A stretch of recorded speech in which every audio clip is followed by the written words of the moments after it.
Now, you weren't speaking to Suzanne last week at this time because you said she had a haircut, probably quite an expensive haircut. She's a lady in media. She's got to look good. She probably doesn't go to the barber like you or just shave it at home. She probably spent quite a little bit of money on it. She came home. She thought, well, my sweetheart, my lover, my sweetheart, you know what I mean? The man in my life is gonna love this. Well, he adores everything about me. He's gonna love my hair. She walked in. Hello, Karl. All right. You look like Dave Hill from Slade. Is what Hugh said to the poor woman. And then talked about it on air. She was furious about that. So what did you do? Karl? She did listen, yeah. She wasn't happy. And she heard you slagging her hair off? Yeah.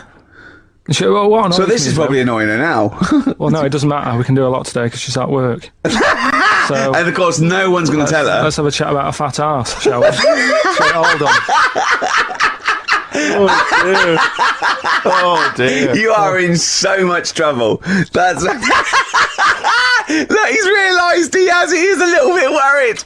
Oh, didn't you go and buy her a coat or something? Took her out on Sunday and treated her to a new coat and that. Yeah. But I offered, I said as well, I said I'd pay to have it done again. Oh no! Carl, you have, oh God!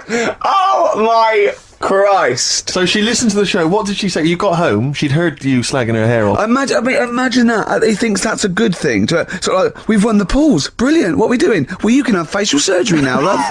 It's sort of like, it's just, Christ. You offered to have it done again. Unbelievable. Yeah.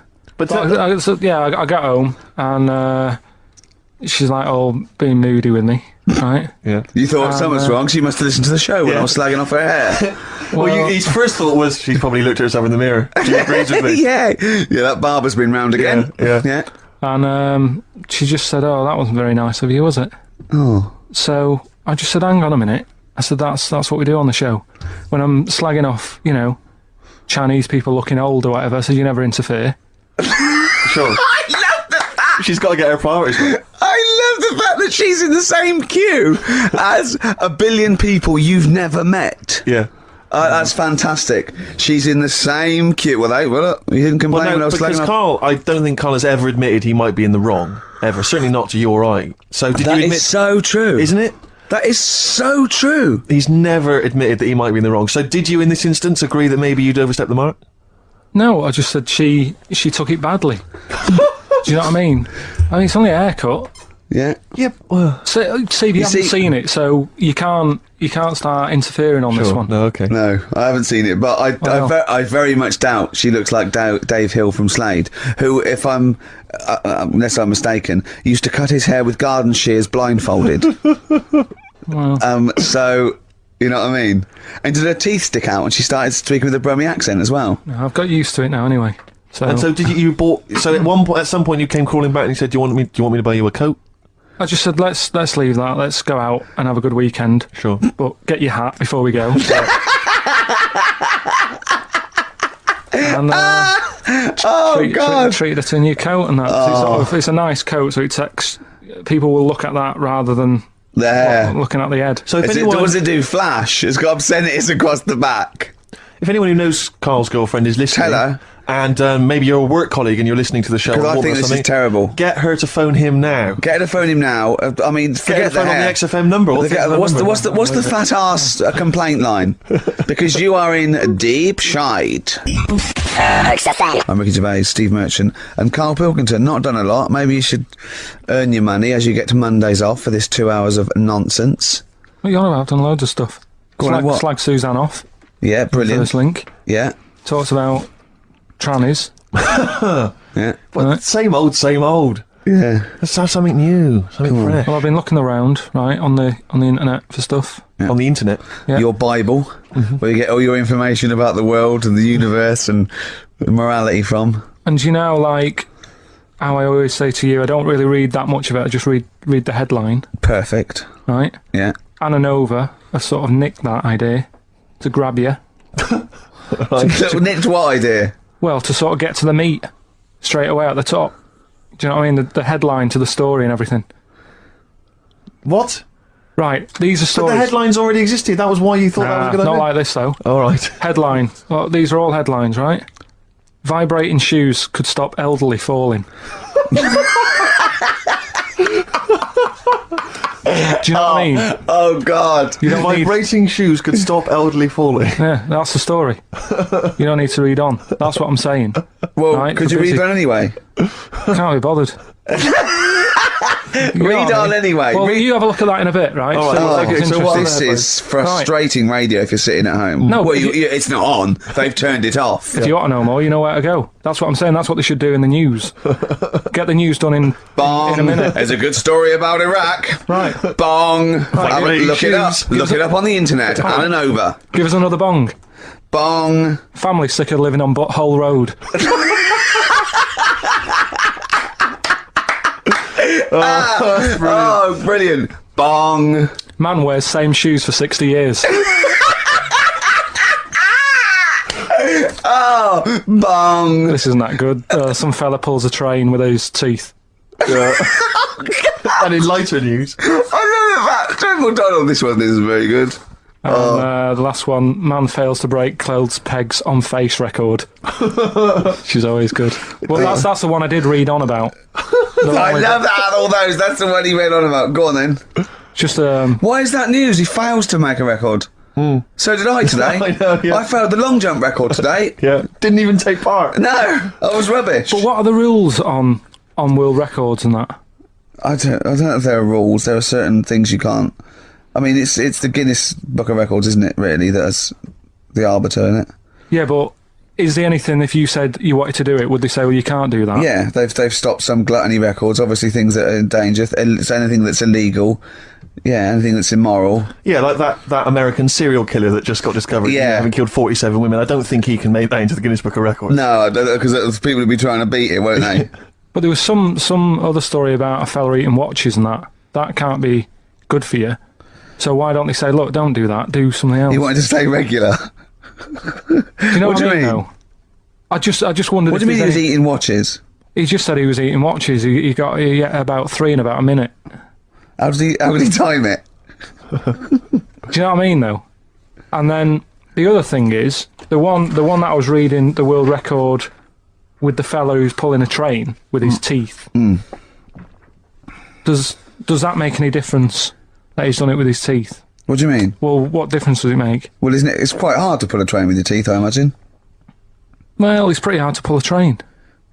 All I'm saying is it because he couldn't beat the fella who's pulling it with his hands? Well, so you tweak this it a is bit? my point. I think there was one bloke with a record for the running backwards 100 metres was sort of like 11 and a half seconds. And I was thinking, turn around, you'd probably have a really good go at that. Do you know what I mean? Yeah. It's sort of like doing a marathon with a milk bottle on your head. Take the milk bottle off and see how fast you can go, you twat. But you can just tweak it, like the fella who has done the pegs on the face, right? Yeah. His name's Gary Stretch Turner, right? Right. So you're sort of cheating already if he's got a stretchy head, right?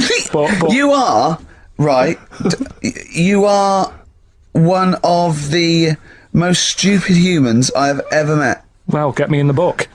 Yeah. Right? Well, listen. So Gary Stretch Turner, right? His record is 153 pegs. Yeah. He did it again, and he only got 150 on. So he hasn't broke his own record. Right. But what I'm saying is, if he tweaked it a bit more, would that make a new record? What? Well, if he said, I've got 150 pegs on, but at the same time he's eating a burger. I see what you mean, yeah. Yeah. He'd be the, Or he the said- world record breaker for pegs and eating burgers at the same time. Yeah, just change it a bit. If you know you're not going to make it, just do something else. I'm assuming the rules are set at the beginning, Carl. That's Yeah. it. That's where they say, right, you're just going to do the pegs thing. You're not going to introduce burgers halfway through, are you? Definitely not.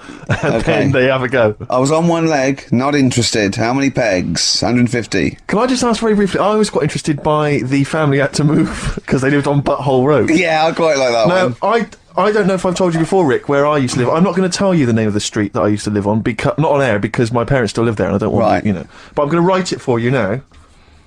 This is the genuine name of the street I used to live on. Just imagine when you're at school Yeah. and like in class, for instance, in French, you've got to say you've got to answer where you live. Yeah. J'habite wherever. Yeah. That's the name. This is actually the name of the street we lived on. No, it's I not. swear to God. That is... I absolute right. I could phone my father now and he could confirm that for Well, you. no, I swear because he doesn't want to God. And I tell you that. But listen, do you know what worries me? It's the apostrophe S. I know. Because that's blatant. Yes. Amazing, isn't it? That is incredible. imagine how embarrassing So that if was. I look that up in the You will Bristol... find that in the Bristol A to Z. I swear to That God. is really... Why have you never told me that before? I can't believe I haven't. That's I'm incredible. still embarrassed now. Do you know, if whenever I have to phone up, if I have to give that address, I always spell it instantly. Really? Like, somehow that'll hide it, that'll disguise the name. But it's interesting, my friend Rufus, his parents lived in a place called Fockingham. Right? This is amazing when he was growing up. They lived in Fockingham. Yeah. They moved to a village called Fingering-Hoe. No! I swear to God. Really? Amazing.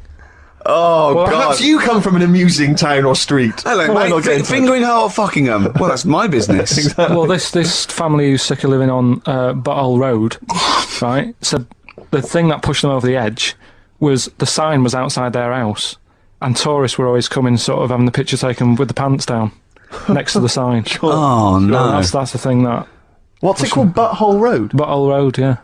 Well, that's bad luck, isn't it? That is bad luck, isn't it? Who named it that, though? Exactly. Yeah, but it's not as if they've named it that after they've moved there. They bought the house knowing, oh, there's a lovely house here, so where you live, what road it's on. Well, They're not going to go, well, it doesn't matter, look at the house. Yeah. Well, where am I going? Where am I seeing this Well, I'll house? take you Well, there. it's I'll not- take you there. I'll take you there. So Well- you don't need to look. Just don't look at that sign. Just come into the house. Lovely house, isn't it? It is nice, yeah. Well, my family wants to come later to have a Well, look at just it. tell them to. I'll meet them. I'll meet them at the bus stop, and I'll drive them here. You don't need to. You don't even know where you're going. You just sort of know, won't you? You'll know from then on. Oh, we get letters. Have them delivered to me if you want. I'll bring them. I'll bring 'em round. I'll bring them round. Don't worry about that. Don't worry about that. That's incredible. When I was going up to Manchester on the train, nice quiet carriage, I'm sat there reading about sharks and that, right? Nice and quiet. And I got annoyed, I texted you, didn't I? Yeah. When two fellas got on. Can we talk about it? Well, yeah. I mean, you've started it. Two gay men got on. Go on. Two gay fellas got on. And it wasn't the fact they were gay that bothered me. It was No. like, each to their own. Let them get, you know what I mean? Let them do what they do. Yeah. And Behind closed doors. but they started talking really loud, right? And they were going on about. That's meeting annoying anyway. That's annoying whether you're straight or gay. Yeah. Talking to But do you know loud. that theory I have about they go out late? Yeah. Gay people always go out late. Yeah. Yeah. Right. When we're, I mean, what time do you go out in the evening? 7:30. If you go out about 7:30, if you, Yeah. if I'm out of work, I might go out about 8 o'clock or something. Yeah. I guarantee I'll sort of be in bed by about 12:30. Sure.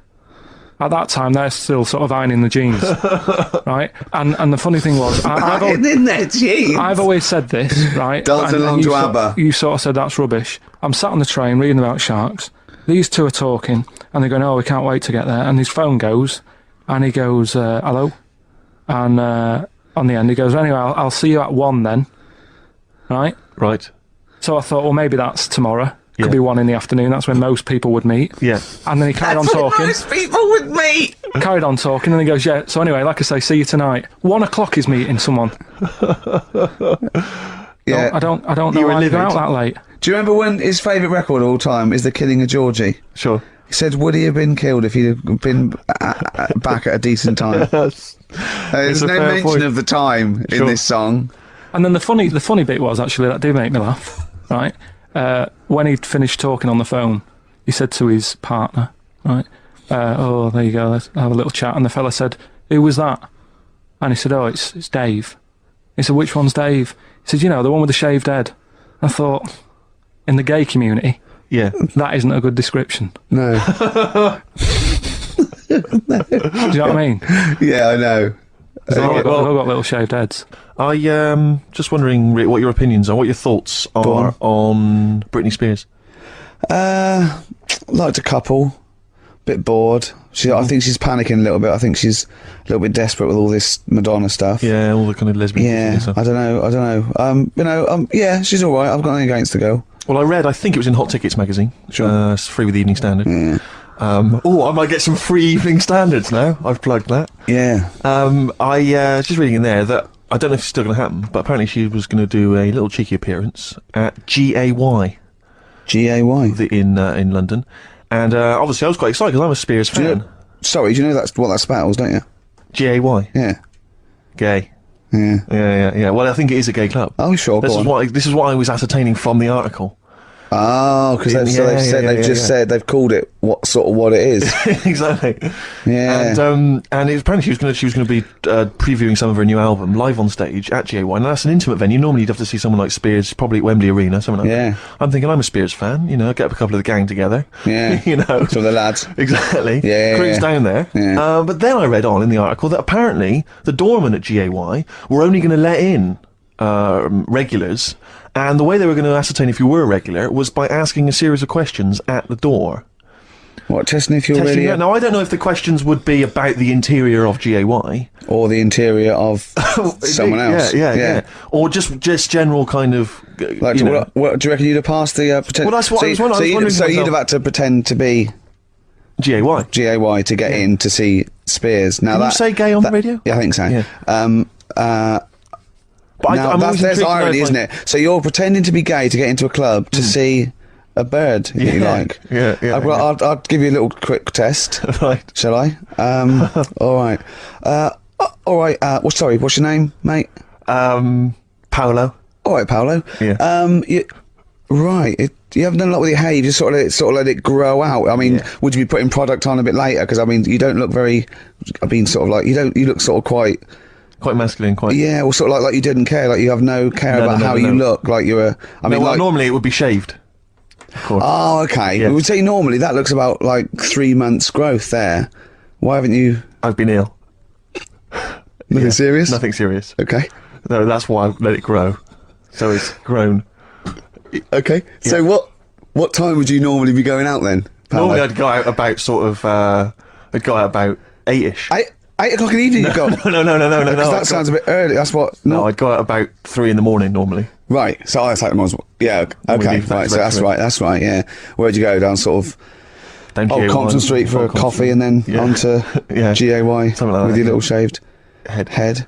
Yeah. Okay. Well, you're doing Sounding fine. pretty gay. Sounding pretty good. Can I just ask you one final question? 20 bender points? 20 bender points. I'm just going to let you in. Okay, I'm just going to tell the guys to let you in. But I'll ask one more question. Yeah. Do you prefer knobs or tits, Paolo? Knobs. Knobs. You love knobs, do you? Absolutely. Can't get enough knobs. So you hate tits, I assume? Load of them. You hate tits, do you? Yes. Okay. What? Even Liza Minnelli's? I don't know what to say. I love hers. But not in a straight way. Straight way. In a so okay. So you love knobs more than tits, right? Okay. I love knobs. In you go. Thanks very much. You know Brittany's on, do you? Oh, she is so sexy. Oh, see, that's what would give me away. It'd be like the Great Escape. It's just the last. Yeah. You just. Well, you're. I mean, I think you're probably a bit bi. Right. Yeah, okay. but I mean, going anyway. Thanks very much. Okay, the drinks are quite expensive. Oh, I thought so. Pop your shirt off, will you? We were talking earlier about things that have happened when we were away. Quite a lot. But there's one thing I heard. It might be a rumour. I hope it's a rumour. I kept it from you, Steve, because I want you to sort of have spirits out because we've been at it in the office and we've got to be okay. I'm just going to say it. I think Shed 7 have split up. Sorry, I didn't. Shed 7 have split up. I think I got something in my eye. It's just a bit dusty now, I think. So, okay, if it's true, it's true. And if not, at least we got their music. Their music. The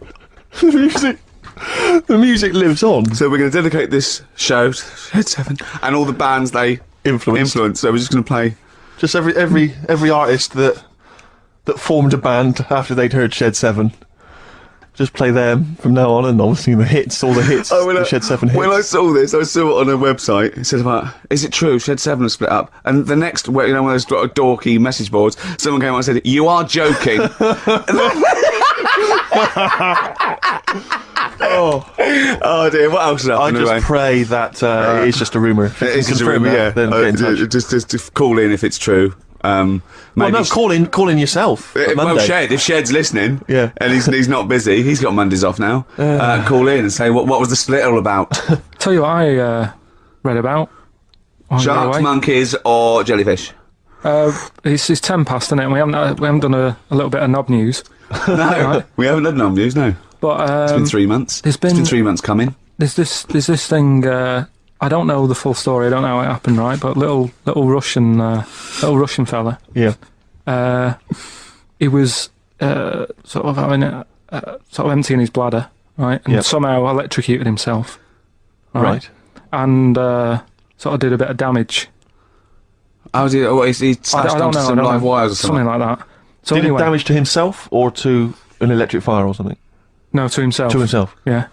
And so the doctor Didn't slip and curling tongs went up his arse when he was pissed, because that's happened a lot. In Yeah, we've all been hospitals. We've all shoved the old curling tongs up the arse when having a piss. right. So I can't even be bothered. No, go on, no, we're interested. We're interested.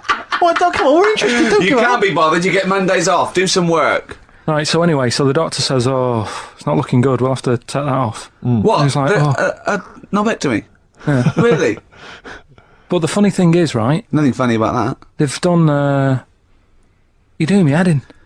You're doing Just me head in tell the today. story. It's doing me head in. Oh, you can chill out on Monday. I've only got 15 minutes, but I'm going to talk to you every Saturday. I'm going to get the money's worth out of this because you get Mondays off, and I can't bear the fact that someone's getting away with something like that because it's terrible. So you're going to stick this out, or you're going to have to work Mondays. So take it on the chin, right? Okay. Just finish the story. Yes. I command you. Just do it. Anyway, so they said, he said, you know, will you be able to sort me a little knob out? A prosthetic Now, cock, yeah. Yeah. But they put him out Yeah. for the operation. Yeah. He woke up, Yeah. right, and he's thinking, oh, thank God that's over and done with. Yeah. They've only grown it on his arm. What are you talking about? You twat. Shut the you're an idiot. What do you mean they've grown it on his arm? Apparently, like, that's the way they do it. Oh, yeah, but to then put it on, that wasn't a mistake. It wasn't doctor going, did it go there?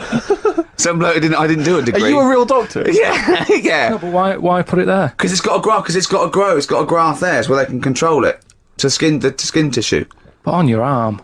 Well, But they're going to your remove it back from or- the arm itself. What do you mean on the back? on your back. Somewhere, well, he can't wear a T-shirt. Yeah, but you could have a ridiculous. He's in hospital. but this way you can still have a little tug, can't he? But they'll leave it there for quite a bit. It's not... Do you know what I mean? It's not going to be like, oh, it's just there for a few days. Yeah. It's there for a bit.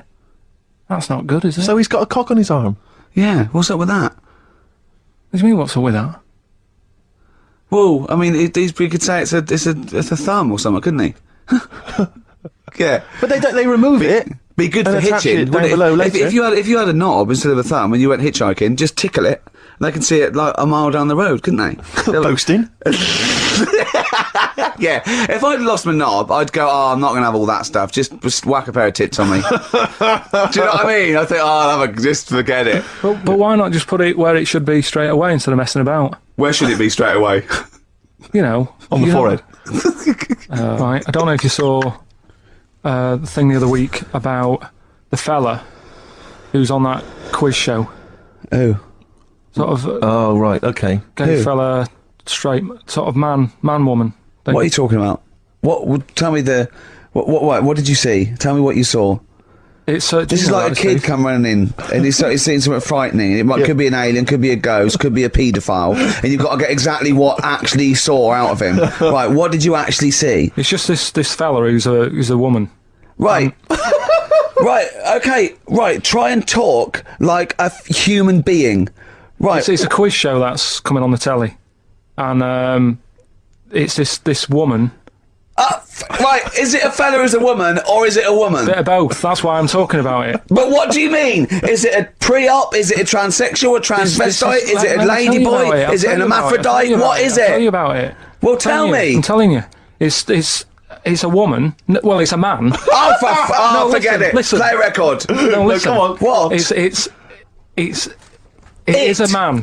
He is a man. Well, Oh, Christ's sake! it's a TV program where they've got this man who's Transvestite or television? It is a transvestite, yeah.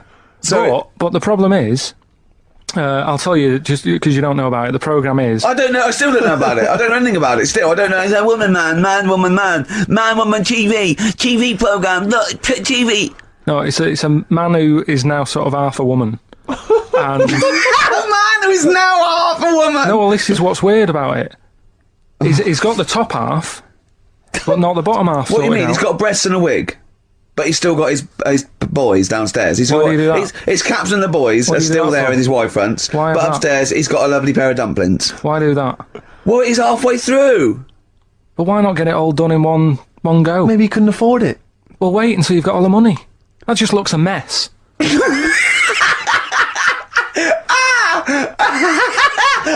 And who's he pleasing there?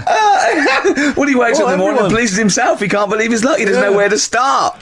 No, but what I don't understand, I mean, I don't want to see him... Well, can I just seem finish that ignorant. sentence? What you don't understand is just about everything. Yeah. Right. What? No, I What? find it weird, right? I sort of get... I understand the gay thing, right? But... Do you? What do you mean? Well, I know... Well, I tell know, me the gay thing. Explain the well, gay I thing. just know if you're a fella, you like men. I don't know much more than that. What do you mean you don't know? But what I mean is, with a transvestite, what's going on there? What do they want? Now, transvestite is a cross dresser. See, I don't get that either. Because You mean a That's transsexual? that's a man who likes to dress in women's clothing. It's not necessarily... They're not necessarily gay. They're or not straight gay. They're or often anything. not gay. They just happen to like wearing women's Those clothes, aren't you? but then why not wear women's clothes that could be seen as a bloke's, like Suzanne wears jeans? No, but they Just but that's buy the women's thing. jeans. But that's their problem, is it? They like being seen as a woman. They like being seen as a woman. It's not just that it's more comfortable, or they'd wear a kilt. They like being seen as a woman. They feel more comfortable. All right, and what's the deal with this fella who's got... We don't know both? who this fella is. No, we don't know this man who's half a woman. He's called Miriam. Oh, that's old. yeah. Brilliant. I love this scientific basis. No, I so think- all he's done, he's had the tits done. He's probably had the hormones. Probably lived as a woman for a while. The last step, because you can probably reverse the breasts anyway, because they're probably implants and hormonal things. And whereas you chop your knob and boys off, that's you come back the next day and go, sorry, I didn't mean that. I wanted my ears pierced. It's a bit more of a bigger operation to put them back. So doctors are probably making sure that he's just Surely if absolutely... you've had the top half done, you're not going to go back on what you've said. But no, what's the top half being done? I could get you breast implants, give you a bit of hormonal treatment, Now, that you would be a could great idea for next week. and you could reverse it. What you can't do is grow a knob back. Well, you can. And last week you were talking about growing one on your arm. Yeah. We've done that. We can, so that is possible. But the thing is, the truth of it is, I think I do know about this story. I think it was a television programme called There's Something About Miriam. The conceit of which was that this pre-op transsexual So I guessed that right. Yeah. was masquerading as a woman, Right. and various blokes who didn't realise that this was a man had to I've heard try about and this. seduce her. And when they found out that it was actually a bloke, and a lot of them had kissed agree. her, they refused to let it be shown. I and there was a big agree though. outrage and so on. That's just terrible. Yeah. That's Oh, it's deceit. absurd. But I mean, that's awful. I hated that. Yeah. Yeah. So what... I think it was a Sky One programme. Is there anything other than The Simpsons on Sky One that's worth watching? Have you ever tried to watch that? Have you ever seen Kirsty's home videos? Yes. Yeah. But it's things like it's dogs on a slide, babies falling over. Do you know, it's only recently reduced from an hour in length. It's Really? been an hour long, and it was just, if you haven't seen it, it's just like camcorder footage, like Do you just know being what I found of people falling like? over. I like an old woman at a wedding falling over and showing her bloomers. That's all. my favourite. But I like it when it's Kirsty's home videos uncut. So it's kind of 4 old women, like, naked, With their tits falling out. windsurfing. Oh, Christ, imagine that. Does it whistle?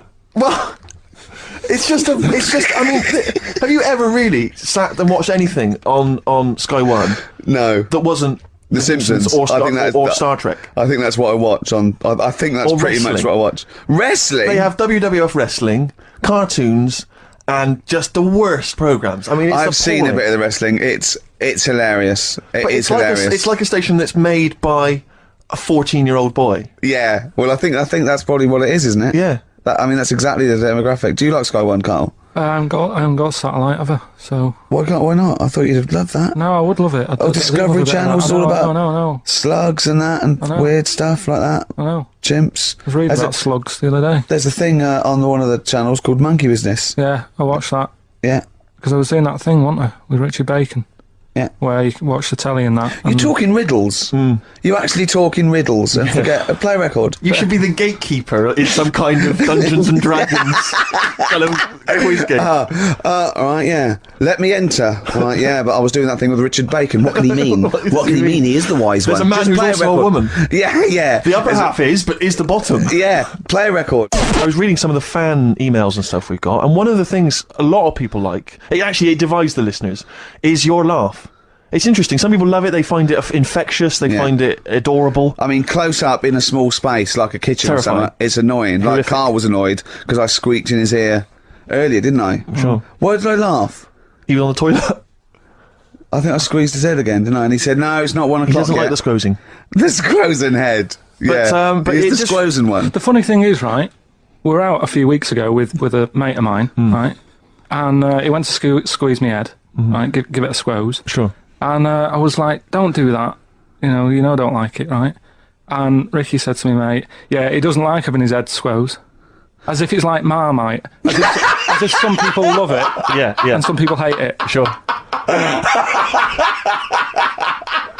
Yeah, okay. Well, anyway, That's it, yeah. there was a little taster of the laugh. That was more the kind of deep, throaty laugh, the belly Yeah. laugh. But there's that kind of high-pitched squeak that you do. When I've got to sometimes. get air out quickly, because Exactly. I'm going to burst. Sometimes I laugh so much that my liver and all they try and get out to it, so I have to get it out really fast, like a siren. Right. Do you know what I mean? Is that how you explain the fact that you're quite fat? Yeah, that's little actually laugh. that's just laughter waiting to come out. Laughter, yeah. Every time you laugh, Solid. you become a svelte young thing, like Brett Yeah. Anderson. Oh dear. Well, anyway, it reminded me of the game that you and I used to play in our very early days of XFM, when it was literally Make Ricky Gervais laugh. Make Ricky Gervais laugh, which was a Loved it. great game. I think. I remember the first one. It was that fella drinking a pint of beer. Yeah, I remember yeah. the very first time. It yeah. never- I tell you what, it's you not know what great- though? Ant and Dec do it now. They Do do. They actually. It's very similar to Make Ricky Laugh. It's called Make Ant Laugh. Interesting. So many of our great ideas have been stolen. Yeah. Or stoled.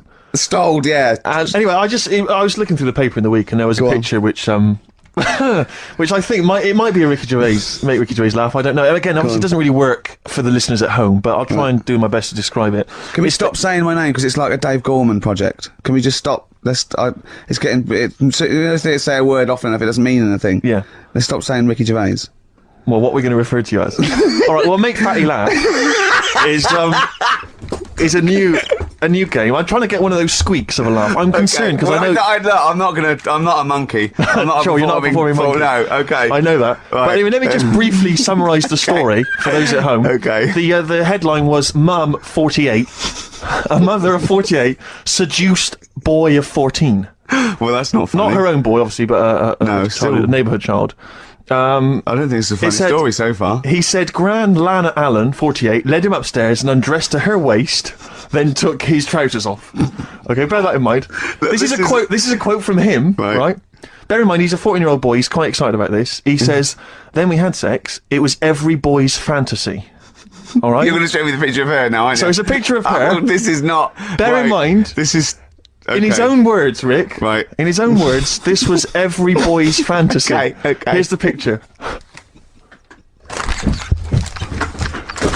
It's a silent laugh.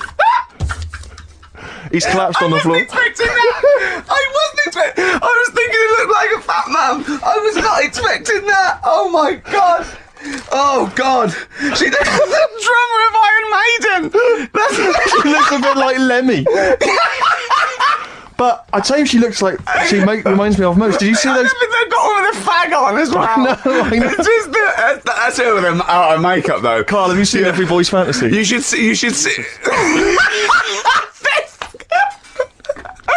Oh look. god. Have a Oh. look, Carl. Oh god. How old is she? 48. Oh god. Oh, 48. That's lovely. Nothing wrong with that. I'd say if you weren't lucky enough to see the picture, she looks just like the oldest man in the world. His photos on in newspapers and on the web for a while. He was about 135 or Yes, no, something. Carl. Carl. It's, Carl's got a theory that Chinese people don't age well. This man was a Chinaman, right? And he was 120 or something. Yeah.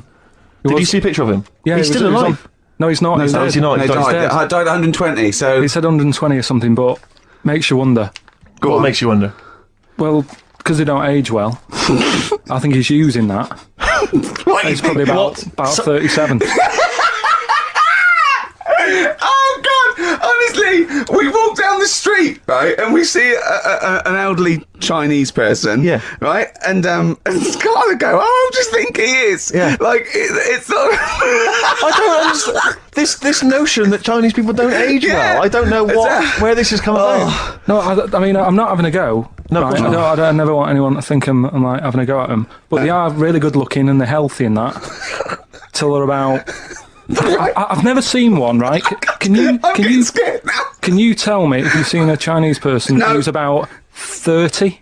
What? It's either 20 or 50. There's no middle ground. This is what I came back for. This is 2 hours of absolute drivel from sorry. the brain of Karl Pilkington. Let me just check something. So the Chinese gentleman who died recently was 130.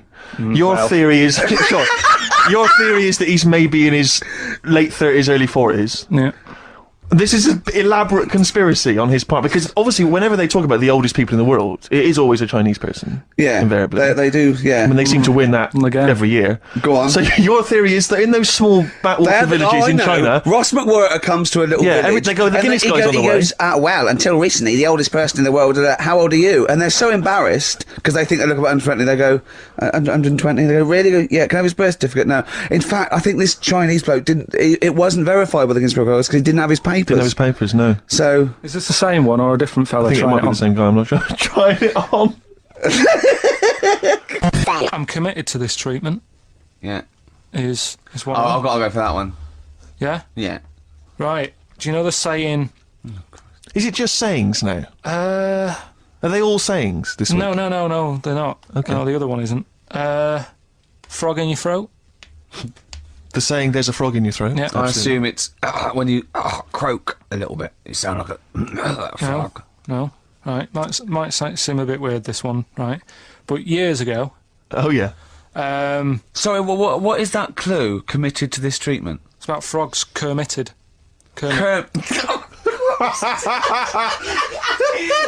Probably works better with a K and an ER written down. Well, also, if you'd pronounced it kermitted, yeah. but not committed. Committed to this treatment! Right, go on then. That's Right, genius. So yeah.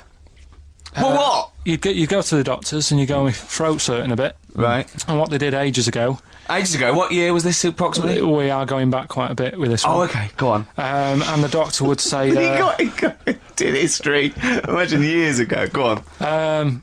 And the doctor would say, right, keep your mouth open. I need to look at your tonsils, and the jaw would ache a bit because they weren't as quick back then because they didn't have the technology and stuff, and they'd have to like stare at it and study it and stuff, and like they get an achy jaw, right? Keeping their mouth open. Yeah, like you get, Yeah. and you Jaw eat a ache. Mars Yeah. bar or Yeah, whatever. yeah, It's yeah, like that. So they'd sat there, and they used to always close their mouth, and it used to annoy the doctor. Yeah. Right.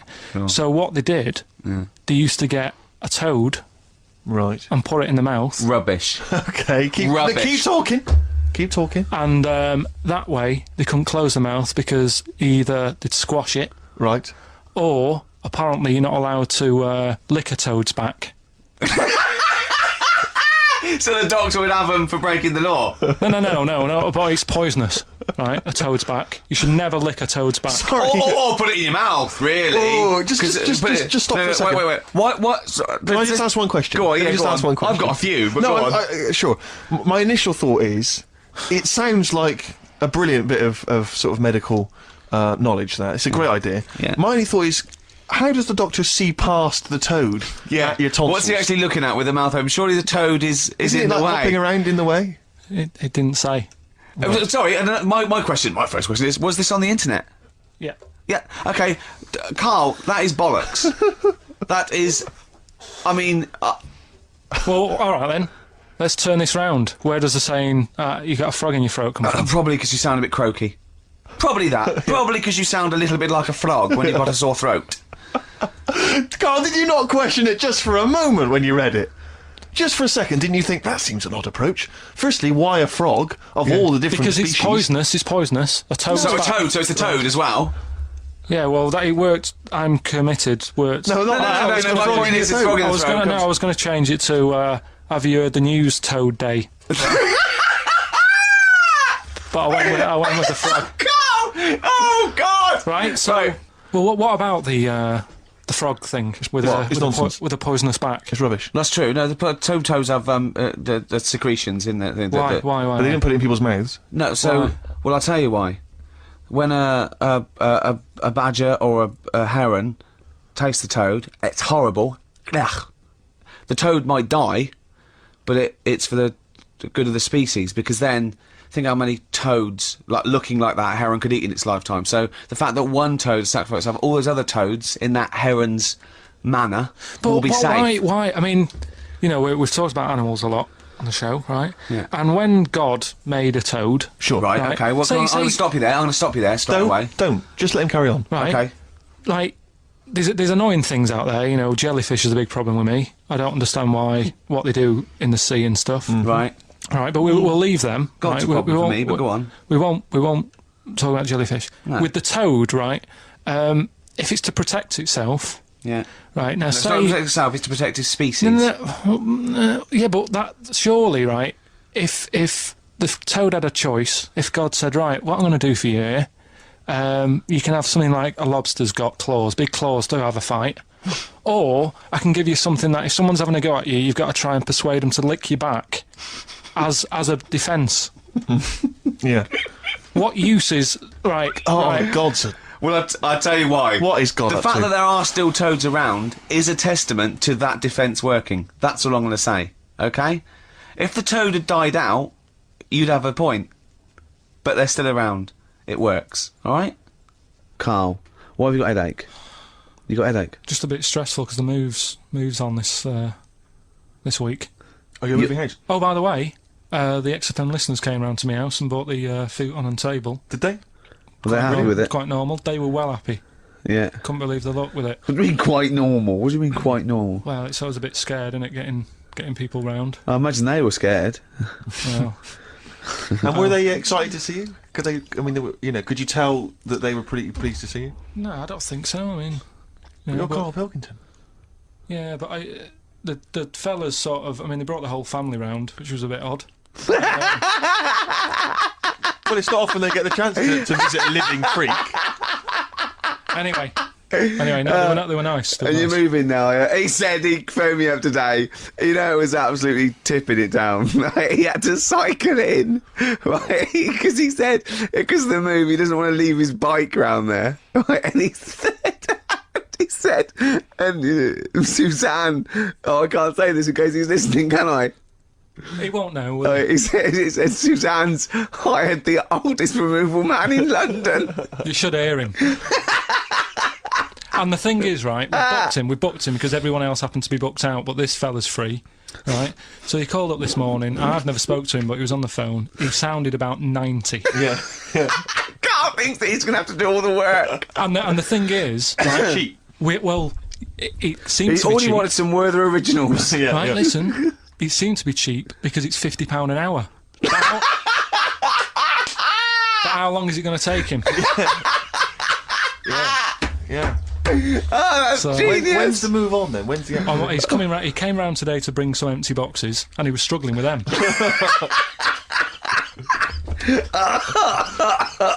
So it actually happens on Wednesday. Oh, God. Anyway, Can I just ask Karl how he got on over Christmas? Because the last time I spoke to him, you hadn't bought a present for your girlfriend. I have to say, I was on tenterhooks all Christmas. well, you changed it after that show. I felt bad, even though I shouldn't have done, because Because you hadn't bought your girlfriend a yeah. Christmas But I present. said to you, I booked a table at a hotel in Covent Garden. Had Christmas dinner there, which was nice. Right, it's good food and everything. It didn't feel like enough to me. Well, then I went out and treated some stuff, and then No. A couple of days before Christmas, he went, I took Suzanne to that hotel we're going to go to for Christmas dinner. We had tea and cakes. And I went, oh, you treated her? He went, no, she paid for it, but I was just showing her what it was going to be like. That was her extra treat. She paid for it. I love that. Brilliant. Yeah. Well, it was a day. It was like 150 quid for a meal for two, which is pretty dear. So I'm not going to buy her cakes as well. I love that. All right, love, have anything you want. You pay for your own pudding. I'm not mental. Yeah. You treated her to some other Yeah, stuff. some didn't bits and bobs. you? And then yesterday, she chose them and you paid for them. what, the presents? Yeah. No, or no. you chose them and she paid for them, but, you know, it's the thought that counts. I got them on the way home that Saturday. Well done. And what Past did you some buy? shops. Well, just some bits. Might be personal, Steve. Well, I don't care. Just some bits. Yeah, Just but bits and pieces. leave out the personal bits. What bits? Just little things. And then yesterday, right? A monkey wrench and a new washer for the shower. Yeah. Some recordable CDs that you need for your job. Oh, So dear. now, when you gave those presents to her, did her face light up? Right. I don't want to tell you what they were, right? But she wasn't that impressed. You're going to tell us what they Got were to now, tell Karl. us what they are. You even know what they are. She told you on Christmas Day. Hold on, wait a minute. But Right. it doesn't matter what they are. It does matter what No, they are. it doesn't. It doesn't matter. Carl. It's you, mate. Of No, course it doesn't matters. matter. Oh, God! Have you just remembered? Yeah! Right, but don't. There's no need. I've got to tell him, Karl. I really want your permission because I don't want to be I know it's not, but we know it's not that embarrassing. It's really quite sweet. Yeah, but in a way, right? The way I look at it is, right? Christmas, even when I was a little kid, right? It's not. Please let me tell him, Karl. Well, let me just tell you first, though. Oh. Let me tell you why I didn't go all out on the old present front. All right. Justify yourself. Right? First God. of all, I've covered it up since then anyway, right? With that present, because I bought her some shoes yesterday, and she did say, I'll give you the money for them, but when I get home, I said, it's all right. I said, you can have them, right? So not only did I buy her some food on Christmas Day, I got her shoes. She's probably had a And total then you of- treat it like a horse. Yeah. It's not like, yeah, there you go, there's your shoes, there's your food, right, bed Yeah. down, see you later. Yeah, but what I'm saying is I she's have done. fed and clothed Yeah, her. did you comb her hair? She's done well this year, right? So the thing She's is, done well this year. It's like you're a single parent living on a council estate with a smack problem, and you still managed to buy them some Right. Lego. when Can I I- was a kid, right, it wasn't about what you got. I remember one year when I was about 8, right? Oh, this is going to make me cry, isn't it, this? No, it's not. I'm just Go on. saying the way it is, right? I woke up at about 4 in the morning, and I was like, oh, what forgot? And I couldn't sleep. I was that on edge. It's the excitement of Christmas, isn't it? It's like, oh, what's wrapped up? I need to know. Yeah. And it's the fact that people are saying, no, you won't know until tomorrow. Yes. Sure. That annoys you and winds you up. Okay. So I got up at 4 in the morning, Yeah. opened my presents, and then went, right, I know now, went back to bed, had a great sleep, Yes. right? So it's nothing to do with the excitement of what you get, it's the excitement of not knowing what you've got. And then what happened when you got up to go down with the So what you're presents? but hang on. So Oh. what you're saying to me is that you could wrap up a brick because the thrill of Christmas is in hoping and being excited about what it is, not the actual gift itself. Yeah. Is that what you did? That's- Really? Did she get a brick? No, let me tell him now what he got. He got her a present, right? And she said, she came, I said, yeah, he got me. It was an industrial-sized packet of condoms. It was a joke gift. No, No, it wasn't a joke. It wasn't even a joke. I went home that Saturday after here, past Boots, thought, might have something in here. They were on, like, some value. Right. You passed the Were they makeup. used? Right, but Passed anyway, the makeup. You passed all the other. Past the Feminine makeup, stuff. past the lovely vanity cases, Yeah. the foot spas. Exactly, Yeah, the bathroom Oh, hold products. on. How much are these, love, for 100? Yeah. $4.99. Yeah. Do I get them reduced if I buy in bulk? So how many did you buy? What was it? I don't know, probably about 100.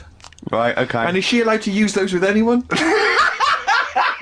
Did you wrap them? Can she Yeah, just go out and have yeah, a wild yeah. time Well, you with don't need them? to wrap. They're already wrapped, aren't they? So, Karl, just take us through the moment where you gave this gift. Firstly, so you were you went excited? into Boots, right? You thought, all right, 100 condoms. Brilliant. Okay. Did you wrap it I up? don't know if it was 100, probably 80. Right, okay. Yeah. Right? You don't want to So, go mad, do you? Wrap them up. I'm just resting easy knowing that he's not trying to breed. Right? No. Yeah. So I got her them. I got her Grease on DVD because she's Okay. always watching that. Yeah. Right? Yeah. So just think of when her mum said, what did Karl get you? Some condoms and grease. I was going to say, I'm glad he said on DVD. And, she was surprised anyway, right? Because Yeah, I bet she was. no, when she got she was thinking like jewellery. no, So right? that showed her. That surprised you, hasn't it? All right. So hang on, wait a minute. You thought it was a holiday, didn't you? Yeah. Look at your face. You don't know me at all. So hang on. So did you give these on Christmas Day? Right, what happened is, she got in from work that Saturday, right? And I said, look under the tree. Knackered. Oh, Right? at least it's Christmas. Yeah. At least I'm going to get a little bit. Yeah, I said, look, you got some stuff under the tree, right? So, Did you give her a sugar lump? Right, she was really chuffed with that. But she said she was a bit puzzled because I didn't know we had any wrapping paper, right? So I ended up using wallpaper. You didn't take it off the wall, though. You had some. No, it was some left over, right? So she said, why have you used wallpaper? I said, well, I didn't have any paper and you were getting in a bit and I wanted you to have a surprise. So she said, can I have a feel of them? I said, no. Presents. You thought, right, I've got the right thing. Yeah. Right. And then Christmas Day, I said, no, don't get carried away. It's nothing really good. You know, we said we weren't going to buy each other much. So there you go, open them. Yeah, go on. And Can I just ask, had you received your present from her yet? yeah. So what had you received? What did he have? Had some shoes, Nice. right? Getaway game for PlayStation. Nice. which is all I'm right. just totting up Just the talk value about the value of this. those, Go on, yeah. And So- just also think about how much fun and pleasure you get from them. yeah. Although, yeah, of course, condoms, I can see the Well, yeah. see the appeal. Well, okay. Yeah, so yeah, I think but I can, also add to that bit 150 quid for a meal. If you're going to start Minus. totting up, 150 quid for a meal. I bought some shoes, 72 quid. Yeah, that was after the event now. Doesn't matter. All right, so you'd received these, dare I say it, thoughtful and nice gifts. You handed over the box of condoms. They were wrapped up. She Well, unwrapped them. yeah. Go on, take us through it. Walk us through it. Well, it's not something you play with on Christmas morning. Oh God! Oh, But, right. But when she opened What them, did she what say? her What did face she say? do? well, I wrapped them twice as well, so she thought it was something really good. It was Extra like, oh. protection. Right. And So she thought it was something really good. and then So the disappointment would be doubled. Yeah, go on, yeah. then she just opened it and went, oh yeah, so what's on the telly? And that was Cool, that. That was ungrateful. that. What an ungrateful woman that is. Well, she Fancy got stuff. fancy not wanting I told her. a box of economy condoms from Boots. I said to her about the thing about, it's all about the surprise and that, innit? Yeah. You explained that to her. Yeah, What, after she'd unwrapped it? yeah. Thoughtful. And she was all right about it. Yeah. She understood. Rick, you know I suggested to him that he buy his girlfriend a gift. I'm worried I've done more damage to the relationship by suggesting that than if he had just forgotten. Next time you've got to go shopping for her yourself, Steve. I think I might do. You've better go shopping for her yourself. I'm glad it's all over though. It's mental. Yeah, It annoys me. The whole thing annoys me, and she knows that as well. yeah. She should know. What? She still insists on having Christmas once a year. Well, Wow. I'm you know. no, but well, anyway, what did you get? I can't think what you bring to the relationship, Carl. I don't know what it is she's getting from you in this relationship. It's like she's I doing think all we the know. work. Well, yeah. 80 times. Oh God, Carl! I love it. You're brilliant. I know what she's getting. He's the. What though? He's not thoughtful. No, but he's thoughtful. He's the best he can do with the brain he's got. Do you know what I mean? Right. He's doing his best. He's absolutely doing his best. There's no. He's working at the limits of his powers. Do you know what I mean? Though he's done as well as he can with what he was given. Sure. You know, I and that's admirable. Yeah. It's like I think he's done better than you'd expect. I bet his teachers didn't even think he'd get this far. Do you know what I mean? What? Find a girl. No, well, yeah, a job, a girl. Yeah. Do you know what I mean? Clothe himself. He's done really well. What do you think, Carl? You think you've done well? I think I've done all right compared to some of my mates. What are they doing now? Probably not that much. Do you know what I mean? Mrs. Matthews said I wouldn't be an high flyer. I think I'm doing all right. Yeah. Do you know what I mean? I have a holiday every year. Got somewhere to live and that. Yeah. Got a new flat, haven't you? Yeah, so So where are they then? The condoms? Are they? Did she show them to her family and friends? no. Take them into work. Look what I'm Carl got me. surprised she told Ricky. Actually, I was a bit disappointed in that Yeah. because I didn't go shouting around. Well, she was what so I got. excited, Carl. Clearly, she's just so pleased and proud. Do we need them? Do we need them? It's something we started a few weeks ago. We're always talking about animals and insects and that, and it's like, if you took an animal out of the world, would we have problems? Right? Would it make any difference? Yeah, would it make any difference? We That's did what jellyfish last time, didn't we? Yeah, We the- sorted that out. The woman said we've got to keep them. We do need them because turtles eat them. Yeah. So I've moved on. Octopus. Do we need the octopus? Yeah. Let's find out. I'm working through a load of animals, right, that and finding out whether we need them or not, right? Right. Because, like, jellyfish, to me, I'm a bit puzzled by them. I don't really know why we need jellyfish, and I spoke to some Turtles expert. eat them. What? Turtles eat them. Yeah, I know, but do we need turtles? Do you know what I mean? It goes on and on, doesn't We it? need humans. Well, you know, I mean, that, I might get to that bit, but Yeah. I need to sort out the animals first. I've got a lot on. So, the thing is, I've left the jellyfish. We know we need them, right? Right. So, octopus, Yeah. right, I know they're pretty brainy. Incredibly brainy. A story that I heard, I don't know if it's true, but there was some science lab somewhere, right, Yeah. where they had some octopus in it and they had some crabs. Yeah. And at night, the octopus was like getting a bit bored on its own in the dark and that, and they sort of come alive in the dark, don't they? Yeah. They like the dark. Yeah. And the octopus had its eye on the crabs, and at night when it's dark, it was getting out of its little cage, crawling along the floor, getting in the crab's cage, getting them out and eating them. I don't doubt it. We put jam jars with the lids on with crabs in, and they'll open the jam jar and... You're joking? Yeah. Even I sometimes struggle with them. Yeah, you don't do it... you don't do it really, really tight, but... Oh, right, so they're not that clever then. Well, they would, if they were strong enough, they'd open it, but they're just not that strong. Oh, that's mad. Right, I also know that if they get hungry, they eat their own legs. Yeah. Yeah? Yeah. They're deaf. No, I don't know. Yeah. I don't really know. Yeah, I know they don't live very long. They can squash themselves into small jugs. Oh, yeah, they can go in a demi-john through the narrow neck and that. Why do they need to do that? Because they're the sort of crevices and holes that they're hunting for crabs and things through. So, would they be better if they were smaller? Do you know what I mean? I don't know. I really don't know. Yeah. But octopus then, if Noah said to you, you know, we're having a clear out, Yeah. we've got too many animals to look after and that in the sea, taking up too much room, Right. do we need them? I think there's other less useful things in the sea than octopus. Limpets, they could go. Limpets? Yeah, they just sit on a rock and do nothing for 50 years. But they're not getting in the way then, how big are they? Oh, not very big. Yeah, you see, I might come round to them, but I never think, oh, you know, I'm sick of seeing these limpets. Whereas octopus, you know, crawling about, opening jam jars and that. You'd never see them though, they're really rare. Well, We get 2 or 3 caught a year, it's quite amazing. do we need them? Yeah, Yeah? yeah. Well, we'll just have to keep them then. When you were a little Pilkington, right? What was if you had hair? What would it be like? What do you mean? Well, you obviously had hair then, back then. What was the style?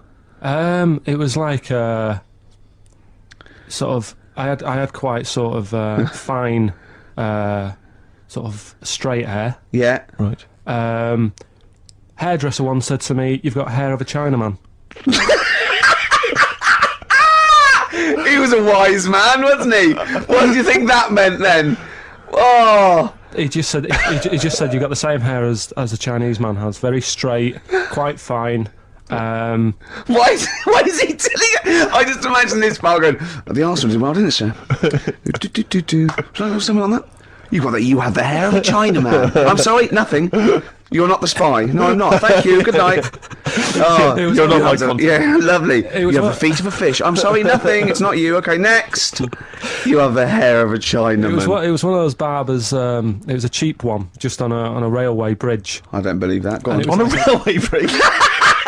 That's why it was cheap. It was very low rent, so he could charge. That wasn't 50p. the barber. That was a man with some scissors. Yeah. Did you go? Oh, I have to move you there, sir. Wow. Okay, back in the chair, sir. I imagine them on one of those things you always see in old films where you've got to You kind have of to press pump it up on and that down, thing yeah, so it like a travels along the seesaw. track. Yeah, Not that's as good as that. It was just a normal chair, little wooden hut, and he did have to stop when a train came past because it used to. Well, because he had to change the signal. just making a few extra Yeah, bucks. exactly. Yeah. Oh, I love That's that. Manchester for you. Oh I- God. I always oh, it remember wasn't him. Bernard Cribbins, was it? I always remember him saying, "Do you want your hair washing?" And I said, "Is it free? You know, does it come with it?" And he said, "Yeah." So I said, "Oh, go on then." He said, "Hang on now, I'll just have to wash these mugs up." He had like a sink full of mugs. Oh So I'll just God. take these out and then I can wash your head. Oh no. And that's why Why did you go to this man? it was cheap. It was How like much was it? About £2. And when was this? God, about 88, 89. All right. Yeah. So what happened to your Chinese hair? When did it start coming out? You have the hair of a bald Chinaman now, don't you? You've got the hair of a Chinaman in a box now. I used to just work a lot of hours, and I think... That's what made it fall out. Yeah, of course. No, it's like- not. It's genetic. You can't stop Not it. can you? genetic. Of course it Is is. your dad bald? No, he's got more hair than me now, I think. Is your mum? Kojak's got more hair than you, Carl. Anyway, Don't have a go at Carl's hair. That's a bit harsh. Oh, look at his little what face. did he say before in that book about going bald? It said it had a little tip, didn't it? We'll go over them later. It says if you're going thin, doesn't it say cut your hair short and something like So that? it makes you look thicker. I phoned Karl up in the week, yeah, and I said, what are you doing? He went, well, even though it's one of my days off, I'm just doing some research on the web. Found anything that said, yeah, I'm doing science. And then he said, you can get wigs for dogs in Tokyo. That's his scientific fact. And I went, what do you mean? Dogs, if they need a wig? I said, if they need a wig, what? Dogs going bald? And he went, like, this is fine to him. He went, it's a stressful city, Tokyo. The world's all right with Karl. He's always got an explanation. I've only ever seen him confused once.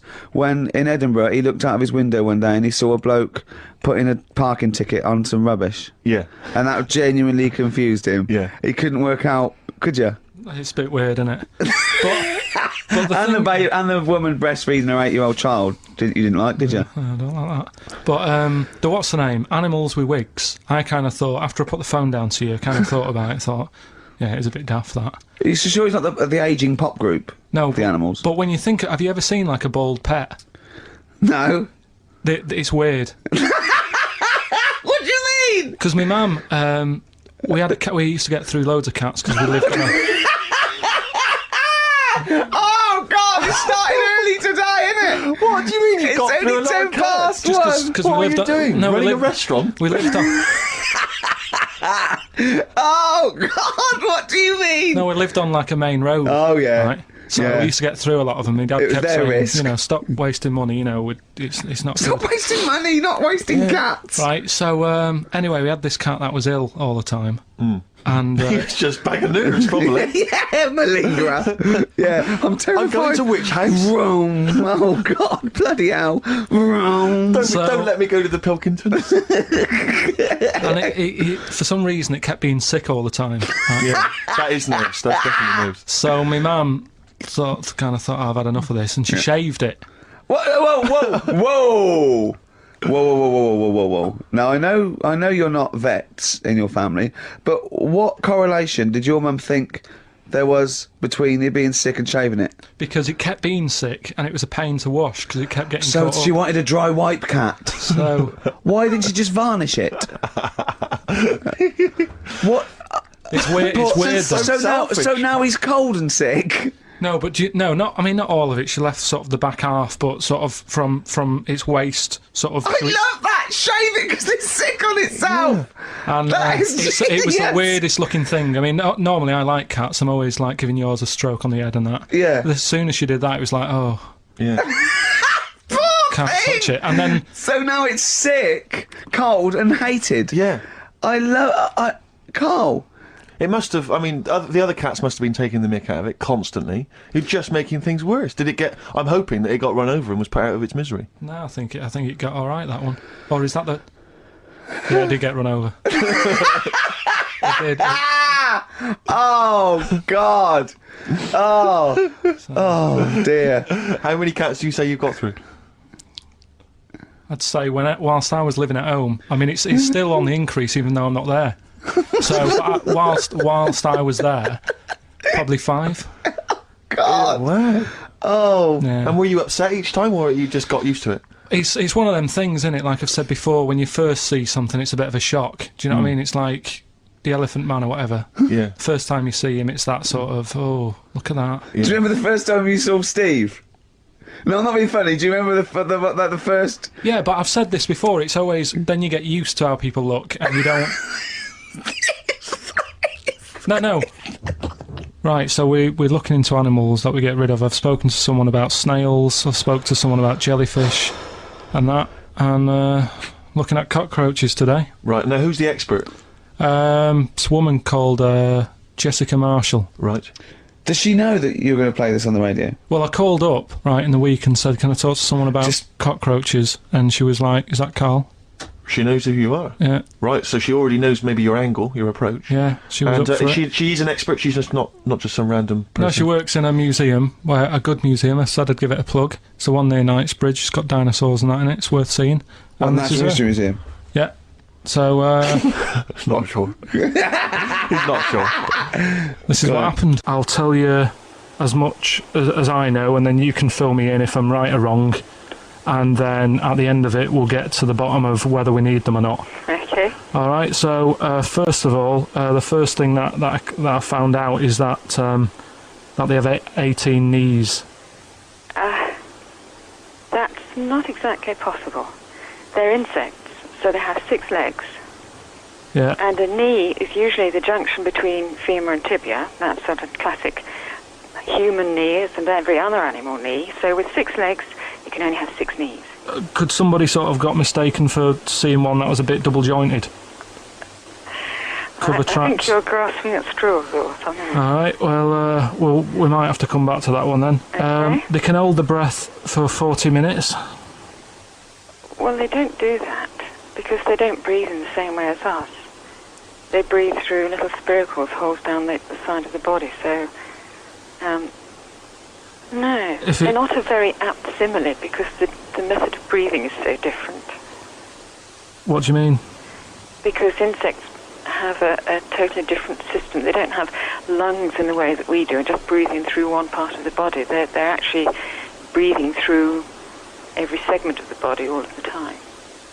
So even though they've got their mouth shut, they might be able to Their mouth slide. has nothing to do with breathing, So only feeding. So you see, maybe that's where someone's gone wrong. Someone's got hold of one and sort of taped its mouth up or something and Thought it was. got bored after 40 minutes Again, and said, well, we'll call it that's a right. pretty unkind thing to do to an insect, even to a cockroach. Yeah, but it's all... Can't do that. Yeah, but No. Pretty unkind thing to do anything, even a cockroach. something else I found out. Yeah. They can live for a week without an head. Well, that's true if they don't bleed to death in the process. But the weird thing is, when I told you that they had 18 knees, you seemed a bit sort of like, don't talk ridiculous. But then we're talking about an animal that can live without an head. So there's a little bit of truth in that one, yeah? Yes. Why, when it was invented, has it got that facility? Say if someone said to humans, we could do that with humans, and, you know, if you lose your head in some accident, it gives you a bit of time to sort of go back to your family and maybe write them a note. You won't be able to have a chat, but write them a note saying it was my own fault and it was nice knowing you. Well, that would be a useful facility, I agree. But cockroaches are great survivors. I mean, they've been around for over 300 million years. They're one of the most primitive insects. All right. Well, I've also... is it true that they do a lot of resting? Apparently they can sort of rest for 75% of the time. Rest. Yeah, they just sit about doing nothing. It's probably true of a vast proportion of the world's fauna. Well, I mean, maybe the 25% that they are working, they're really giving it some, so it might they're make probably up. searching out food and, yeah, they can slow down considerably. You can chill insects in the fridge and they'll become very, very quiet. You might think they're dead. Yeah, but I'm sure, you know, if we were sat in a fridge, you know, we'd go a bit quiet, wouldn't we? You know. Well, you might not know much about it, of course. Yeah, but... Not quite reading the right sources. Well, I've been using the internet. I'm sure there are many useful sources that you could find there, but some of those seem to have been a little misleading to you. So you don't agree with a lot of what I've told you there? No. So, cockroaches, can we get rid of them? No. So we're keeping them then? I would say so, yeah. Well, I went out with a drink with Karl in the week, and we went to a restaurant, didn't we, Karl? Good night. And we sat there, and next to me, when Karl came, next to me was, what's his name? Ross Kemp. and he was sitting there, and I saw Karl, and I tapped him on the shoulder, and I pointed to Karl and him, and I said, "It's nice to see you two back together again." Nice. And Karl was horrified.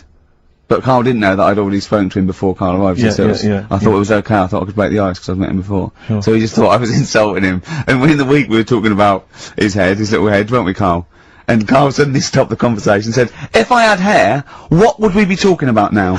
I think he had enough of everyone talking about it. And he looked good though. It's a special little do. He had it sort of, cropped a little bit more. I like it when he's just freshly had it done. Mm. Do you like? Yeah. Has that ever happened to you, Steve? If you're somewhere, say if you sat somewhere, does someone sort of, is he anyone else who you look like, or would you say you're a bit of a one-off? I love these two. But to be fair, I like it. To be fair, he seems to be having to go at me an awful lot more than I do at him now. I mean, he just starts it. Starts it out of nowhere. I think his is sort of a get back for the way you treat him as a producer, not. But he's not a producer. If he produced the show, I wouldn't have a reason to criticise. I think this is it. But seriously, I mean, it really winds me up now because it started as a joke, but now it's abuse. Yeah. He got annoyed at Heat because it said Karl, producer, well, not so much a producer as just a bald mank. And he went, "Can they say that? Yeah. Can they say that?" See, that's a magazine, an independent publication has identified what exactly it is you do. Yeah. There we go then, go on, bring it on, because here we go, he's looking at me, I know he's thinking, I can hear the cogs. I'm not thinking anything. It's No, that is true. Never a true word. Play a record. This is what the phone message he left me Wednesday on my mobile. But I just is chatting about certain things that are going on at the moment. What he does need to know. Duncan, who he mentions, is my agent. And, you understand a few other things. But this is the sort of message I get from Karl, right? Whinger. Old messages. Alright. 12:10, Wednesday. Just getting loads of people calling me all the time about shit. Yesterday, DVD signing for BBC London. I don't work there, but I've been dragged into that. I've got a woman on, leaving a message from Talk PR, going on about, do you want to go and see Pop Idol again? Right? They're just saying, you and some listeners can go. So I'm sure you'll love that. I've got Jim Benner wanting you to introduce the tin buckets at the Astoria. So can you just let Duncan know that I'm doing his job whilst he's sat on his arse with his thumb firmly up his arse? Can you let him know that I'm running around like a here sorting shit out for you? Alright, see you later. Message left So, at 12. do you know what I mean? I know, but that's the kind of phone message he's leaving. Do you remember who he was before you... But he's even annoyed that he gets a phone call. I remember he got a phone call for you to do a voiceover and didn't pass it on. You missed a voiceover. That was thousands of pounds. No, I did pass it on though, I told you. You said someone had phoned. Yeah. That's not good enough. But who's that? Well, she didn't say, and I didn't ask. But Of course she said. She didn't say. Rubbish. So you didn't take the number down? Just when she went, "Oh, can you tell Steve to call me?" And you went, "Yeah." Yeah, well, I just thought you'd know her already. I should have known, it was a woman, so I should have known. He's having a go, you see? Unbelievable. I don't know how it's come back on me. You're the one who was picking on it. Yeah, exactly. I'm saying. I'm defending. Why is he having a go at you? He never picks on Ricky because he knows you are his bread and butter. Seriously, do you know what I mean? The only reason he's got Mondays off is because you're still doing this show. Yeah. That's why he's scared of you. That's why he has a go at you on the phone, but he always picks on me because he knows, I'm a pushover, I'm a nice guy. He's scared of you. I can't believe I don't know how it works. Is that true? Steve, I'm always sorting you out. I look after you. Sorted you out with tickets. I sorted you out with lager I've got you today. Why are you picking on me? What do you mean you're sorting out tickets and lager? What's this? Right, whenever you want tickets. Yeah, sorry, I don't want to use this as moaning time and that, because I don't like to moan, I'm busy and that, right? I've sorted you out tickets for gigs. Yeah. Right? What somebody doesn't even turn up to. Yeah, we won't even go on about that. Yeah. Right? Lager. He was sorting out the Cure, he complained it was boring. Yeah. There was that big drum of lager that you had, and you said, "Oh, put that in your room for me." Yeah. Because I don't want to carry it home. Right? Lazy. So I said, "Alright, then I'll put it in my room." It goes missing, it gets nicked. Then you have a go at me because it got nicked. Yeah. I get you another one. You make me carry it around town for you for half an hour, then you say, "Oh, I can't be bothered taking it home. Can you take it back to work for me?" Yeah. Yeah. But interestingly, this is like a year ago, so it's obviously it's still pressing on you. Oh, is hang it? on, and I forgot the one when we had an argument over 50p. When we went out for a coffee. You didn't want to give me 50p back that you owed me. That was the same day you've given him about 40 quid worth of lager. But see, this is my problem. This was my point at the time. It's not the 50p in terms of money is not what's important. The fact that you think you don't have to give me money back because it's only 50p, that was the point at stake. It's me who makes a decision. Oh, don't worry about the 50p, not you. It's only 50p. I'm not going to give it to you. Do you know what I mean? There's got to be rules, otherwise it's chaos, Carl. Come on, mate. All right. I don't want to fall out about No, it. that's not all right. Shall we kiss and make up? Do you want that? Do you want to do It's that? alright. Yeah. We should play a little record and come back to this, because... I can't believe it started with you slagging him off, Rick, and I've ended up I know. as the monster. I know. Bit of R.E.M. Yeah. Do you know what Steve said when he saw that, Carl? Go on. He said, it has captured Carl. What do you mean? Well, you just look utterly gormless.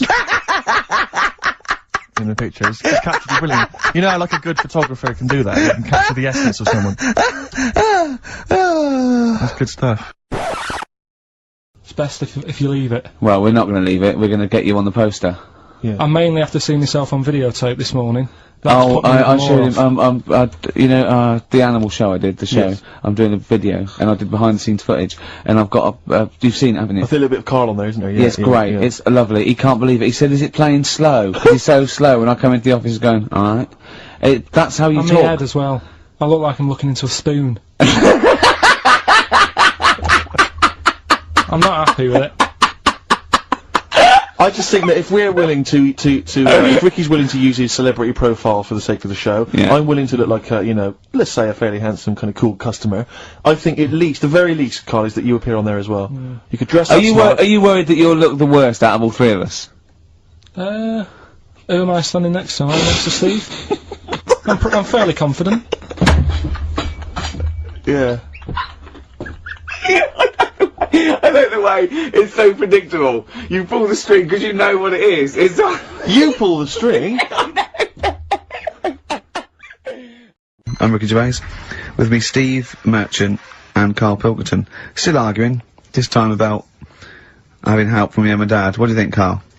No, I'm not. I don't want this to turn into some sort of wacky type thing where we're pretending we're arguing. Yeah. Well, we're not pretending. We're not pretending, you are Yeah, arguing. I know what people will think we're messing about. Oh, Right. that wouldn't have thought so. We just need to. We can talk about it later, sort it out. Yeah.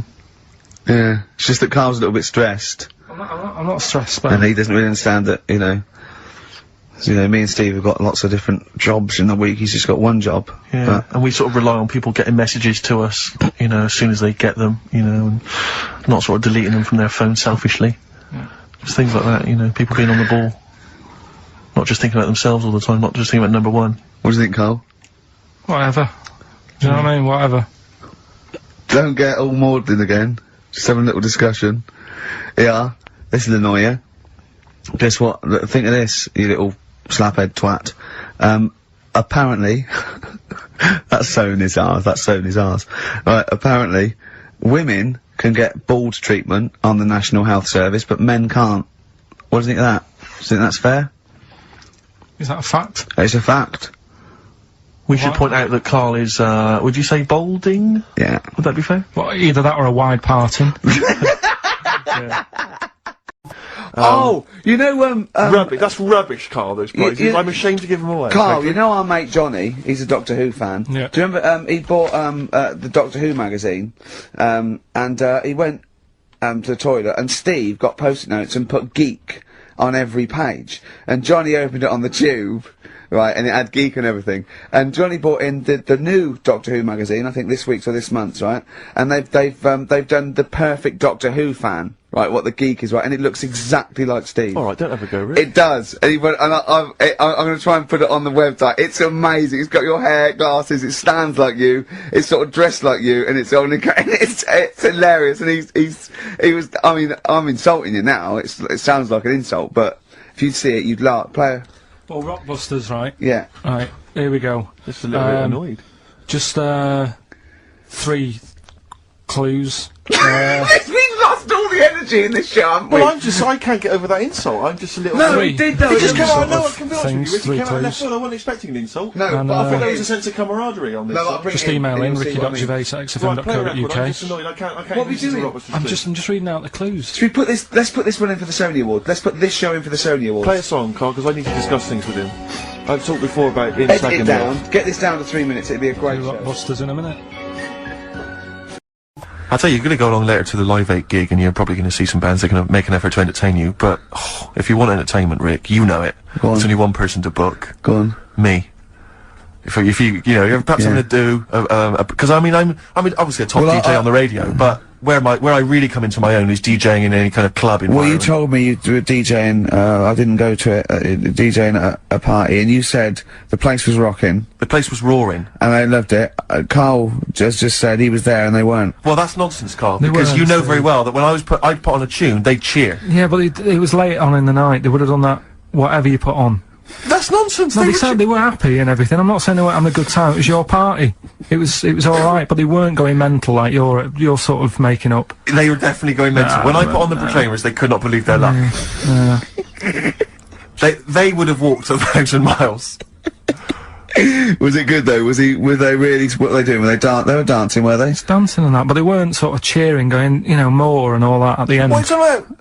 Oh, Take wow. On Me came on. The big cheer went up. Oh, I don't know who to believe. I've been there, done it, Steve. I've been the DJ as well. Oh, it might be jealousy. It might I think be there's like professional jealousy there. Yeah. I think it's because my fortunes are on the up and his are on the down. You know, we all know famously that he had Pilkey's making music. his Didn't DJ happen. outfit. Didn't happen.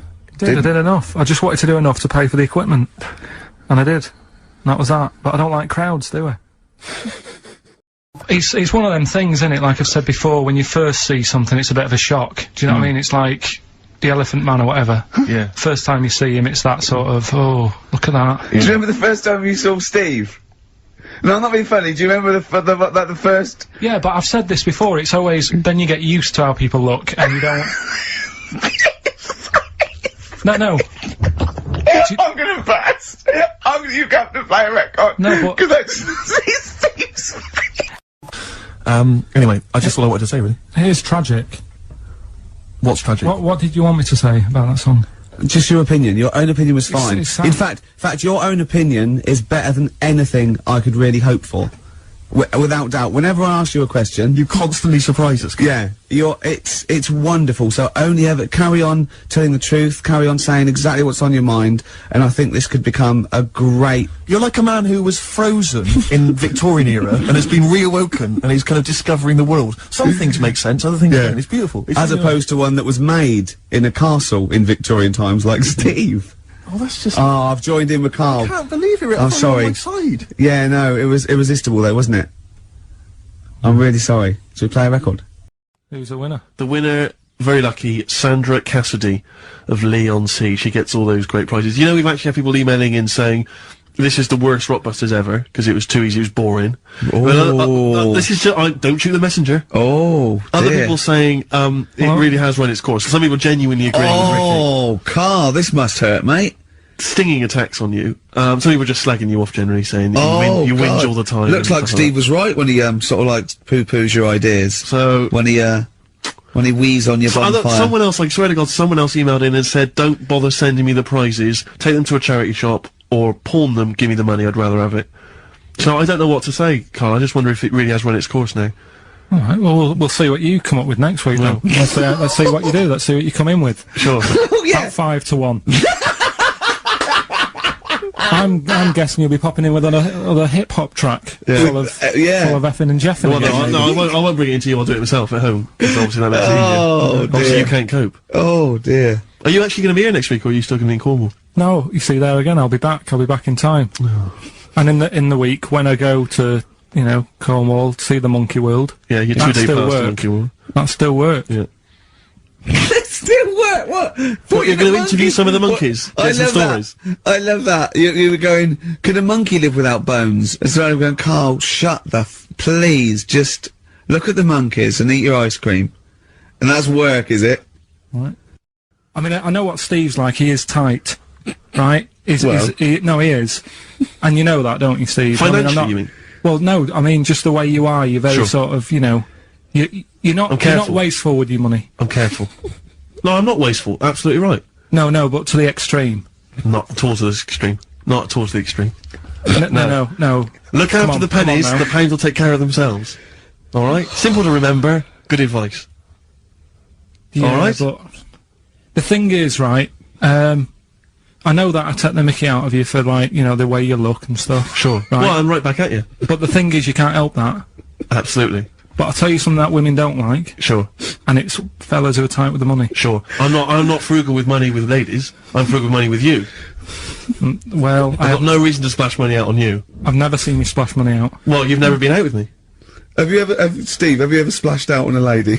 No, but I hope to one day. The right lady. Play a record.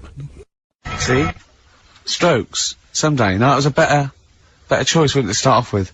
Hello, ladies and gentlemen. XFM 104.9. I'm Ricky Gervais, obviously. Steve Mitchell. No, come on, let's get my name right from now on. That novelty's worn off. What is it? Is it Steve Merchant. Oh, yeah, that's the wrong one, isn't it, Mitchell? The Guardian got it wrong. It's Steve Merchant. And the more I say Mitchell, the more people are thinking Exactly, it might be Mitchell. Oh, God, sorry, Dave. But Karl wanted to start off with the stereophonics. Oh, loser. Because it was a newer track. And Karl now, we've made him what he is. He was nothing when we found him. He's like work experience. And now he's going, oh, we should start off with the stereophonics. I'm going, trying to tell you what to do, Ricky. If I want anyone's opinion, I don't. Basically. But you'd probably come to me, I imagine, wouldn't you? I'd be the first person. Before Karl, Yeah. I'd consult you, Steve. Thank so you. Just keep it, just because he was in Pilkey's making music. I cannot wait. I'm looking forward to this. I mean, I literally can't wait. Should we do it now? Well, I'm tempted to save it, because I just want to mention to people, that, they should be very excited, because, it's gonna be Karl's special night tomorrow. You excited, Karl? Oh, yeah. Oh, this is, me and Steve, because we were nominated, we get a guest. For the BAFTA Awards. And it's, it doesn't say guest, it actually says, partner. So I'm taking, my partner. And, Steve's taking Karl. Yeah. But what Karl doesn't realise is, you will have to pretend you're his partner, otherwise you wouldn't be able we'll have to hold hands when we go on the red carpet. Is this really your partner? It's not just a guest. That's how it is, and either we go in like that, or we can't get in. You just have to be with him when you go up there. I mean, you have to, does he have to we should hold hands, but I think what we should do is, just to make sure that there's nothing at all that, like, it's gonna go wrong, we should just do a little kiss. Just like, or be seen sort of like cheek to cheek, just to show them that, you know, you're not, he's like not Elton John and David he's not just Finnis. getting his mates in for a free meal, you are actually partners. No, I'm not up for that. Why not? Well, because we know we're not actually gay. No, but so it's not a problem. You've come out of it looking quite good, because you've got a good-looking fella. But I'm meant to look like, you know, I mean, I'm not gay, but if I was, I don't think I'd go for your fella. Oh, he's done you, Steve! It's turned on you again! I cannot believe... We were trying to get in! Wait a minute. I have got the cream of London's totty phoning me up, trying to get an invite to the BAFTAs, right? We have very graciously asked you if you would like to come along. Well, that worries me even more, that you've got women calling you up. Karl, I can't choose between them.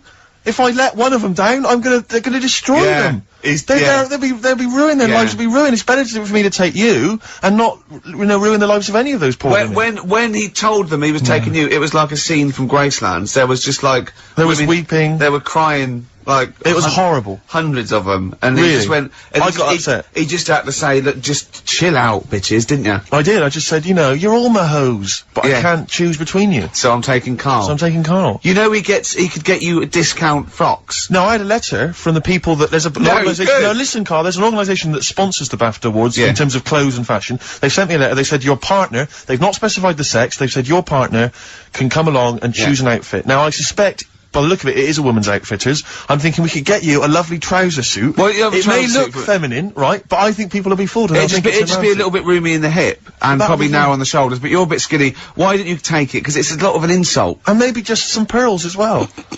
Be lovely. Wouldn't you? I haven't got anything sorted to wear yet. See, you're slagging me off. You're likely to end up going in a tracksuit. Yeah. But yeah, I don't know what we were talking about there. So we've got the film thing going. I don't know what we were talking about. What were you talking about earlier about glasses as well, and Steve taking his glasses off? What was that? What are you saying that in front of him now for? Was it an insult? It wasn't really an insult. Karl, what were you up to? No, what was it? I genuinely don't remember. I genuinely don't remember. Well, right, Steve, I'm not having a go. Right? Just saying how people, it's a bit weird that you've got glasses, because you've got a good pair of eyes on you. Right? That isn't an insult. What were you talking about, though? What was it? Why did it was the fact that people who wear glasses always look a bit weird without them on. It's like, you know, they should wear glasses. Okay. Why did we get round to this? What was we talking about? What were we talking about? I don't know. I don't know. I don't know what that was. It sounds like an insult, even it wasn't intended as one. It wasn't. It sounds like an insult, Carl. It does, yeah. No, it wasn't. I But should be listen, allowed to punch you every time you insult me now. No, but I'm not Oh, I'm having a doing it. go. I'm going to give you a dead arm. Look, Steve, it's you. You always even if it wasn't, you intended it to be one. What you... That was real. Play a record. No, but It's mad. Every time you insult me from That's now on. mad. Oh, is this the Cardigans? Great. Brilliant.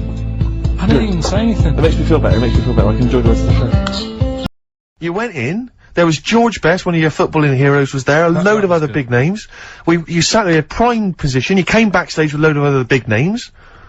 Hey, you had a lovely bit of You were grub. filming this thing for the DVD we're making. That's you, a cameraman on our DVD. And yet you think, oh, and now you look grumpy because you had a couple of pints and I can't believe So tell us why you didn't enjoy it, because the ceremony, what didn't you enjoy about that? It was interminable, wasn't it? Far too long. Wasn't it awful? 3 boring. hours. I thought you were going to say something. Really? Sorry. 3 hours. Yeah. I mean, I suppose for you two, at least, you know, you were going to get something. Sure. Yeah. But with me, it's like, I mean, I've never graduated or anything, so Have you not? I'm trying to think of a situation. Basically, I sat there for 3 hours knowing that I'm not going to get anything out of the night. Yeah. Right? Now... no one Did you, told sorry, me. when we invited you and you said yes, did you think you were up for an award? No.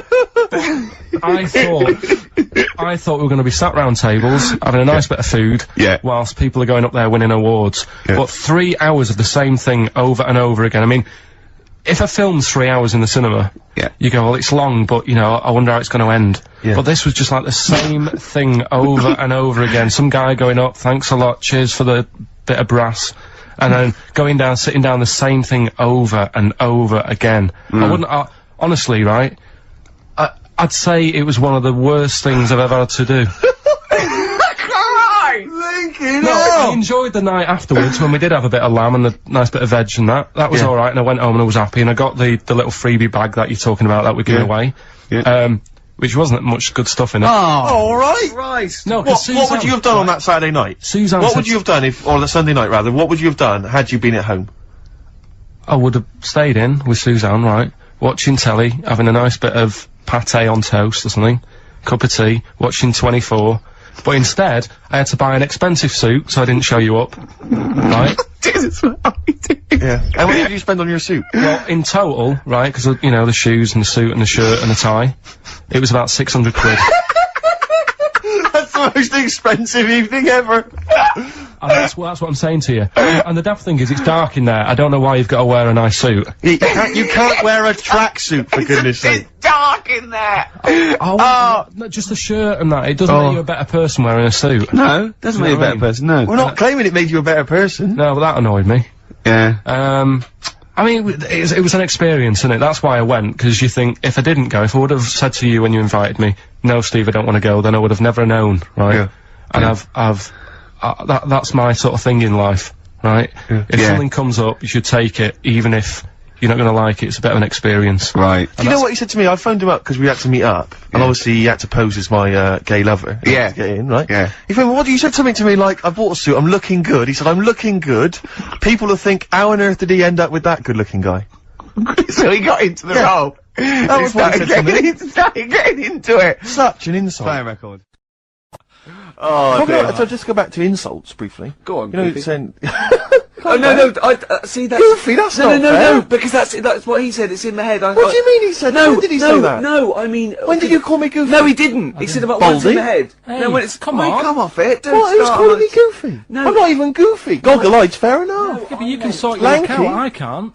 What do you mean I can? How can I sort my look out? I'm not even Goofy. That's not fair. You've got the proper features, What? just needs sorting out a bit. I can't help it if my hair's not good. Do you know what I mean? It's brilliant. I'd like to rent you out to people. See me, I'm different. I would happily leave him now in the bottom of the cupboard. Until With quiz the night. scale electrics. Until the old pub quiz night, when there's no one else who will have you on the team. Sure. And suddenly you want to be your best mate. Done him again. Right. Yeah, where's his mum and dad then, Carl? Yeah? In Bristol. Yeah. Me and Steve were having a little meeting yesterday over lunch about, planning stuff for the show. And, Gary Kemp came up to me, started having a little chat about old times, and, I went, oh yeah. As he went away, Steve said, right, think of this. He said, Rick, don't take this the wrong way. Remember that sentence, don't take this the wrong way. So there's a right way and a wrong way I could have taken this comment. He nodded to sort of Gary Kemp and went, he's aged better than you. I went, well, how could I take that the wrong way? Yeah, it's not offensive. No. Well, the point is this. He because he didn't know me 20 years ago, so he's actually saying, Rick, don't take this the wrong way. He looks better than you do. Yeah, well, he does. But why say that, Carl? What? Did you really say that? Yeah, although, can I just backtracking for a second? I love the fact you said you bumped into Gary Kemp and you reminisced about old times. What old times did you share with Gary Well, no, Kemp? he came up and said, did we drop the pops together? I went, no, I did Razzmatazz. I said, oh, we did Razzmatazz. I think he was thinking, had he ever met me before? But he hadn't, because we hadn't. That's what I meant. Yeah. Yeah. And, But if you had to make an objective analysis... I wouldn't. I think that's out of order. Sure, sure. I mean, you're always slagging me off, but apparently you can't make a value judgment on something else. No. Wouldn't do that. Well, because you're morally all over the place. You don't know where you're coming and going. Leave it. Yeah. Leave it. Sure. You should do what I say about you, behind your back. So, would you say you're better looking now than you were? Or... Then I'm what? Would you say you're better looking now than you were? Than I was when? Well, have you aged well? Yes. You've aged well? Yeah, I've kept my looks. bit of Dando? Bit Evan Dando, this would be lovely, yeah. I'm not going at the moment, I'm not going, and I'm desperate to see him, man. I mean, he's going to do a great concert, it's his only one in London. I can't believe that being on the radio, being on XFM, the listenership's going up apparently, I can't believe I can't get a ticket. I've asked Karl, he's done nothing, No, Carl had a very good point. Nothing. Carl, say what you said when he was whinging in the but first of all, whilst you're moaning, you also asked in the week for a Badly Drawn Boy album. Yeah. You got in today. Yeah. There's one there for you. Well, yeah, but it's yin and yang, And it's Carl. like, yeah, but I do, Carl, what's Steve ever done for you? That's what you got to ask yourself. What has Steve ever done for you? Well, he took me to the BAFTAs. Yeah, but only 'cause no one else would probably want to go with you. I can't believe that. What is I this? do not believe that. Oh, Steve, I'm going to stitch you up now, Carl. And it's in a nice way, and don't worry, it won't be too bad. He won't take too bad. Carl sent me a little text message today. Right. No, Oh, what is this? Right, okay. Okay. You know, I'm in a very frail mood at the moment. No, 'cause I'm you're not like going to this see one. Bruce. This is funny, because me and him have been, like, sending, trivia back and forth to each other. Which is another point, right? I sent him... Oh, well, I'll get to that in a minute. I thought he'd really be amazed with, Well, while you're fiddling, if you can make my dream come true, to go and see Bruce Springsteen tomorrow, then give us a call on the usual number. But like I said, Steve... What? Right, it wouldn't be... Right, you just said when the song was on, can't believe it, right? We work at XFM, and I can't get tickets for Springsteen, right? Yeah. We work in radio, we should get tickets. Right, now think Which of I'm the willing amount to pay for. Yeah, but think of the... Yeah, but if it's sold out, it's sold out. Yeah. Yeah, Right? but that's just something they say. Right, that's just what they say, is it? Right, so everybody on local radio stations say, do you know, I like that Bruce Springsteen, I want a free ticket, right? So another say... I tried 400 to phone, I phoned for an hour and a half, I couldn't get through. Not long enough. I put the hours in. Not long enough. Not long enough. What are you talking about? I put the hours in. No. Right, so another 400 people turn up at the gig. They cram them all in. There's people being crushed. You know, they've paid the money early. They were up early that day when the phone lines were open, whilst you were probably sleeping and that. So they're dedicated, and they're the ones at the front getting crushed. What? Would your Why mum are and they dad getting be crushed? happy if you were there getting crushed? I don't mind. I'll sit at the side of the stage and watch him. Yeah, but I don't mind. But everyone will say that then, and then What? before you know it, Yeah. no one can see anything No, because you're all Carl's on right on stage. this one. Leave Right, it. yeah, Leave just it. read, right, I'm gonna give you this here. I'm now handing over my mobile phone to Steve to read the... You can see it's from Carl at the top, but just read it out as you scroll down. Just read it out loud. Is this a text message from... Yeah, this is a text message to me from Carl. Read it out. To see at night as well as an owl, you would need eyes the size of grapefruits. If only Stephen could turn his head right round as well. Carl, I can't believe it. What upsets me most, Karl, right, is not the fact that you've been slagging me off behind my back. It's the fact that you've got the cheek to come on here and moralise because you've failed to get me tickets and make a dream come true. You've come on here trying to pass the buck and say that it's a health and safety problem, when in actual fact it's a Carl Pilkington problem. Look at that, see that, I've got it in a bin. I'm devastated, you know, and then I didn't thought, let's play a record. I'm I should upset. have eaten this banana. Off air. What's the number? It's 08700 800 1234. But if it's sold out, Steve, it's sold out. A bit of a classic here. REM. I bet if Ricky wanted to go, it'd be fine. I'm sure someone could sort it out then. Who? Oh, if Ricky Gervais wants to go, then I'm you can going. come. Are you? No. You want some tickets, then? Well, there's the best band in Britain, in my opinion. Big words. The Darkness, Growing on Me, on XFM 104.9. I'm Ricky Gervais with me, Steve Merchant, and Karl Pilkington. Have you got the album? And already, they've had an argument. Yes. Well, I mean, I don't know whether we need to cheapen the show by discussing it, but I asked for a particular track. Karl is the producer, and he failed to get it for me. He's failed to get it for me. He's failed to bring it up from the record library. Completely failed in his mission. He needed to get 2 records, and he failed to get one of them. A 50% error rate there. Yeah, but like I said, I looked in the system, it told me what album it's on, I brought that album up. I'm busy. But, okay, so fine. Fine, you're absolutely fine then. That's no problem. You know, once again, that's a great excuse, Karl. Brilliant. The show has been ruined, it's been partially ruined, but you've got a bit of an excuse. Alright, I didn't make a big deal out of it when you said, oh, and whilst you're down there, get us a new 50 Cent single. I never said, while you're down there, get the new 50 Cent single. I asked you if 50 Cent single was lying around. Yeah. If it hadn't been here, I wouldn't have worried. So I get it, yeah, I did that for you. Right. And when I come up, you say, has it got swearing in it? Well, I don't know, it's 5 to 1, Steve. Yeah, the I haven't got time, I've been whizzing producer! around. It's the brand new single. I'd have thought it had been lying around in the XFM office anyway. But I don't have time to sit around listening to music. Sure, well, yeah. Right? I know that you have, now you've got an iPod that can hold 7,500 songs. I don't know when you're gonna get round to loading all them on, but I haven't got the time. Sure. Busy. Yeah. Fine, okay, no, that's a perfect excuse, Karl. Well done, mate. Right. I just hope that I never have to depend on you in a real emergency. Yeah. So, we were talking about should we play a record? Is that link too long already before we bored. actually got to something? I'm already bored. Karl, we've got to get to something. We've got to do Karl, something. why don't you contribute something? You've been silent. Now that is scraping the bottom of the barrel. really Like, is. we're in trouble. Oh no. Oh, we're failing. Who can we bring on that's surefire, always delivers, Audio snappy? dynamite. Yeah. Karl. The big guns. Come on, Karl. I was just thinking, there is nobody else who looks like Steve. He's done ya. That's outrageous. Although, to be honest with you, that insult has resurrected things. Yeah. Well done. Right, okay. Did you buy Suzanne a gift in the end? Which you surprised her with on Christmas Day? Yeah, after that show that we did before Christmas. Yeah. I was walking home thinking, oh, might as well treat her then. Yeah. Went and got her a necklace. Nice. Actually, she said she wanted a necklace, but I didn't know which one, but went and got one. Yeah. And she was happy with that. Yeah. That shut her up. yeah.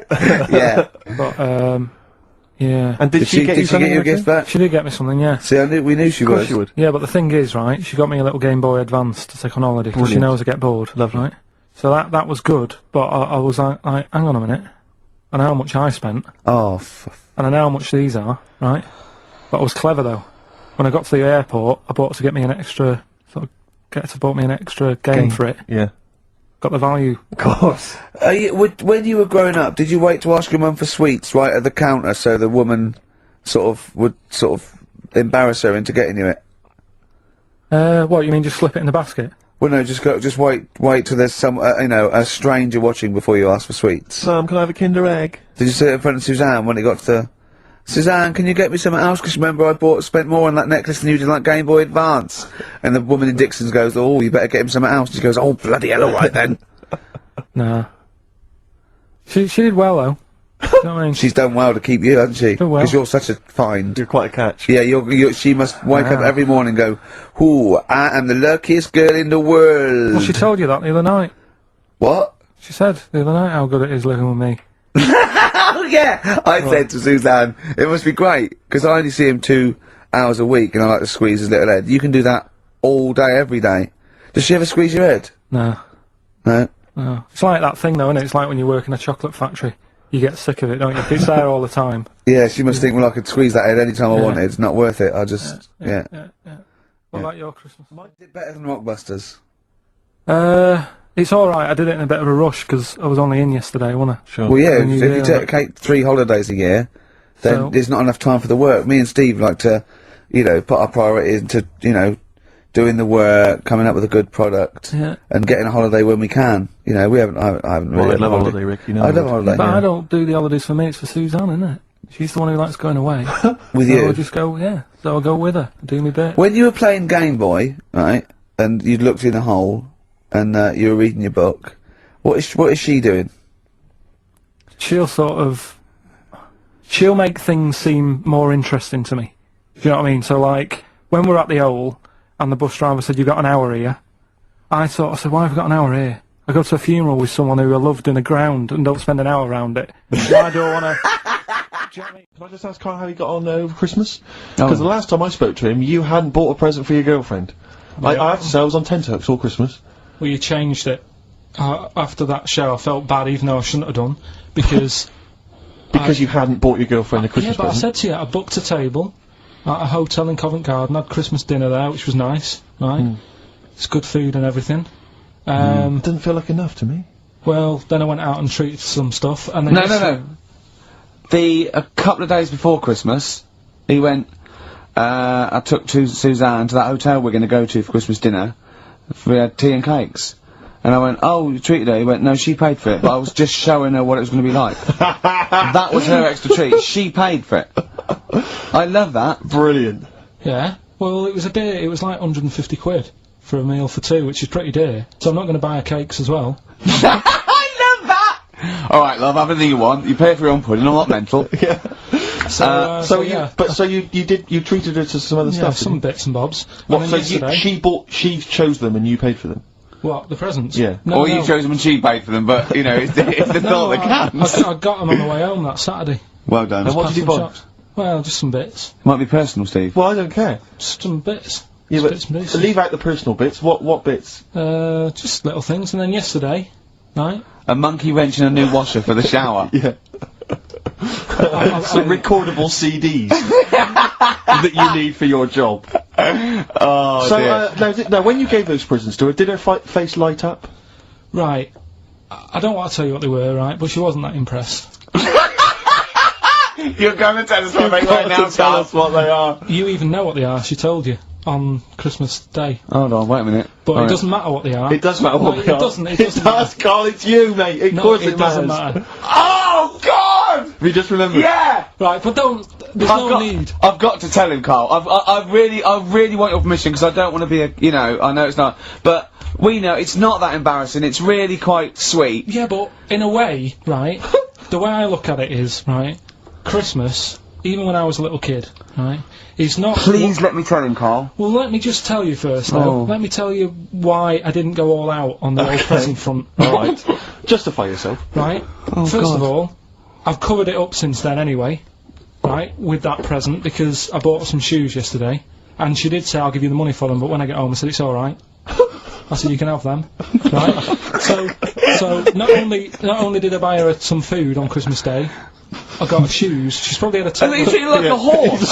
Yeah. It's not like, yeah, there you go, there's your shoes, there's your food, right, bed down, see you later. Yeah, but what I'm saying is I she's have done... fed and clothed Yeah, her. did you comb her hair? She's done well this year, right?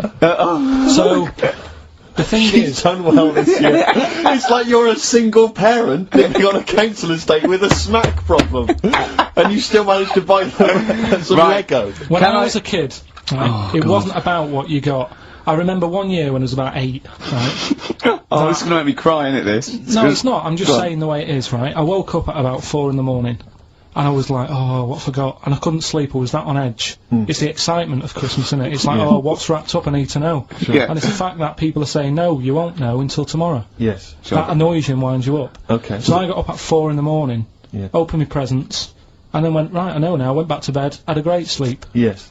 Right? So it's nothing to do with the excitement of what you get. It's the excitement of not knowing what you've got.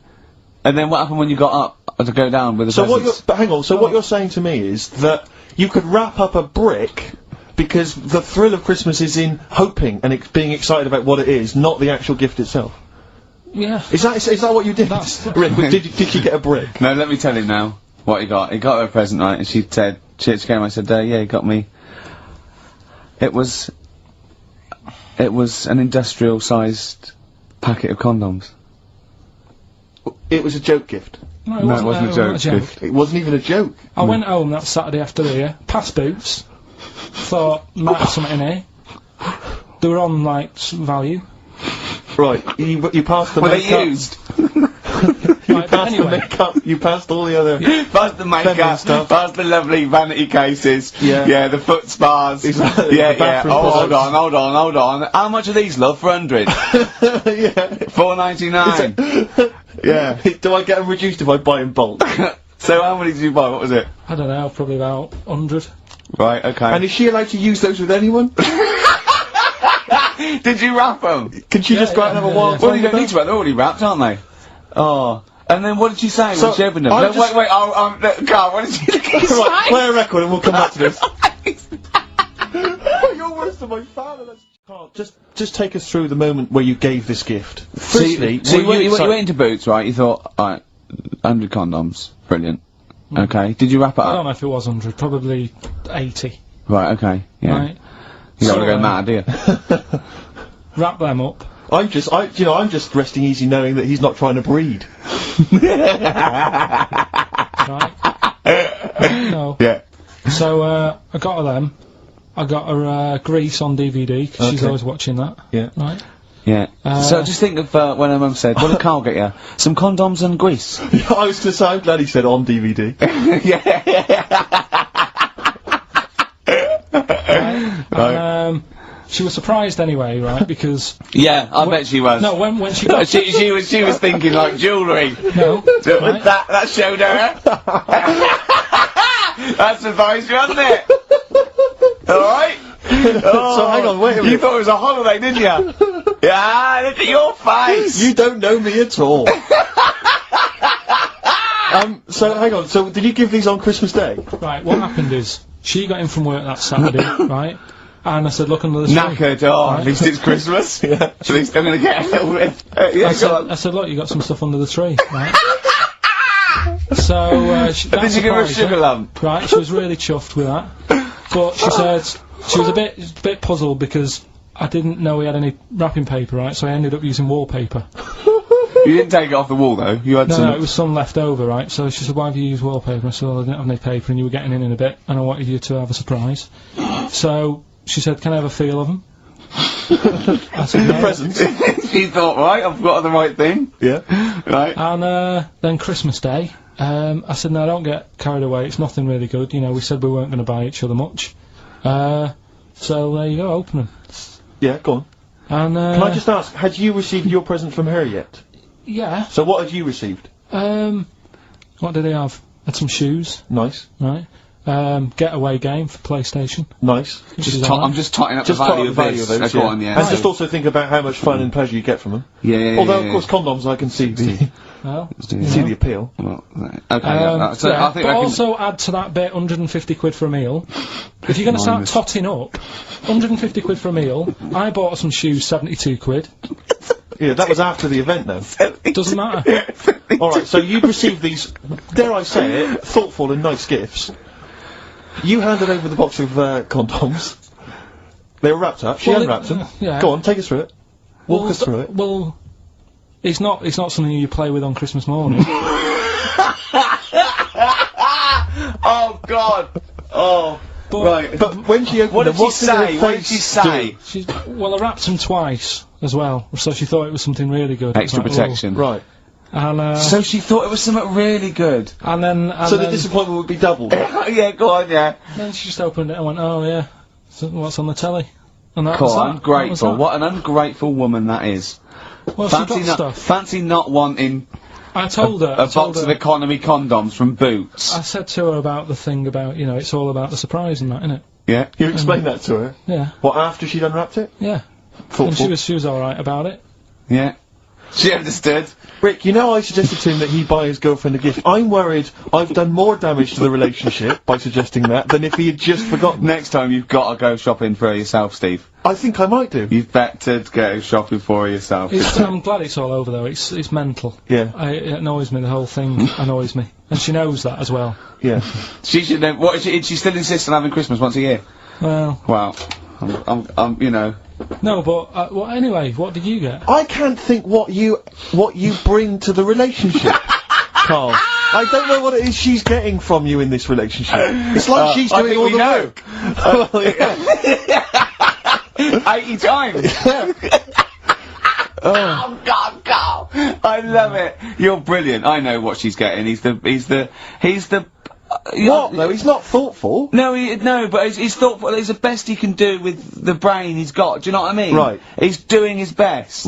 He's absolutely doing his best. There's no. He's working at the limits of his powers. Do you know what I mean? Though he's done as well as he can with what he was given. Sure. Yeah, and that's admirable. Yeah. It's like, I think he's done better than you'd expect. I bet his teachers didn't even think he'd get this far. Do you know what I mean? What, find a girl?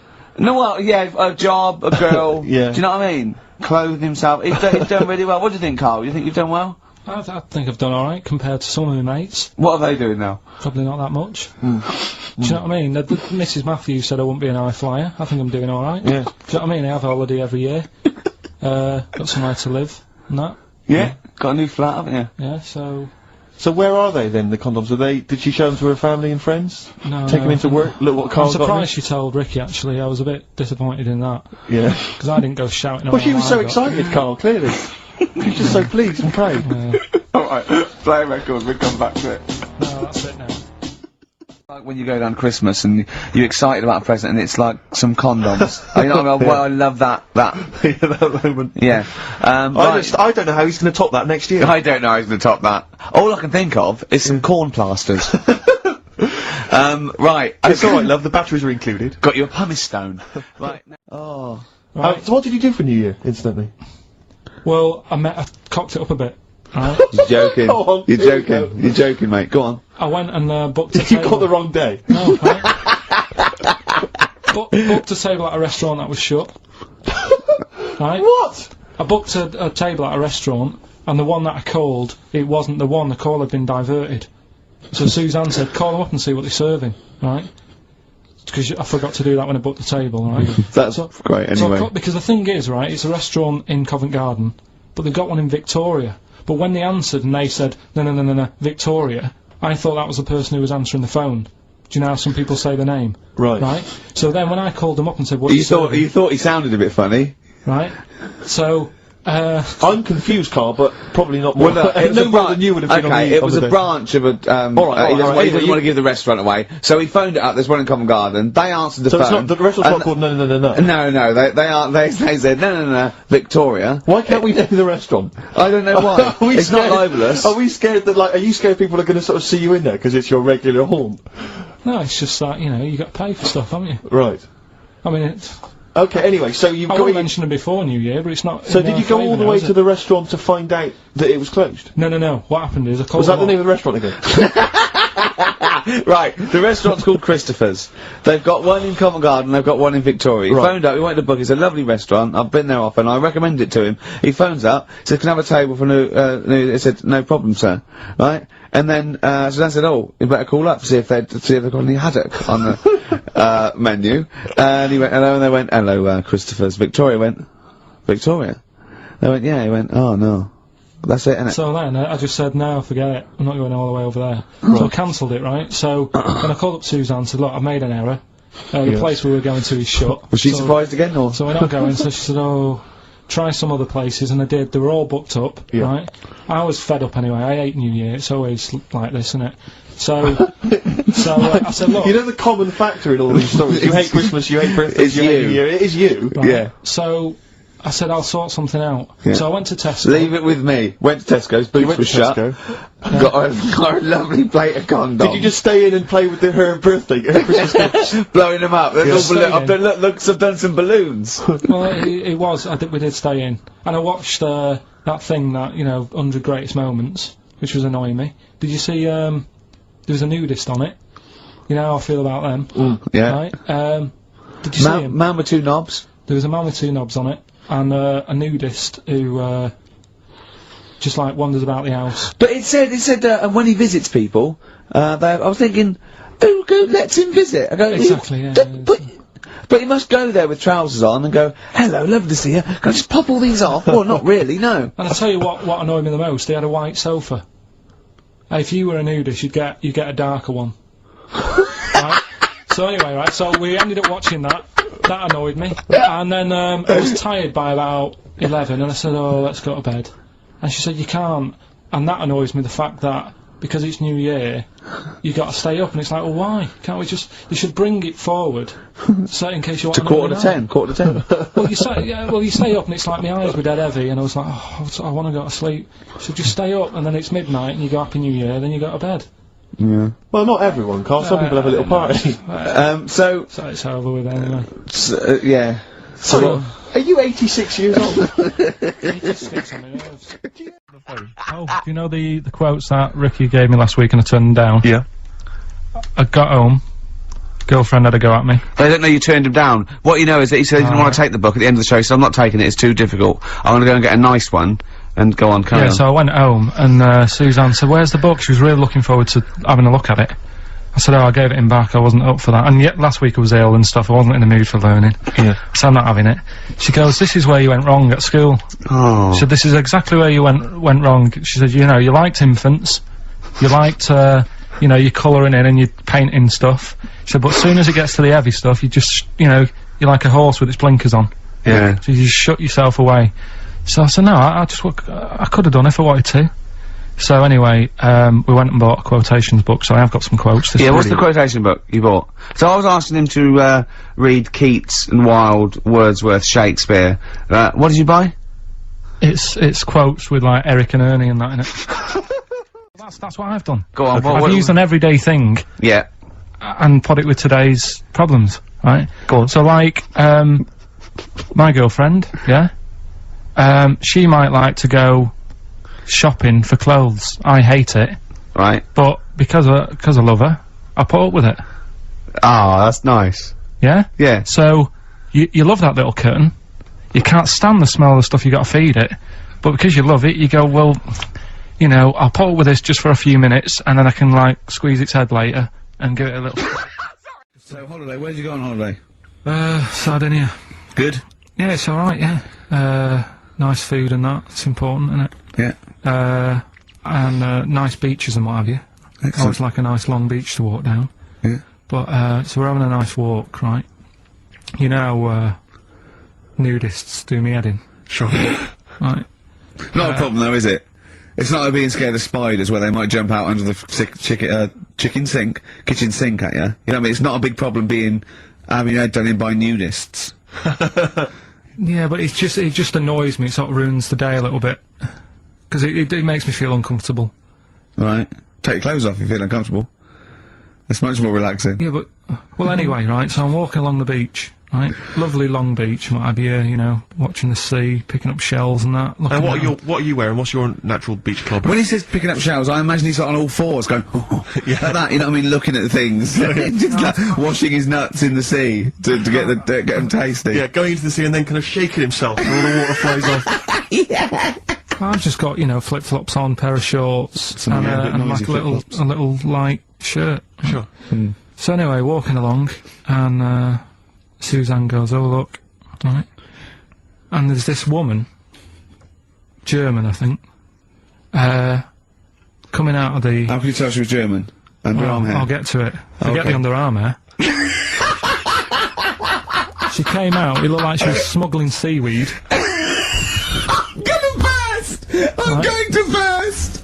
Oh god! And the funny thing is, right, she, smuggling seaweed! Oh god! She was a bit hairy down there, was she?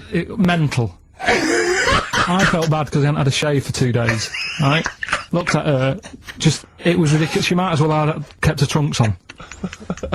It was just like she was wearing furry trunks, right? So anyway, so I'm walking around.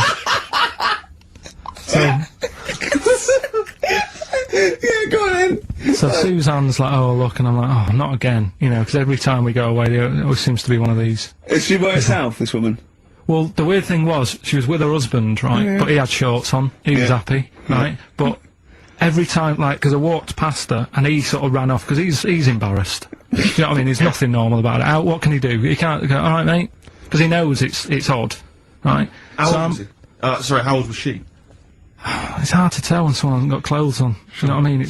They always look older, don't they, when they haven't got clothes on anyway, but I'd say she was about 40, 41. Okay. Right.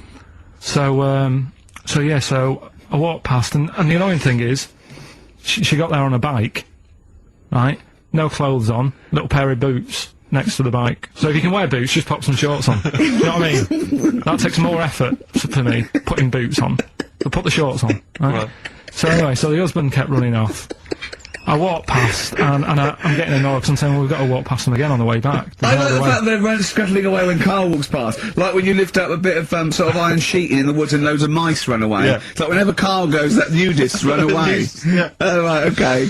So, but no, so we sort of come walking back and what have you, and you know, I have another look and what have you, and he runs off again. Why are you another look if it offends you so much? Oh, you might as well just have a look. You know what I mean? It's just putting it on show and what have you. But the interesting thing was that I just wondered whether the husband. If the husband were nude, you'd looked at his tackle. Because remember when you went to see those two strippers and it was a woman and a man and they whipped their shorts off, you said you looked at his tackle first. I think any bloke would. Well. You would. You just check it out. It's natural, isn't it? You just go, oh, right. So it is normal or whatever. Because you don't know if you know what I mean? You don't know if what you've got's right until you see someone else's. No, do you know what I mean? Yeah. But anyway, so, but he got us talking, because I was, then, as soon as I saw her, sort of, today's been ruined a bit, so I'm walking up the beach. It's been ruined! Walking up the beach with Suzanne going, how does it happen? Do you know what I mean? Why do people do this? What fun are they getting out of it and what have you? And, I just was thinking, is there any chance that that fella, right, didn't even know that she was a nudist until they went away? Do you know what I mean? Because I said to Suzanne, say if I met Suzanne, it's like we're getting on, yeah, everything's fine. And then you go off on holiday and you go, you haven't got much luggage. And she's like, no, it's fine, this is plenty, and I'm thinking that's weird. And then we go down the beach and she whips her knickers off. I'd be annoyed, but there's nothing I could do. Do you know what I mean? Sure. So I'm just wondering whether that's what happened to this fella. Every time someone came walking up, he was like, oh, God, this is embarrassing. And he kept nipping off. Yeah. Finding something else to do. Look at some shells. So I'm wondering, Rick, if at some point, maybe today or in future shows, we should get a nudist. You know, one of those official nudist spokespeople. You know, because all these nudist organisations, get them on the phone, justify themselves to Karl, because, you know, in his mind, they are, what would you say, weirdos, freaks? I don't quite get it. I was reading something in one of the supplements last weekend, and some journalist went round to some, whatever you call it, some resort or whatever for nudes and that. And it's Were just they playing volleyball?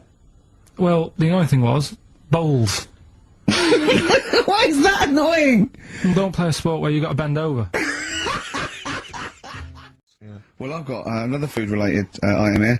Now, Karl, I got a little email via my agent, sent from someone here, okay, sent from someone at XFM, okay, and I won't say it was, she just said, I thought this might be good for Ricky to use on Saturday, and obviously what happened is, Suzanne has sent you an email in the week, it was Wednesday, and you've returned it, but I think you've returned it to the wrong email address. You returned it to someone here, who of course immediately forwarded it to my agent for ridicule on the show. Don't panic, it's nothing that bad, okay?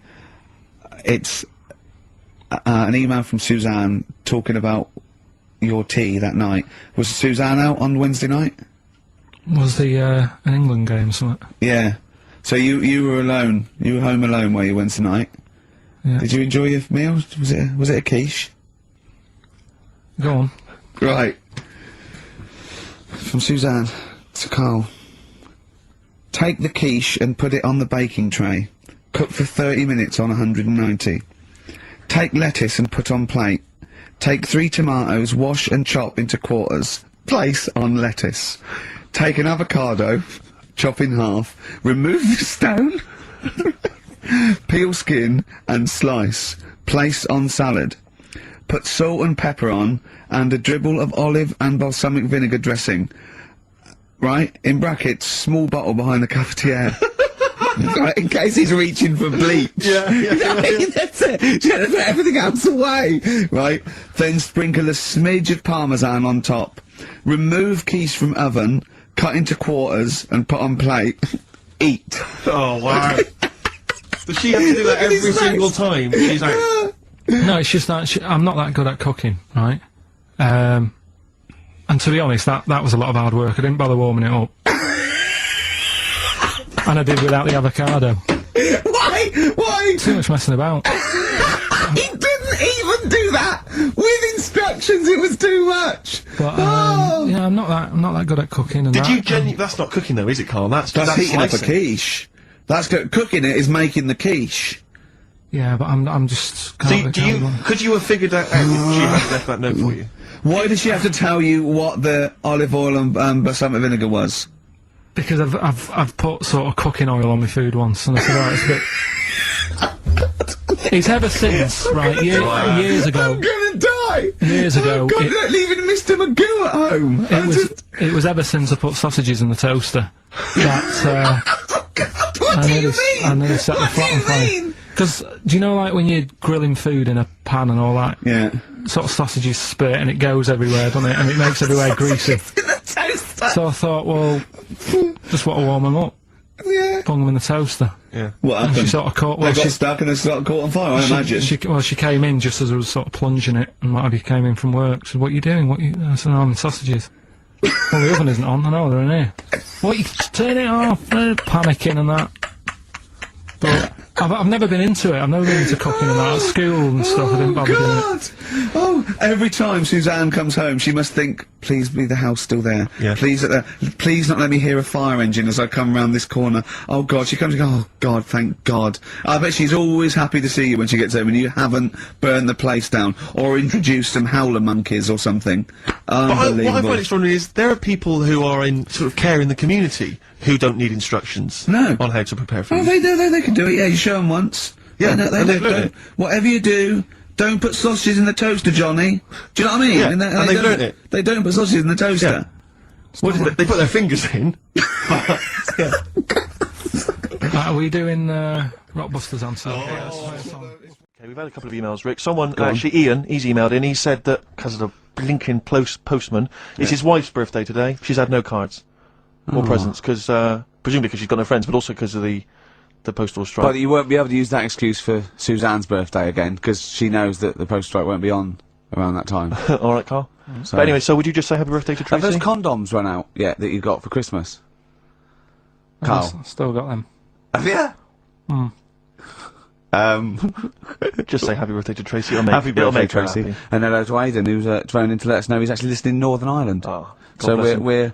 we've gone international. Sure. Now, there's also a questionnaire has been sent in by Ruth Chamberlain at Cordwainers College. Cordwainers College seems a weird. Cordwainers. It used to, yeah. It's either used to be a poly or a laundrette. I think it's yeah. Anyway, it's something that she's doing for, she's studying product design for the fashion industry. And anyway, she's got, some questionnaire. And we're too busy and important to fill out the questionnaire. But we thought maybe you could answer it, Carl. Look, Carl, look, he's yawning, he's looking round, he's only got to do 2 hours and he gets a whole day off and he's getting paid for it. Do something, Carl. Be grateful. You've probably ruined a man's career. He's been ridiculed now for doing this, that he's so weak, where he should have squoze your head and kicked you out of the building. So, let's have a little bit of effort. You've only got an hour and a quarter to do, then you get 2 days off, alright? Alright. Right, Carl, it's a questionnaire about happiness. Oh, yeah. If there's one person... well, that should answer it right where. The first question, Carl. On a happy scale of 1 to 10, where are you on the happy scale? Is it at this moment, or in general? Well, I would say generally. Okay. Yeah, but you don't always have to, like... I mean, I Jesus. think I'm happy in that, but I don't always show it. You never show it. No, but it doesn't mean I'm not happy in that. Like, I'm alright at the moment. I'd say I'm probably on a... I was probably on about an 8. I was probably on about a 9 when I woke up, right? And then, sort of fell out with Suzanne over her haircut. Yeah. Right? She went for a haircut and came back with something that I didn't like. Sorry, what did you say? So when your girlfriend walked to the door, she had her hair done, you said, I don't like it, alright? Well, say she could that? tell by the look on my face. I said, But don't you say, no, I'm happy with it, I just can't tell. I'm loving it. because then she might have it done again. Oh, you've gotta Carl, I let just people cannot know. get over you. I really can't, No, I but cannot... you haven't seen it. All right? Oh, So then I was fed up, but What- then I thought... Sorry, what authority have you got to talk about haircuts? yeah, you had well, officially from a barber in Manchester above a railway station in a shack, it was £2 a cut, told you have the hair of a Chinaman. Well, you wish you had the hair of a Chinaman now, you got no hair. You're a little bald man with your mouth open, so don't... Is she listening to this, Suzanne? Sitting at home with a woolly hat on? I don't know. But she knows now, doesn't she? What did you say? What What words did you did you do say? about I it, just though? said you look like someone out of Slade. Interestingly, that's what I look for in a girlfriend. Oh, God. Which one of Oh. Slade? That one with the funny Not Dave Hill. yeah. The one with the crooked fringe and the goofy... She had her teeth done as well, did she? She had 2 front teeth put in. Dumper. So anyway, I'm So prior to that, you're on a 9. Then you saw the haircut, you're on an 8. Yeah. yeah. And Now then, what you on? I'm probably on about a 6 at the moment. Why? What's happened? Well, while Star Sailor was on, bit more head squeezing going on. So yeah, about a 5 or 6. So generally speaking, what would you say you're on? About a 4. You're on a 4 normal. Steve's a bit quiet. He's got a bit of a sore throat. Oh, a bit of a sore throat. Murder. All week. It's been murder, Rick. We couldn't work all this week I've been because off sick. Steve's been in Bristol. Carl, you're not impressed? It's just, I don't understand why having a sore throat sort of... Oh, he's done you. Right, what if the sore throat was so painful, it was like you've got broken glass and razor blades in your throat? You can hear now that I'm not even speaking from down in the throat, I'm speaking from the very top of it like that, so it sounds a bit weird. But you're right. What? Your hands are alright, aren't they? Yeah, but we talk when we're writing, don't we? I can barely talk. It was it was agony. I couldn't sleep because it was so painful. Even when I was just lying there, motionless, it was hurting. I just was surprised because we got back off holiday and called Ricky and said, alright, is Steve alright? And he said, oh, he's had to go back home or something and he's stayed there because he's got a sore throat. Yeah. I didn't understand why you can't, like, just go home. I mean, how old are you? What? I don't understand why you've got to be at 29. your mum and dad's when you're feeling I a bit ill. happened to be at my mum and dad's. Now I'm talking like you. When this sore throat really kicked in. So I thought I may as well stay and get a bit of the creature comforts of home. Do you know what I pictured though when he told me? See, my parents aren't like yours, Carl. Your father would have popped down to the phone box and maybe looked to see if there were any kind of throat lozenges. Strepsils. Yeah. Whereas my mum phones up the doctor first thing she can. I'm straight down there with my dad. They're snapping into action. They're trying to sort me out. It's a bit like that Ronnie Corbett thing, isn't it? Sorry. That sorry thing. You're right, Carl. Yes, you're absolutely right. It's just like that. Oh, No, dear. it's just because you I've just got, went on holiday with your parents. well, not with mine. No, with right. Suzanne's, and it won't be happening again. So, Well, that's that sort we'll of- have more didn't work about out that a for little you? bit later. Interesting. but it's just that. I mean, we were talking about it last night because we were saying to Suzanne, I said, "Oh, Steve's, he's been living at home all week."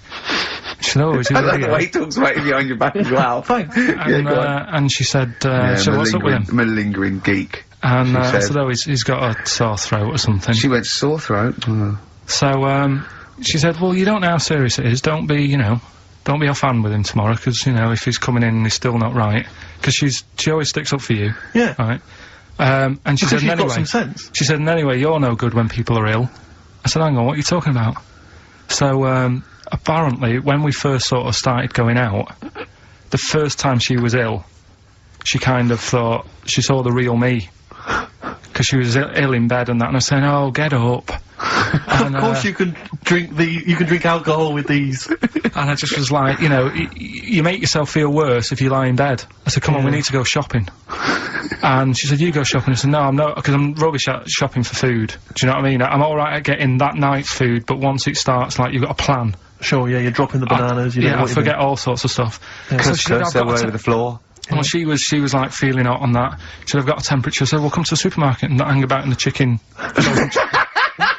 frozen chicken section. Cool yourself down. Yeah, sure. And it made her worse. So now she was like, do you remember that? And I was kind of like, yeah. Who's that hot woman sitting in the chicken fillets? Yeah. That's Carl's girlfriend. Yeah. She's obviously ill again. Even when I was... Can I ask, because after last week's show, when you had your breakdown, you went off to Hastings with your girlfriend, stroke carer, Suzanne. Now, what does she... Because whenever we meet Suzanne, we bumped into Suzanne recently at the BBC, Ricky and I. She's always very nice to us, very polite, we have a nice little chat.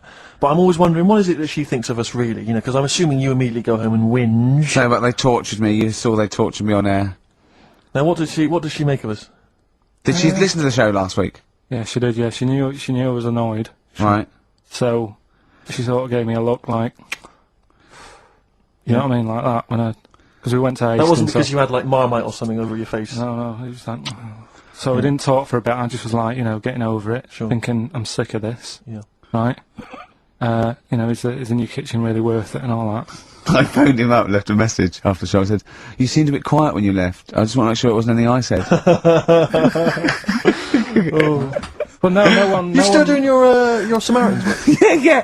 And did it ring, or did you just ignore it? Let it go to answer machine. I think I turned it off. I left it off, didn't I? Yeah. Just left it off all day. And But what does she make of us? Does she genuinely think? Does she not really like us? It's weird because there's no one who she doesn't really like, which annoys me. Because she says to me, I'm the opposite. Do you know what I mean? I'm like, oh, everybody annoys you, Yeah.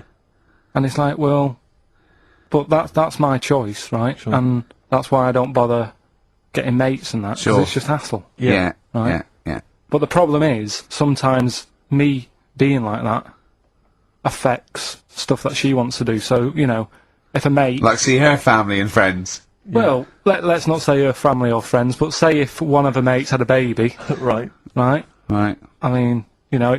Naming no names. So this happened. Well, I've just got to You got to be watch careful what I'm what you doing, say. haven't I, now? 'Cause of all... The builder who knows you're slagging him off and saying Nick stuff. Yeah. So, you know, she's got a few mates who have had kids recently. Right. Yeah. So one of them had a kid. Yeah. Go on. Right. And she wanted to go and see it, right? And she said, you can come with us. And I was like, you know what I feel about babies. Sure. You've seen one. You've seen them all. Yeah. They all look like Mel Smith. Why do I need to see another one? Yeah. Right? And she's like, yeah, but come and see it. You know, you get on with them. Come and see them. And I was like, it's a long way away. Yeah. Do you know what I mean? That's probably narrowed it down again. Yeah. Really. So, and that annoys her, because I can't be bothered. Do you know What what I did mean? you say? Did you say, "Oh no, I'm not coming to see him. I don't I'm like not him." going all the way to Swindon. What did she? Did he? Yeah. Or Birmingham, or Cornwall. Yeah, wherever it well, you know who you are. If you had a baby, Yeah, sort of in the but- last but sort if of, they are- and if Karl they didn't are- show up, and Suzanne said, "What Suzanne? What excuse did she say? You're working or busy or?" No, well, to be fair, I was working, right? And they Yeah. are nice people and Oh, stuff. now you're backtracking because No, now I'm just do saying, they yeah. listen? Yeah, but Do they listen to the show? They might do. So you know they listen to the show. So once again, you've got an anecdote where the people who you've admitted to not liking to see their baby or No, care about no, them no, are no. listening to the show. No. Maybe it's, I don't know. Maybe the builder's listening once They're again. nice people, I like them. Just all like their baby. just sneeze in the chili pot. When the kid's older, I'll go and see him. Yeah. It's just, do you know what I mean? When it's got its own little character. As a baby, it could be any baby. Do you know what I mean? It's got nothing to offer me. I know what you mean. It could be a toy baby. But you know what I mean? It could be a Yeah. bag of sugar. No, I know what you mean. Yeah. Yeah. When it can start talking and you know. And lend Play you around money. with it. yeah. yeah. Got good toys and stuff. It's well worth Yeah. going, but at the Yeah. moment, Yeah, nothing. I'll see it when it's about So you 6. go, oh, you want to yeah, brilliant. Put it to bed. Let's have a game of Scrabble. Yeah. Do you know what I mean? Yeah. But yeah, that's what we were talking about on our way to Hastings last week. For me, that's where I went to chill. Well, do you want a bit now, or what? What we What? No, I wanted you to tell Steve about your holiday because you told me in the week. Go on. Steve, I mean, bad idea. I had a feeling anyway about going away with like Suzanne's mum and dad, because I've never been into sort of family holidays anyway, right? Even when you see it, whenever I've been on holiday and you see like families on planes and that, and they're all having a laugh and a joke, loving it, and then on the plane going back, you can see that they've gone off into groups, and like, the dad isn't talking to the daughter and all that business. So I thought, asking for trouble, but I do everything once. Do you know what I mean? Boxing, dancing, going on holiday with parents and that. Yeah. Give it a go, see how it goes, right? So Not your A-levels, but fair enough. it started off. It started off bad, didn't it? Because last week I told you that our dad called us up and said, I want to take some tea bags with us to Madeira. Yeah. What's the best way of packing them? Yeah. Right. So I knew there was going to be problems like that, because the thing with Suzanne's family, right? They like having a routine. They know what they're doing every day. They know what they're having for tea every day. It's the same thing every week and stuff like that. Yeah. So I thought this is going to be interesting, this, because they can't do what they normally do. Sure. I love it. I love you treating it like an experiment. Yeah. Right. Just watching them all the time. So the first problem was they'd never flown before. So I was winding them up a bit. Saying, it's murder. It's really horrible. Plane goes all over the place. And a mum had done some research saying, well, I've been reading about it, and What, she got a funny accent? more people, there's more chance of me being killed on a donkey than there is on a plane. So I upset her. I said, right, when we get there, Spain. I said, when we get there, let's see if there's any donkeys on the beach. Yeah. Right? And she didn't like that. So. Oh, what? The joke about you hoping she died? Yeah. Oh, what's up with that? Right, so we get there, and, you know, they see the villa and that, they're quite happy with all that business, right, and all that stuff. And then, as time went on, I was getting a bit sort of fed up with them being around us all the time, because I think you should have your own time when you go on holiday with the family. You should say, right, you go off and do your thing, we'll do our thing, and we'll meet up later and talk about what we've been doing and stuff. Anyway, so it gets to, like, the Thursday. We've been away since Monday, right? And, I said, right, we're going out tonight. So, our mum says, yeah, we'll come with you. I said, no, it's just us, we're having a bit of time on our own, right? Is it true you said to her, you told me this, you said to her, you started to annoy me, I want to drive my own? Well, I just said, well, I told her at the start, I said, it's going to be interesting, this, because people annoy me when they're around me a lot. Sure. So I wasn't nasty to her, I just was saying people, not her. All right. Do you know what I mean? I'm just saying, you're going to get on my nerves. So, you hailed a donkey for her. So, no, but, seriously, right, with the flying, do you know those stockings that you can get because of, deep vein thrombosis? Sure. She had them on in the cab. Brilliant. And it's only a 2-hour flight as well, so that was annoying me. Right, so anyway, it gets to this, you know, the Thursday night when I'm going out with Suzanne. Yeah.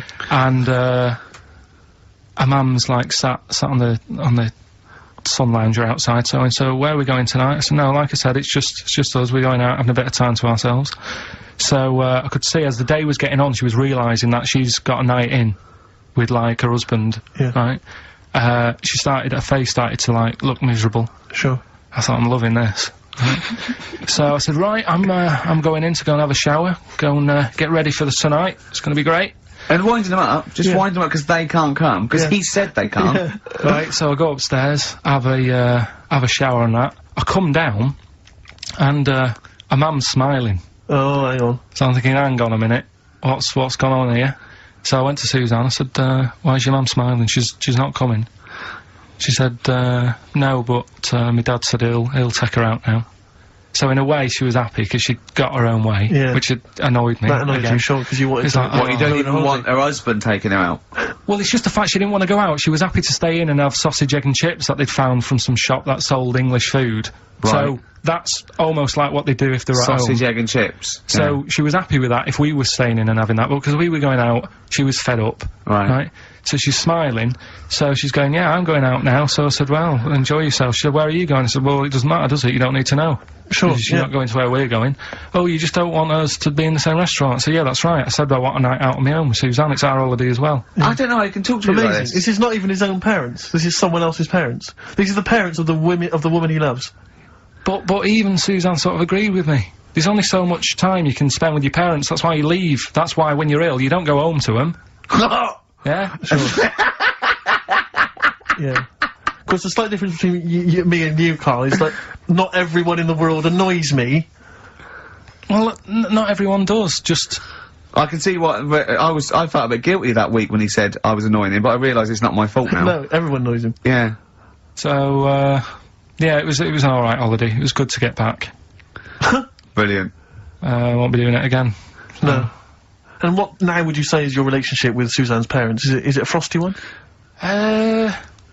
No, I just think they know that I don't like to put up with them for a long time. Yeah. I mean, when we were packing, a man was upset because, like, she really liked the place where we were staying, right? Because it was quite a big villa, because there was a few of us. There was a brother as well with us, right? Yeah. So, our mum said, oh, I love it here.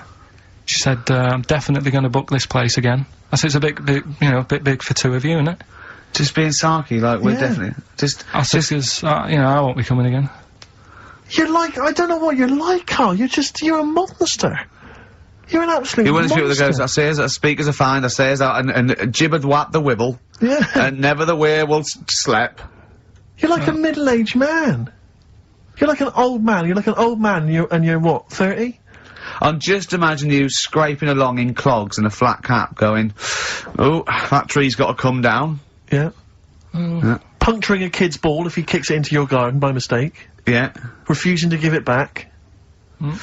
Yeah, gather round. Yeah, there were once Chinese kid as hairy as that cow, which is weird, because there's not many Chinese people that are hairy, but this one, I tell thee, it were back in 1990. Grandad, are you eating a Twix? But why do owls have to turn 180 degrees to look the other way? Because they've got big eyes. Yeah, and what's that mean? What do you mean? What's in Can it? I just... I don't think you should have children.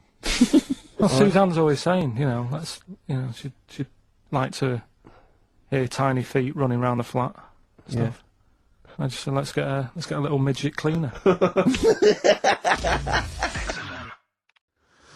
Okay. If you'd like Carl to humiliate himself for money, email in. Well, Suzanne was surprised that I was like, last night I told her about it, and I said, Oh, why did you do that? I don't know what I feel now. That's not good. I don't know, that's not good, is it? and she just said, well, you know, you don't like chucking money away and that. And it was funny because we got talking about when we bought our first flat in Manchester, right? I bought a bed, right? I didn't have much money, and what annoyed me is I bought the bed and it turned up, and I said, "Where's the mattress?" And they said, "Well, you don't get a mattress with the bed. You got to buy that separately." And I was like, "Well, that's not a bed then, right?" So I didn't have any more money. Suzanne's at work, so I thought, well, I don't want to stress her out at work and that, so no, we haven't got a mattress for the bed. I had a word with my dad, right? He knew a mate who had one in the back of a van, right? He said, I'll have a word with him, he'll let you have it. Got the van, brought it round, stunk of diesel and that, but I thought, well, it's free, it'll do. Yeah. They brought it up, I stuck it in the spare room. Suzanne got home, she looked at the bed, she said, that looks alright. She said, where's the mattress? I said, it's in the next room, but I thought I won't tell her because she won't like the idea. She went in, the room stunk of like petrol fumes and that. She said, what's going on? I said, well, a mattress didn't come with a bed. So I've sorted you one out, I've got this off my dad. And we didn't have one night on it. She said, get rid of it. Yeah. I had to go and ditch it. I don't know what she was thinking. One of your father's friends is driving around in a van with a mattress in the back. Yeah. Was he a serial killer? I mean... And she didn't want to sleep on it? Like some Silence of the Lamb. What kind of a cheapskate is she? What kind of a woman is she? That she won't sleep on a mattress that has been in the back of a transit van? Yeah, since like covered in 85. petrol, diesel, probably urine, and Christ knows what else. Oh. So, you know... Karl had to leave early last week, but, you stay to the end this week, mate, or... Yeah. Yeah? You don't need another holiday. Oh, he's started already. I mean, Steve's made you look like a bit of a twat already, and it's No. only 1:05. But the only reason you don't go on holiday is because you have to spend money. Oh, and he's gone straight back! Well, He's gone straight back! I can't come back to that.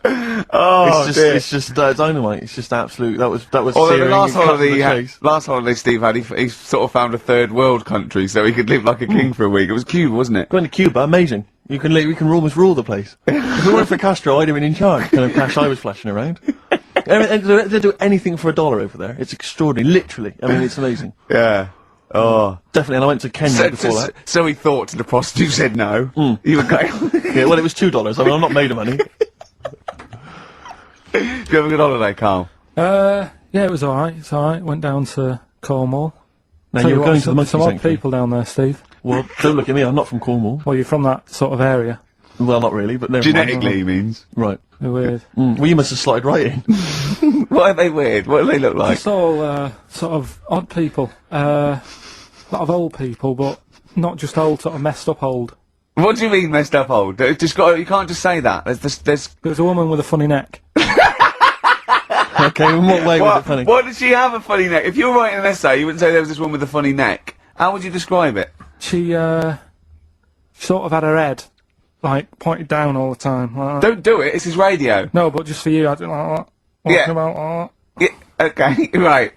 So, brilliant. that. I don't know. I was saying to Suzanne, what happened, you know. What do you think? Because Suzanne knows everything. That's the good thing about her being with you. You just ask her, what happened to her? And Suzanne goes, Karl, I don't know. Yeah. I haven't been here before.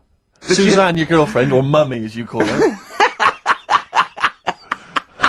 Oh, sparks are flying. I got a little bit of chocolate. Can you just lick a tissue and wipe it off? Oh, Well, she said it might have been like, because back in the olden days they carried stuff on the... the olden days. What do you mean the olden days? This woman was probably, what, 50? No, she looked about 70. Yeah. But like I do on Cheeky Freak of the Week, right? I always turn it round and we get like something good out Something of it. positive, yeah. I said to Suzanne, I bet she finds a lot of money. Always staring at the ground, yeah. Oh, It was always- dear. it was always Oh, good. so, you're Maybe back? she just had new shoes and she was admiring them. Yeah. Did you think of that? Before you point the finger and judge? And Karl Pilkington. Karl's all a little bit, I don't know, he's a bit frustrated, he's sort of a bit sweaty and fed up today, aren't you, because of the heat. It's too much, though, isn't it?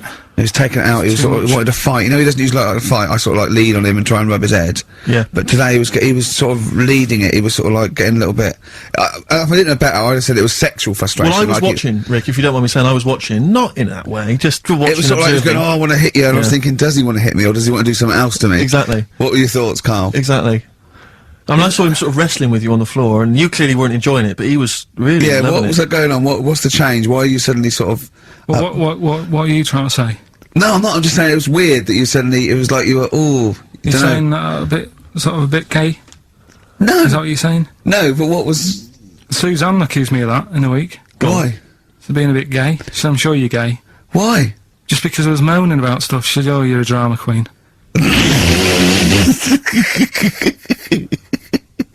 Right, well that's What were you moaning about? Not having enough gay sex? No, that she didn't have a knob. Yeah, yeah. It's going on, why don't you get yourself a nice little knob? Yeah. I mean, can I call you Frank, please? Could you wear this false beard? Yeah. It's just, well, we'll talk about it later. It was about the Seven Wonders. I just wasn't that impressed. He wasn't impressed by him, he said, well, we'll say that, yeah, well, we got a top show That's coming up, looking haven't we? forward to it. But if you are a little bit, kind of, just a little bit sexually, you know, don't be afraid to let it out. I mean, if you want us to relieve you of it. I'll tell you what, let's have a little bit of Maggie May by Rod. Oh, it's a Can't beautiful we play day. Killing a Georgie? That's your favourite song, isn't it? Oh, That's we are. weird, isn't it? Strange, isn't it? That's weird. I'd like to hear Rod Stewart singing about a lovely lady, please, Karl. As would I. do you want to do you want to set up Songs of Phrase? Yeah. Oh, God. If you've not heard the show before... I thought we weren't doing this week. I thought we didn't- weren't. No, we'll do it once, right? And then next week's the last one, so we'll do Rockbusters. Leave That them might out. be the last one ever, depending on whether Karl decides to come back Yeah. in October or not. I'm bored of it. I told you I'm bored of it. Why are you bored with it? I get bored quick with stuff. Yeah. I told Suzanne the other night how lucky she was. I haven't got rid of her yet. She's, do you know what I mean? Things. Did you put on a soft music though first, didn't you? You didn't just like start getting that right. you opened a bottle of You wine. know you're a very lucky girl. Sorry? Well, I usually get bored with you and that. Yeah. Oh, dude. You're lucky you haven't pissed off. Yeah. Do you want to open the champagne or what? Well, she was annoyed the other Karl, night. what's that on your ear? Don't worry about it. Pigeon shit, aren't it? We're walking to the pictures, right? To go Yeah. and see Bruce Almighty. Sure. Why? And just something to say, innit? Yeah. So you were trying to sneak in the back. So on the way, cutting across Leicester Square, and those fellas who sell roses, he comes over. Do you want one? Do you want one? I said, don't do that. She's allergic to them. Right. So he'd go away. Yeah. She got all annoyed about that. Because she's not allergic to them. Well, she's not allergic now, but they're about £3 each. What But the point of that, Karl, But it's what- not that she really wants a rose, it's that you're willing to spend £3 on her. Taking us to the pictures. How much was that? That was £8 each. Did you pay for it though? But Did didn't you ever... If I know you had her dressed up as a small child. Yeah. Or Me you, and my son, please. or you've made her sit on your shoulders and wear a long coat. Yeah, exactly. Anyway, listen, Songs of Phrase then. What are we going to talk about now? Sort of head's gone now. Your We've got Monkey News. Yeah. And, Why is your brain... Why is it... it seems like, since we've come back on air, you have become dimmer. I mean, it is extraordinary. It's like BSC has kicked in. Or and did you we really just are. forget? We just forgot. Maybe what- it's been a long time we've forgotten just how stupid he is. Yeah. It's proper... Do you mean it's the silences... You know, Yeah. he forgets we're on the radio. There's just I know, dead air. it's unbelievable, and it's our name on this. know. They put up but as I said before, you know, he is no offence, he's not a bright lad or educated or anything like that. But some things he says does border on the retarded. Oh, yeah, okay, I I don't- don't know. I've been trying to take in too much information now. That's the problem recently. Well, I said to you last week, I've been like reading more books and what have you, and trying to take in too much. But the problem is, like even watching telly and that now. Suzanne said to me, you know, stop doing that. Stop watching telly late at night and going to bed, because it's making your brain too active. And I'm sort of... Heaven forbid. And, you know, I'm trying to get to sleep and I can't, and then when I wake up, she had a go at me the other day, right? Because it was the night after watching The Fat Baby, right? Woke up in the morning, and, she had a go at me because as soon as I woke up, I said, something like, how can you freeze time?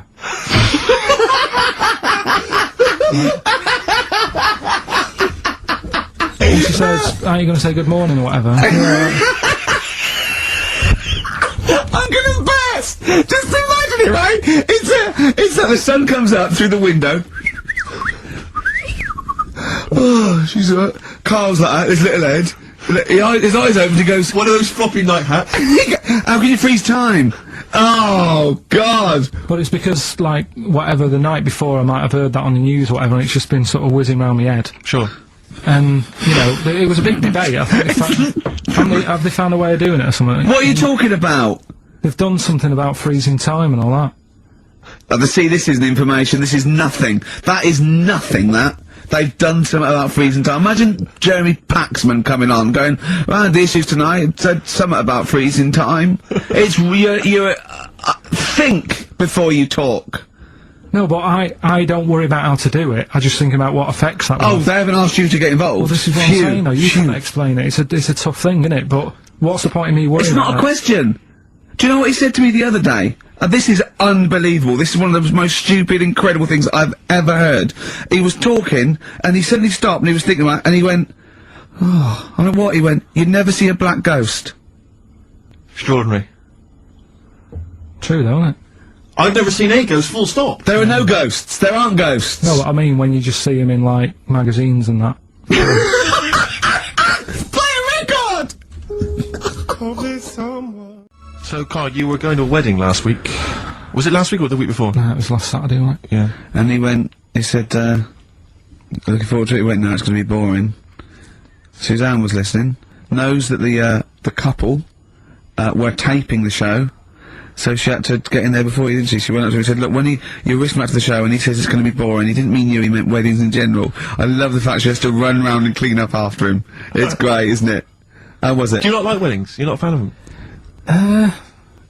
They're only good for the people involved, aren't they? What are you talking about? You're getting free food, free booze, free music? Yeah, but it's not. It's just all hanging about, and there's loads of people there you don't know. Absolutely, I agree. Do you know what I mean? You've got to make an effort. Yeah. And even the bit that was important, right? When they were getting married, right? There wasn't enough chairs because it was, you know, all the family gets the chairs, don't they? So I was sort of stood at the back. Stood at the back of that watching, and I couldn't hear what was going on because a woman was breastfeeding the baby. Oh! But what, how loud was this baby? Because no way, you couldn't hear what was going on. So it was slurping and that, and she was like, I just thought, how hungry is it? Could it not have waited? Because you've all got to wait for the buffet or whatever later. I know. But also just in this. Well, there was day and two, age- wasn't there? Why didn't you The only thing that annoys me with weddings is the gift. Is the gift thing. Because, like, you buy these gifts, right? You spend a little bit of money, maybe. You know, I like to be a little bit lavish if I go into a wedding. Oh. Well, no, come on, you get a gift, right? You package You're it having a up. laugh. And I don't know about you, Rick, but I like to see the response. When I give a gift to someone, I want to see the feedback from that. You know, this is very much. I want to see what it is that's Jane bought on you know, and put my name to it. Yeah, Yeah. Because sometimes I have to. Oh, thanks for the. I go. Oh, no worries. No worries. No yeah. worries. Yeah. But you know, certainly, I mean, we've talked about it before. But certainly, you know, it's the amount of money spent and the amount of time given to the gift should be correlated by the amount of the response you get. Absolutely. If I give a book token, a shrug is fine. But if I give, you know, a sizable, I want them to be showing it to friends. If it's a bar, I want them to show it to the barman. other You people, want to go, look strangers. what Steve Merchant got me. Yeah. He's the greatest man in the world. Yeah, exactly. Yeah. You go to a wedding, you turn up with a gift, you could have spent, you know, upwards of £15 on it. You turn up, you walk in, you say, excuse me, where's the bride and groom, I want to give them this gift. And some bloke, normally the brother-in-law, says, oh, Yeah, no, or no, the no, no, no. brother-in-law's mate. Yeah, sorry, they're too busy to see you right now. Just stick the gift on this big table with all the other ones. Yeah. And, they'll get back to you. In a week. It may be 6 to 8 weeks after the honeymoon, they maybe write you a note. They won't thank you personally, they'll write you a note. It'll be a general thank you. It's And a general thank you. your name in different type. Yeah, but it might have some vague reference to, you know, to what you did, but it won't Yeah. really be personalised. Yeah. The set of mugs, again, will be in different type. Exactly. Thank you, Steve Merchant, Yeah. for your wonderful gift. We love mugs. Yeah, yours. Yeah, exactly. and a photocopied signature. Exactly, yeah. Yeah, it's not right, is it? Oh dear. And also, of course, as well, if there's a baby involved, you know, perhaps they had a kid out of wedlock, What and do you that's mean? why they're getting married. There's normally the little baby signature as well. Like the baby signed it. From Paul and Sharon and little Billy. Be Ben these definitely days. Ben. I reckon. What do you think, Carl? How was the wedding, by the way? Did you buy a gift? Suzanne sorted something out. Yeah. What? I don't know. Oh, actually, no, we're going away, having a week away with them. Well, that's your gift. Yeah. What Yeah, you're we're going away. No, we're going away to Cornwall or something, and, yeah, that's it. We've sort of paid for a place to stay and, come along and that. And their gift is to spend a week with you in a confined They'll space. love it. They'll have a great time and that. Will they? Yeah, it's fine. Can yeah. I get a pen? I'm making a note of how many times you say "and that" during today's show, and so far there's 3. I've noticed 3. I'm just gonna just make a note because I think we can have a competition here. And if you can predict how many times he's going to say "and that," the closest one wins some of the crap DVDs that we've got on offer. Which Hold we're on, giving away later. tell me we've got a lad of 49. Definitely. Is this the book that you nearly finished reading, but you realised all the pages were in the wrong order? Yeah. He bought a cheap book, right, at a second shop, started reading it, loving it, then he started reading about this bloke, and he went from jail to school, and then he looked at the page numbers, and they were all out of order. How annoying is that? You never read books, do you? I never read one, right? And Suzanne, it was a weekend when we were going to Hastings because you two had done me head in, right? She said, I'm going to take you away so you relax and what have you. So, ended up not relaxing because it was like putting a jigsaw together. I'd started reading it on the train, thinking, loving this. It's a really interesting story about this fella who, you know, didn't have a great life as a kid, starts getting into a bit of crime, what have you, turns out to be the governor. But it wasn't as easy as that, because like you say, it was, started off at school, then he was in prison, and he's like, oh God, he started young. And then, next thing, he's like married, and he's like, hang on. He's like 12, and then he's had a heart attack, and then but I just thought it was part of the thing because I read chapter 1, and then it did say chapter 12, but I thought, right, it's like that sort of done in that stylish way that everyone's doing. What kind of a biography Look at that, it went starts down. messing with the medium? I was born in the East End. Take one onion, add some, this is But it's the idea that an East End villain's going to write his autobiography, but think, yeah, I'm just going to play with the form a bit. I'm going to get quite postmodern with this. No, but you know what I mean? Barely able to write, probably. Yeah, Oh, but they you did it could say that about him, Steve. I wouldn't. I think he's an educated man. Go on, next, Carl. But yeah, just because it was like 2 for a tenner, that shouldn't be like, oh well, you know, you got a good offer. So No, that's rare. It is, I'm yeah. sure the bloke selling it did not know that the pages were out of order. Let's face it, Carl. You read it and didn't realise. Yeah. So you I can't love really the fact blame that him. you got almost half the way through before you realised. Yeah. But anyway, you know. Still, that teacher, and that's put you off books for life, hasn't it? Well, I don't like getting into books now. I just read snippets of information. Play record. Play record. No, I was just going to tell you about a bit of information that I was reading, Okay. and I can't. Well, we play. No, record I've got first, time for a bit of drivel before we play next tune. Well, I'd rather hear a tune and come back for drivel, because I think people are tuning in for drivel, so let's tease them. Okay. Let's have a record, then some absolute shite from Karl Pilkington. Carl's found love on the street before, haven't you? How's it going with your bird, Carl? Are you married? No. How long have you been out with her? Been out with her? 7 years. Because, I mean, you're quite a simple man. Yeah. You're sort of a simple In a nice way. I mean, you're like Helen from Big Brother. Yeah, You're sort of nice enough, but... But I look normal. Well, yeah, you sort of do. But you could be one of those that just suddenly go mental with a pen.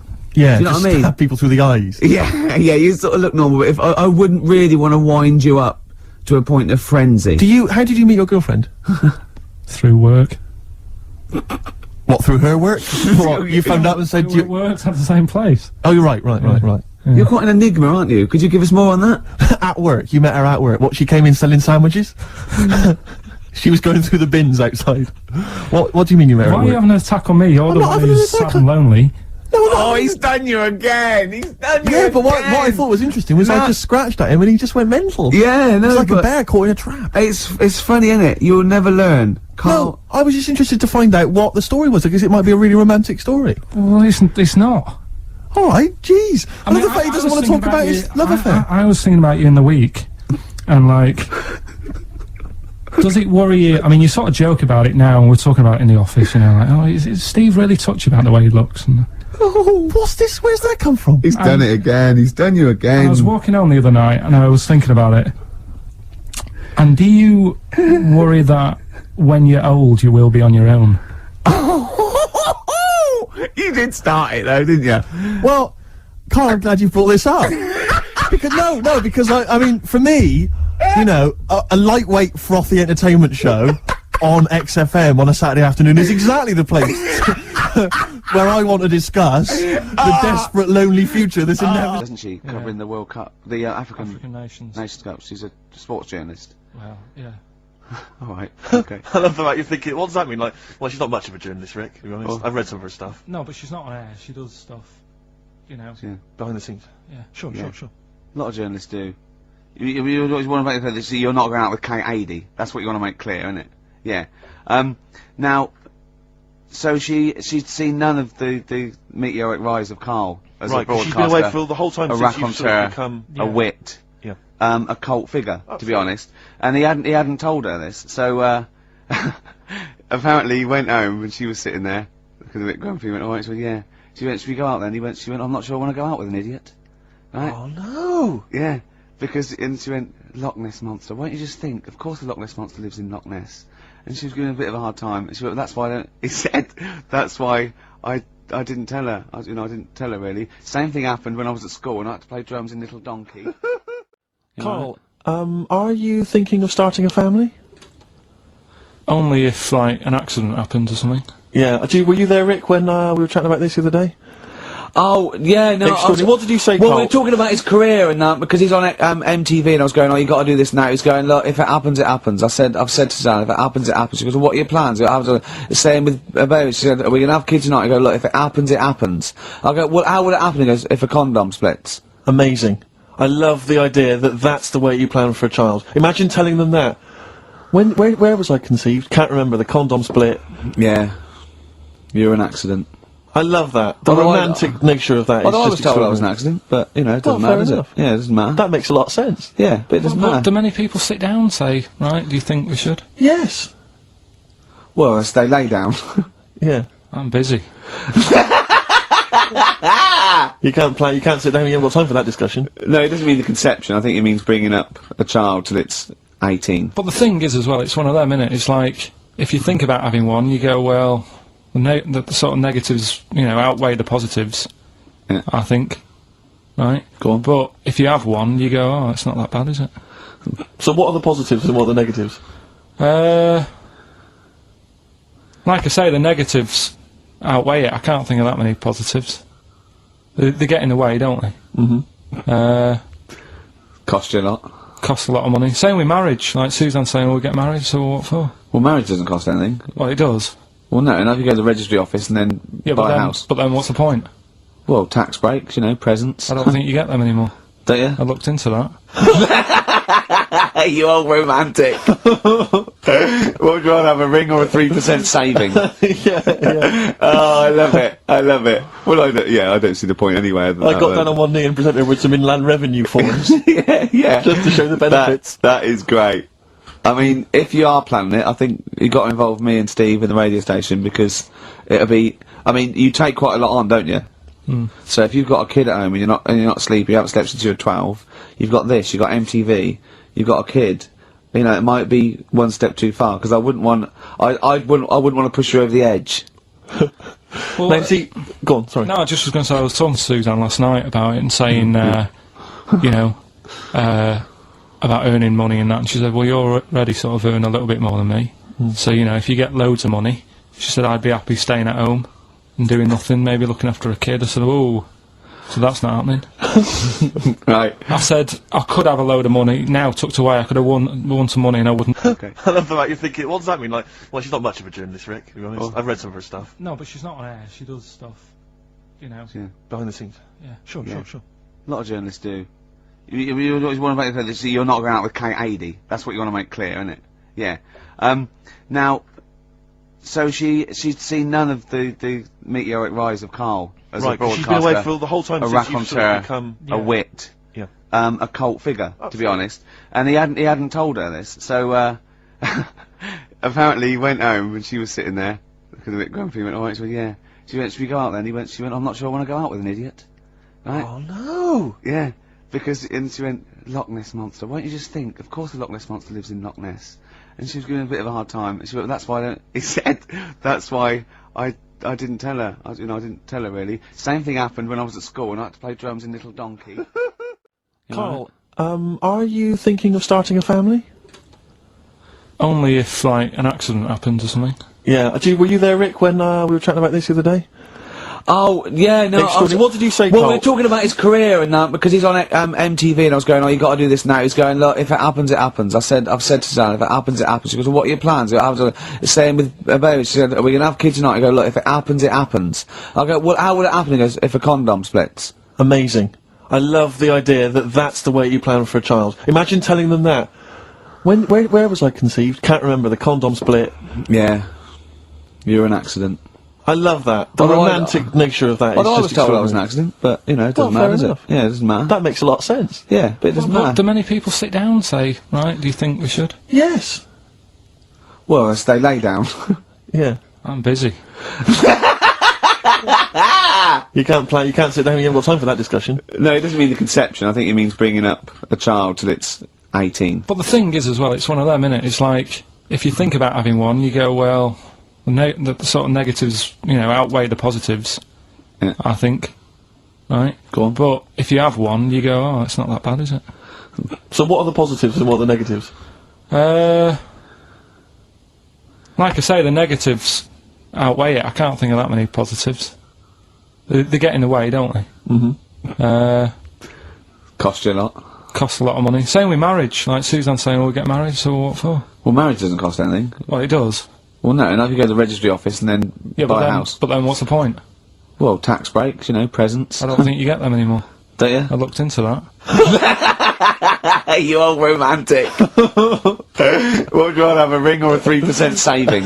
Yeah. Oh, I love it. I love it. Well, I don't see the point anyway. I got down on one knee and presented her with some inland revenue forms. yeah. Just to show the benefits. That is great.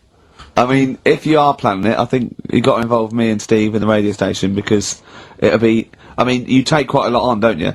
Mm. So if you've got a kid at home and you're not sleepy, you haven't slept since you're 12. You've got this. You've got MTV. You've got a kid. You know, it might be one step too far, because I wouldn't want. I wouldn't want to push you over the edge. Well, Now, see, go on. Sorry. no, I just was going to say, I was talking to Suzanne last night about it and saying, you know, about earning money and that, and she said, well, you're already sort of earn a little bit more than me. So, you know, if you get loads of money, she said, I'd be happy staying at home and doing nothing, maybe looking after a kid. I said, oh, so that's not happening. Right. I said, I could have a load of money now tucked away, I could have won some money and I wouldn't tell you. I still want sort of that cheque offer every month. Because I get a cheque offer to sort of pay the bills. Yeah. And I think you need to keep that in a relationship. Sure. Do you know what I mean? Work as a team. Yeah. Yeah, that's not working as a team. Of course it is. Well, no, you share everything. Sharing everything is working as a team, whether you earn most or whether stashing some 35 grand back. It's not like you think that, oh no, I won the pools, but I give her half, she'll get lazy, she'll just sit around the house doing nout. So she's still got to go to work in a job she hates. Yeah. I'll tell you though, she thinks that'd be the worst thing that could happen if we got a load of money. Because she'd want to go to Egypt, I'm not going. Why would she want to go to Egypt? I don't, that's what I said. No, why would she? Why does she want to go to Egypt? She wins a lot of money. She said it's meant to be pretty good. So the incredible wonders of the pyramids and the Sphinx and so on, that's not of any interest to you? I've seen it though on the telly and that. I don't want to go all that way just to see it. Exactly. Right. Yeah, exactly. That's To experience other cultures, other lifestyles, travel broadens the mind. Well, you don't. No, not really. You've seen enough different ones here, haven't you? Yeah. There's parts of Wiven. Oh, you haven't seen yet. Yeah. Okay. Well, you don't want to make enough money. You don't want to make a lot of money because you're worried that Suzanne might want to go to Egypt. And then that'll be. No. And that's I going to don't tear you want to tell apart. her that I'm making a lot of money. I can still tuck it away. Right. And what will you do with it? When are you when are you going to spend it? when What are you spending turn it on? up in a big converted limo, goes da da da da da da da da da da da da da da. Come on, we're going to bingo. Where'd you get the car from? Never thee mind. Right? What? Won't she be suspicious? When you've got a pet chimp. You know what I mean? What are you? I mean, yeah. What would you spend it on? Is there nothing that you want for? No, I've never. No, there's now at the moment. Honestly, it's. I'm quite happy. Do you know what I mean? I don't ask for much. But you're not happy. You're always whinging and moaning. Always whinging. Clearly, there's something wrong. What if someone gave you? Well, okay, right. Let's be serious. We're not talking about billions, right? But if someone gave you a cash injection, just a one-off cash payment of £250,000, okay, what would you do with it? I mean, that's too easy, because that should obviously be a house. That should be the best house you can find in London. I probably want to go and see a tornado. Carl's in a bad mood already. He's been in about 3 minutes and he's in a bad mood, getting stressed. If you can't hack it, leave. What's the matter with you? No, I'm just saying. It's been... I was meant to enjoy last Saturday off and I didn't. Why not? Why is that our fault? Because you weren't here? Just because... I don't know, but... Are you not in the Christmas spirit? Why didn't you enjoy last Saturday? What did you do? I went all the way back up north again, right? Because it was Suzanne's dad's birthday, right? I was busy last week, didn't have time to get him a present or anything. Didn't have time to get him. So I got to Euston Station, bought a card for him, which was a Christmas card, so he wasn't happy because he was saying it's my birthday, and I said, well, I won't be seeing you again. So I've got a joint card, and then we went out. Did you get him a present? Well, no, because we went out on Saturday night for something to eat at this pub that he likes. It does nice steak and onion rings, right? Lovely. So he should have been happy anyway. Yeah. But What, you paid for it? no. But you should have been happy anyway. Suzanne paid for that because it is her dad, right, not mine. So I said, all right, what can I do? I said to her. So she said, just buy a few drinks or something. Anyway, I didn't get around to getting drinks. I can't believe it. Didn't get round to getting the drinks. Right, so I said, right, I'll pay for the cab. Right? Oh, what a lovely Christmas gift that is. Yeah, So, £2.50. I paid, no, it was like in 3 quid Manchester there, it is. 3 quid back. So £6 you spent on him? Well, no, I spent more. You see, that's what he said. He said, get the Bolton and back, can't you, for that? He said, oh, you've spent on me £6 for my birthday. I said, no, I haven't, because I gave the taxi driver a tip. I'm a little bit worried about his attitude as well. Because even if, I mean, that is a stingy present, but you don't say... Well, I mean, let's be honest, that's the worst Christmas gift ever, because, I mean, you're pretty bad, like we discussed in the past, but at least you spend a bit of money. Yeah. It's just thoughtless. Yeah. This is nothing. I know. You haven't given him any time. I mean, I would... And I knew my demographic. They loved it, my family. They couldn't believe their luck. You know. Well, a tenner. You spent a tenner on him? Well, the cab fare was £6. But the thing is, he doesn't. It's not. I don't think he's saying that. I think it's the fact that this is like, you know, frittering away in Well, everyday it's life. kind of thoughtless, he would have loved to. I'm sure he would have been appreciative of a lovely £10 gift that you cared about and bought. A book he probably likes, Fly Fishing, doesn't he, by J.R. Hartley? If you'd have bought that, he'd have gone, "That's what I was looking for." Or what I was looking for, Carl. Bloody hell, Carl, you little bald twat. That's just what I wanted. So. All right, so just calm down. So what have you got planned for Christmas? Is this what, I mean, are you doing the same approach with Carl, Suzanne? excellent, you've paid me milk bill for this week. That were nice. I'm spent this year. So have you planned anything for Suzanne, or are you just Yeah, gonna... I'm taking her out Christmas Day for something to eat. Well, does she know that? Was that? She's working today, so she, you know, so... Right, okay. So what Christmas gift have you got? That's it, I'm taking her out. What, you haven't got a present? No, because we spent a lot. Don't forget, that's half yours, though. You're going to be eating. You're not going to just be sitting there watching her eat, going, "Oh, I'm hungry, but I spent all." You're going to be eating as well. That's half yours. So she's got nothing to unwrap. It looks like a cat who's been hit. She's got nothing to unwrap. There's nothing. She's going to hand something over to you, because I've met the woman. She will. She'll hand something over. You'll open it. You'll love it. I might get something today. You shouldn't take me to begrudgingly persuade you to do it. God. Yeah. Right, so... yeah. Well, it's time for White Van Man. White Van Man. Yes, for explain those what it is. that don't buy the Sun, they think it's beneath them. White Van Man is a column they have, I think, every day, actually, and they just get sort of some, you know, Joe Public to kind of comment on the week's news. Just seemed to me, you know, that it might be interesting to get Karl's views on some of the big events. Not because we think that Karl hasn't got a valid sort of viewpoint. No. Because Karl sees the world differently to some people, that's all, and that's what's interesting. You know, like an artist does, or a... Exactly, yeah. He's very bohemian in his outlook. Yeah. Do you feel that you're up to scratch on this week's news? I don't like this, but... Don't you? Don't, just relax. Why not? It's pressure. No, because you just have to give us your first opinions. For your honest answer, that's all we've ever asked of you, Karl, and it's all you've ever given us. Your honest, your first from the heart view, yeah? All Don't right. worry, just relax. Just chill out. Are you worried that people are listening and thinking you're an idiot? if my girlfriend's listening now, go and have a wash or something. Go and have a wash. Not or very something. nice, is it? Is it the opposite of Napoleon and Josephine?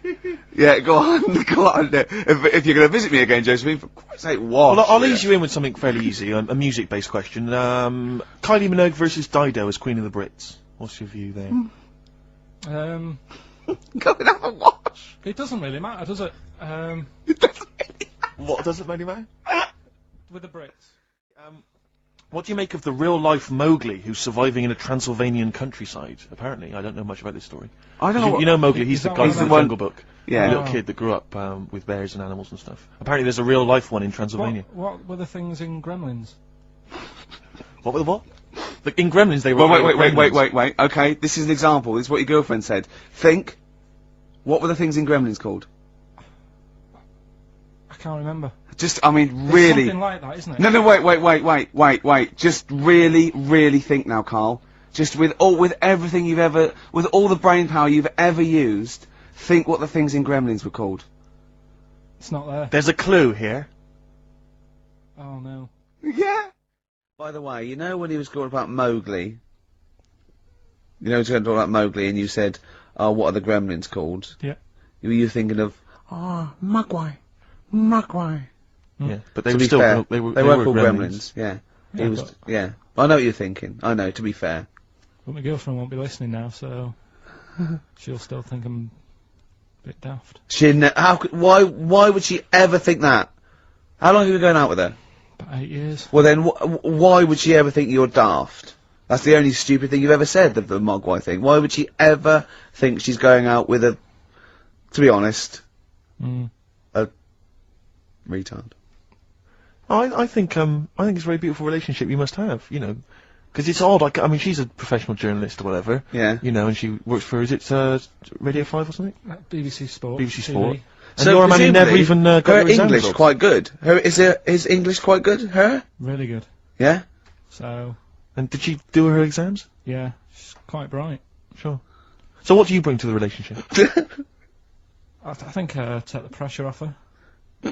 Take the pressure off her to do what? You know, like when she's had a stressful day and she comes home and talks to me, I think. Yeah. You would relax me, and that's the truth. I honestly, but you know, Carl, he can just go, wow, it's all right. Do you know what I mean? He doesn't. You don't get stressed. He sits in his little booth in there. He doesn't talk to anyone. His little sound booth all the week, and you're in your own little world, aren't you? Steve. Yes. Carl came round to my flat. Mm. It was Tuesday night, wasn't it? Nice place. Now, thanks.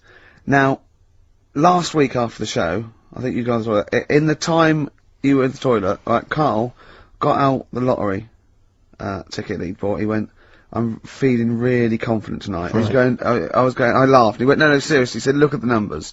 And I looked at him, and I think they were 4, 6, 8, 20, 36, 48, weren't they? He was going, "I just got a feeling about those. I wasn't sure." He went, "Although, you know, my girlfriend said that, you know, if I won the lottery, we'd probably split up because we like such different things. Meaning, she likes to travel and he doesn't." And so he said, so what I said was, "Well, if I win, then I won't tell you. I'll just treat you a little bit more." Brilliant. That's brilliant logic. That is great. Anyway, I'll look after her. Oh, I imagine you take care of her, yeah. Yeah, you're a good guy. How would you do it then? You just sneak little gifts in, slowly over many years. Yeah. You don't think she'd rumble, the fact that you, like, don't work anymore and drive a Lamborghini? Well, I'd still do this, I think. What, just, like, as a kind of beard, as a cover story? Yeah, just pop So in you'd there. pretend to come to work, but maybe off partying and stuff in the daytime? Yeah. Clever. now, he didn't win. Okay. I phoned him up Saturday night, he went, one number. One number. I think it was 8, wasn't it? Yeah, It well, was there was a lot of 8s on my piece of paper, wasn't there? So I think it was either an 8 or an 18 or a 48. And he went, and he was disappointed. He said, "Waste of time." I went, "Well," he said, "No, waste of time." He said, "I've worked it out." I went, "Go on." He went, "There are 26 letters in the alphabet." I went, "Yeah." He went, "Think how many words you can make out of them." He went, "There are 48 numbers on the lottery." I went, "Yeah, 60 million to 1. He went, "Yeah." Not And worth it. I looked into that in the week, right? And there's even less letters in the Welsh alphabet. They've only got 20, and yet they've got loads of words as well. So even 20, the chances, if there was 20 numbers and you had to pick 6 winners, it'd still be really, Unlikely. yeah. Yeah. Yeah, you should be a mathematician. And anyway, so we got talking about it. We got talking. That was me, him, and Jane right there. And I told Jane that he said about, oh, if you won the lottery, you know, he doesn't like travel. And she went, why do you like travelling? And he went, well, I don't like planes. I'm really scared of planes and that. And she went, well, if you won the lottery, you could have a world cruise. And he went, no. She went, you don't fancy? I went, no. He said, if you go on a world cruise, what do you do next year? I know Gay people. I Go know out a few late. gay people, and they start to party late on. That's what in Soho, right? Girlfriend got in a cab, right? Suzanne was in a cab, and the cab driver was taking her to an early start, right? She works at the BBC. Yeah. Early start, 4 in the morning. It was going down. It was mental in Soho at 4 in the morning. Yeah. They were all still like starting the night out. How do you know Whereas- how do you know they're gay? It's Soho, isn't it? Beast. It's always when my girlfriend's working away, I always think about odd things, Do you? odd times. Doesn't she leave you shiny things or videos in so you don't get too depressed? You can Well, last night when I sent you that text, that was right. Right, let's play a record. This sounds intriguing, because I'm worried it that is Carl's a intriguing. bit... It's incredible. Right, play a record. Right, wait for this text that Karl sent me. Woke up this morning. Yeah, Feeling fine. it's not a blues song, and I turned my phone on, and it was from Karl, and it went, "Forget it. I've made my mind up." And I thought, Wow. what is that? And I phoned Forget him. it, I've made my Yeah, I mind. went, Karl, what is it? He went, oh no, it's about the text I sent you last night. I went, well, what was it? I just got this text. He went, I was just wondering, I was thinking last night. He said, supposing you had to have your hands removed, Sure. right? And the doctor said, well, you can either have them stay like that with stumps, or I can sew feet there. What would you have? And I was bleary-eyed, and I went, the stumps? He went, yeah. I went, alright? He went, yeah. And then And what that- was his follow-up text to that? And then I got the text, it was obviously before it, and it went, and it was like quite serious.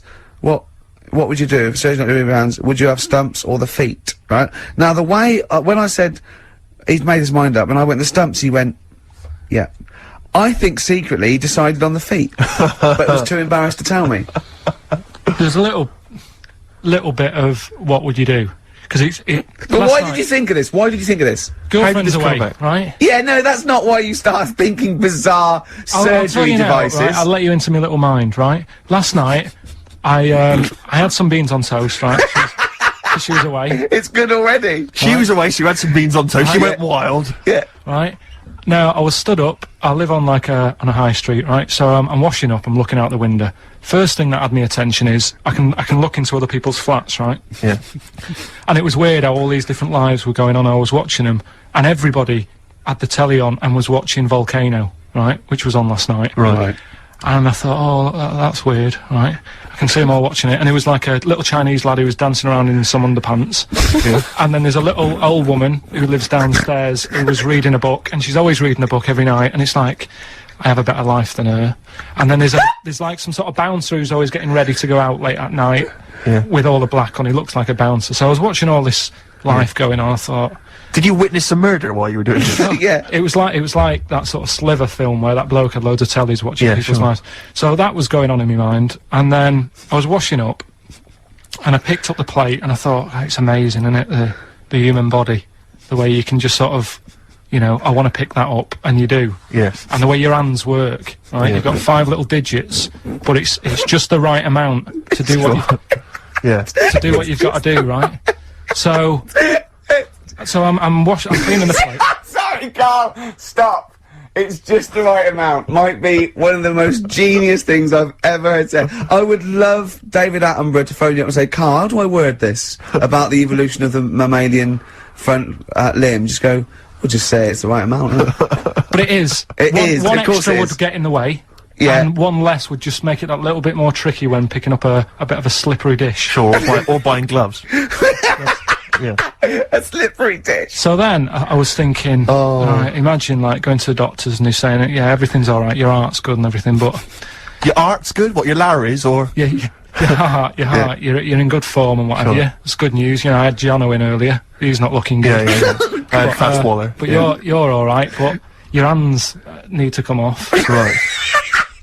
Blimey. But, That's bad. Like, I get a second opinion initially. but a bit of good news, I've got a nice pair of feet I can Sure. sort you out with. Yeah. And he puts them on, and then I was thinking, right, first of all, washing up, what would that be like? I thought, Steve! that'd be tricky. And then the second thing was, it'd probably ruin the sort of the shape of your jumper.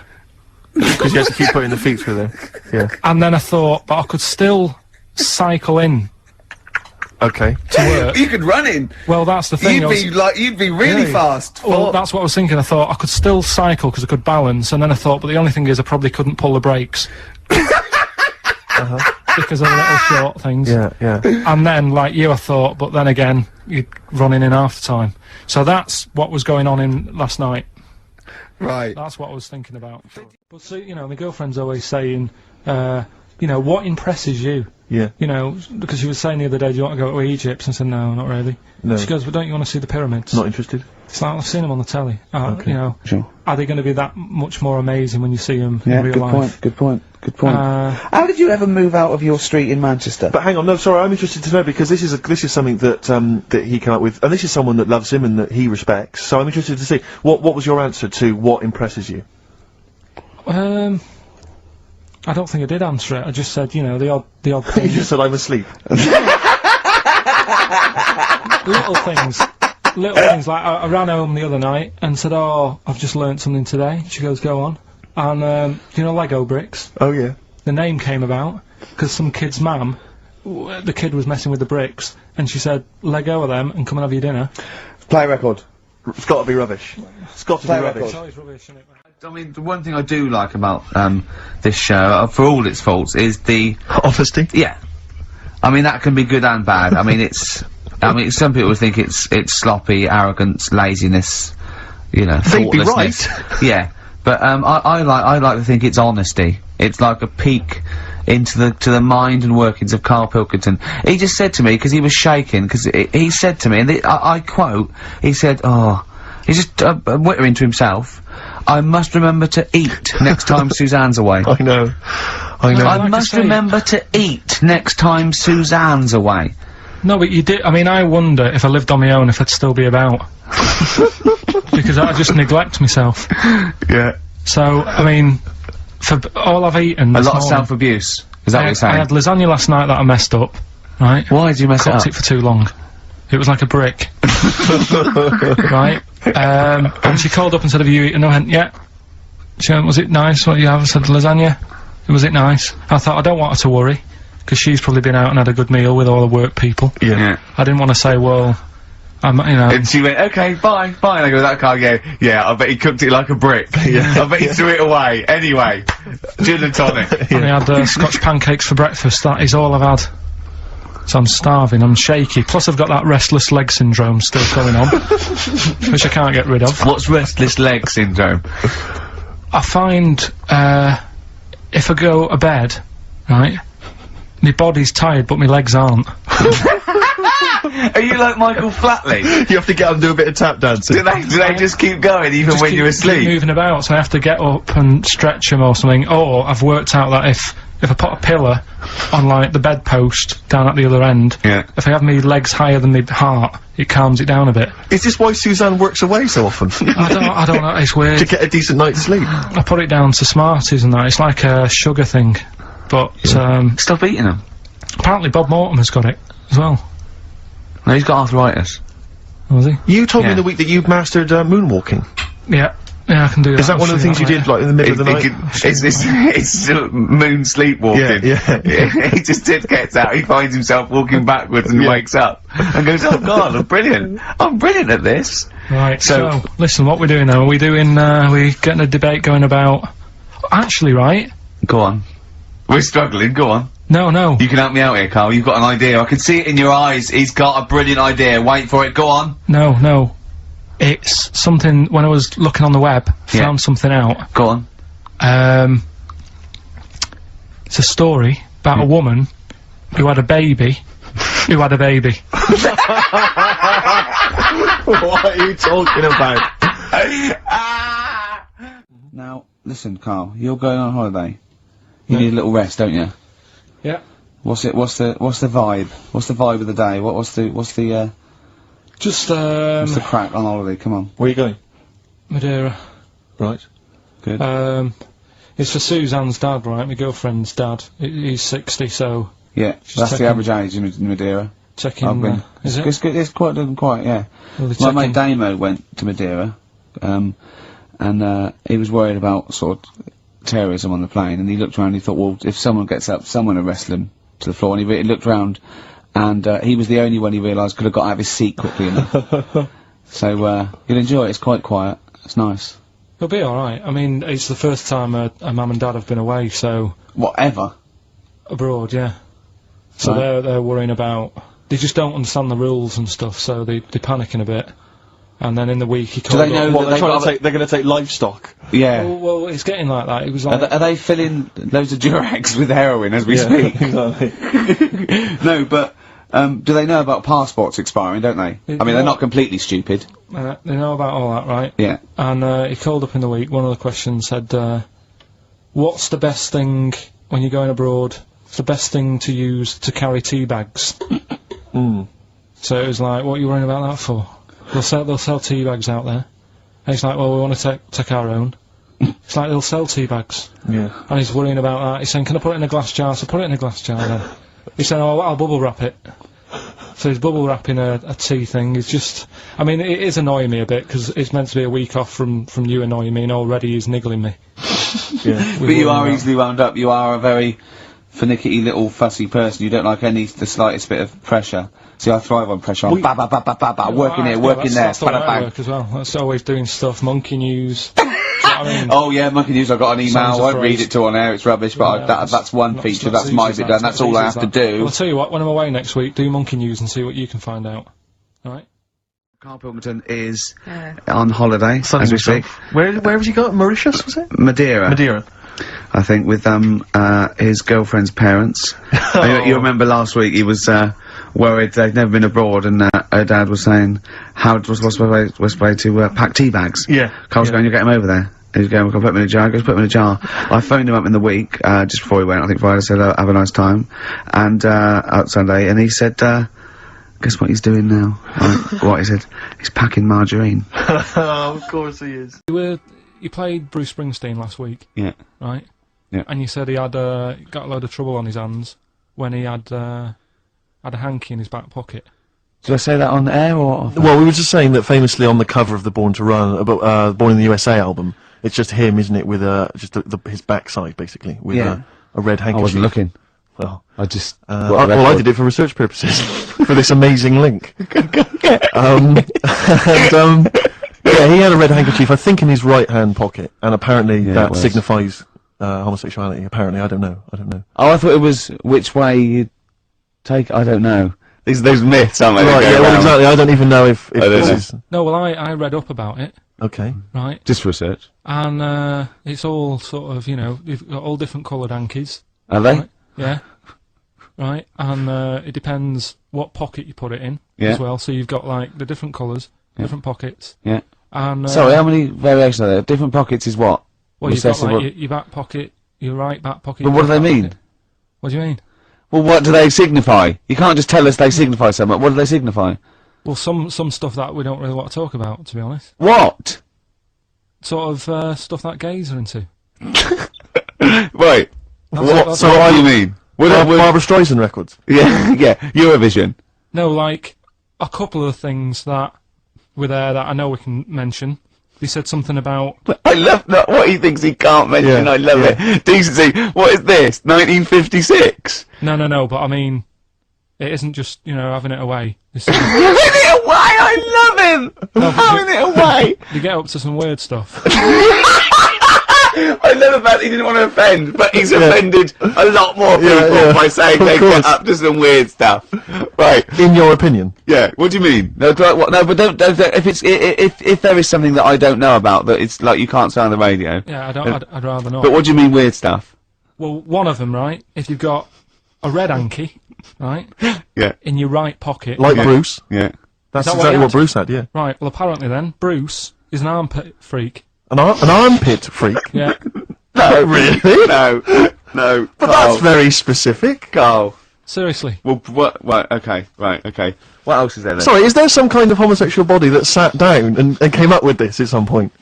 Well, you said we've got, well, this is getting crazy. You've got, like, a blue handkerchief in your top breast pocket. I don't know what that means. You need to sit down. There's some kind of summit. Figure out what it means. Yeah. It's just that you're not free from it either. So if you were to go in like a gay bar, Yeah. which, you know, you might do if you're straight anyway, because they're, you know, good places, I think. Right? You can't actually go in there if you've got a cold, because every coloured hanky represents something. Right.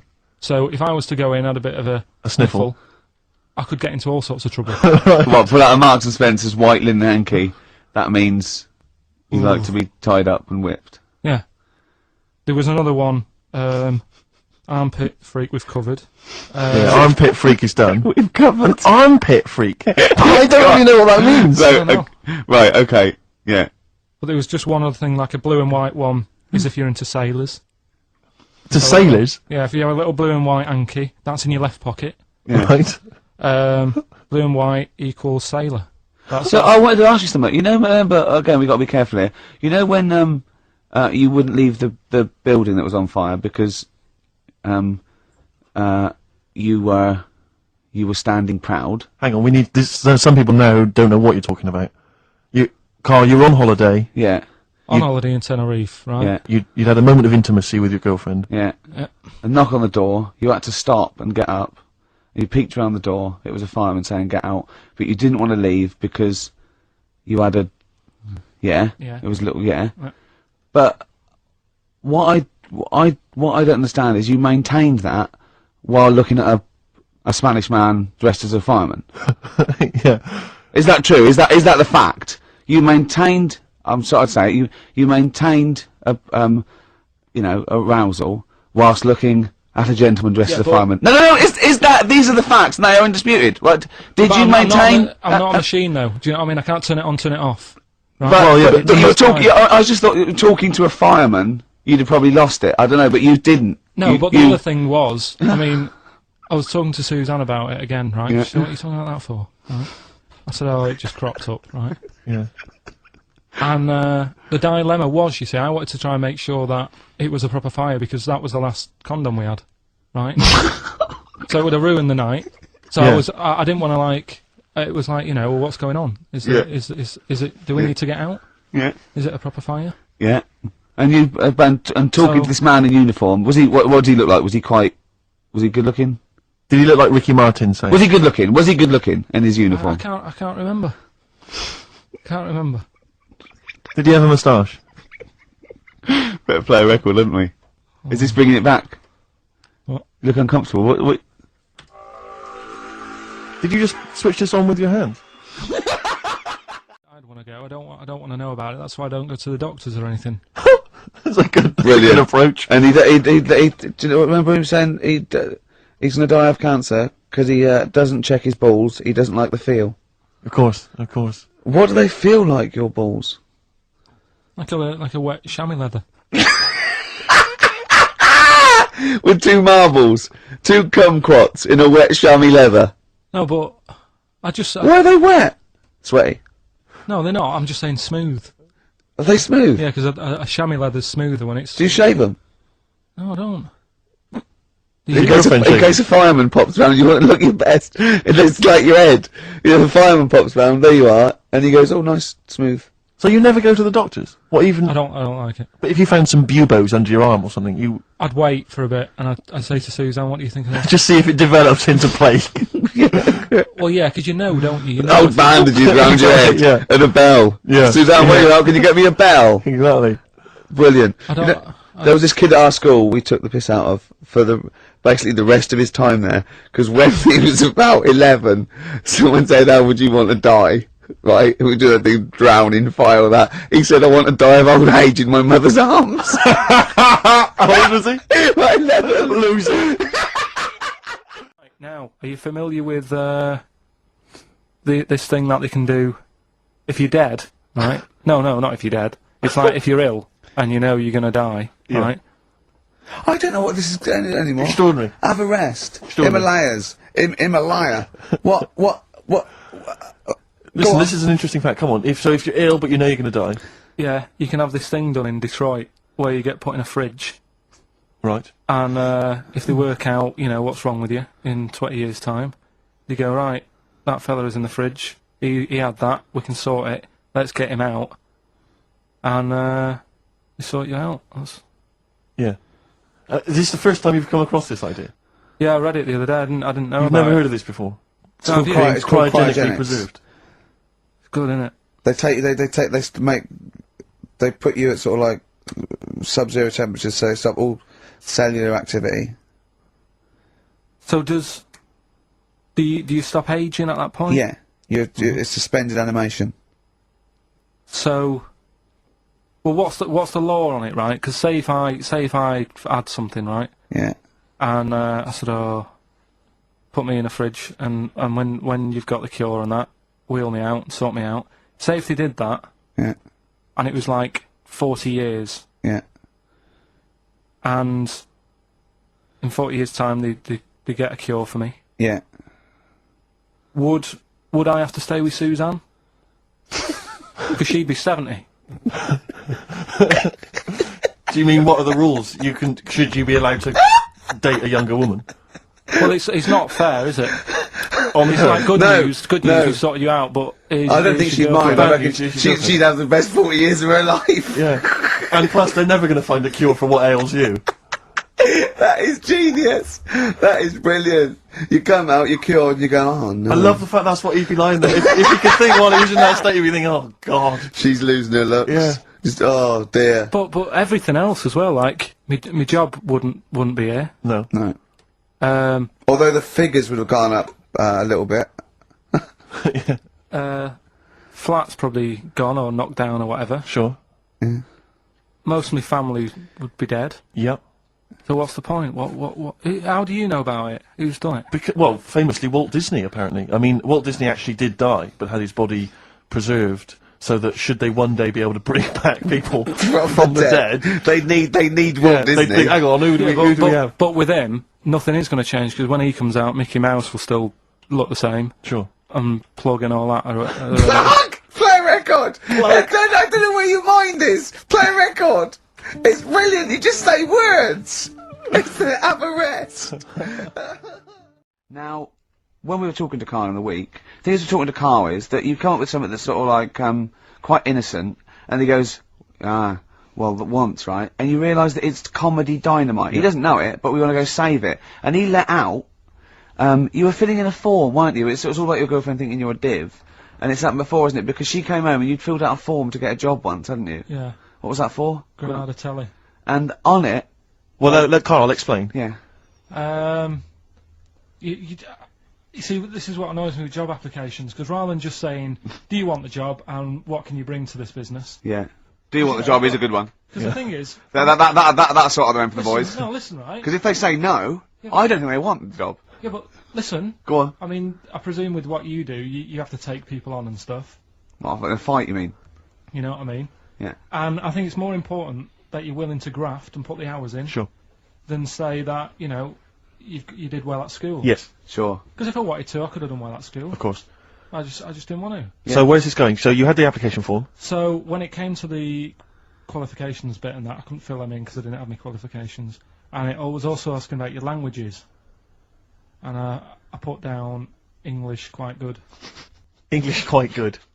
Ha ha ha. And his girlfriend came over and seen the form that he'd sent off, and this was a copy of it. Yeah.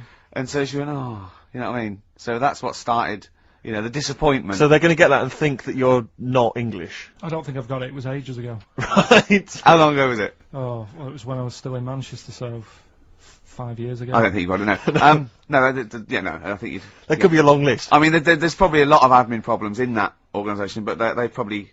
But what I meant by it is that I can speak English, but I don't know all these long words that people use all the time. Yeah. Oh, God. Oh, can I just tell this quickly? In the week, I'm talking to you now, the listener.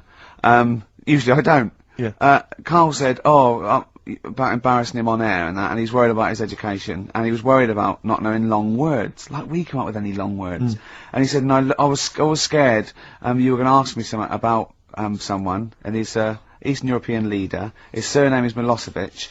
And Karl said, so I learnt it this week, and learnt it so you can't catch me out in case you start. I said, what? And he said, he thought about it, and he went, Slobodan Milosevic.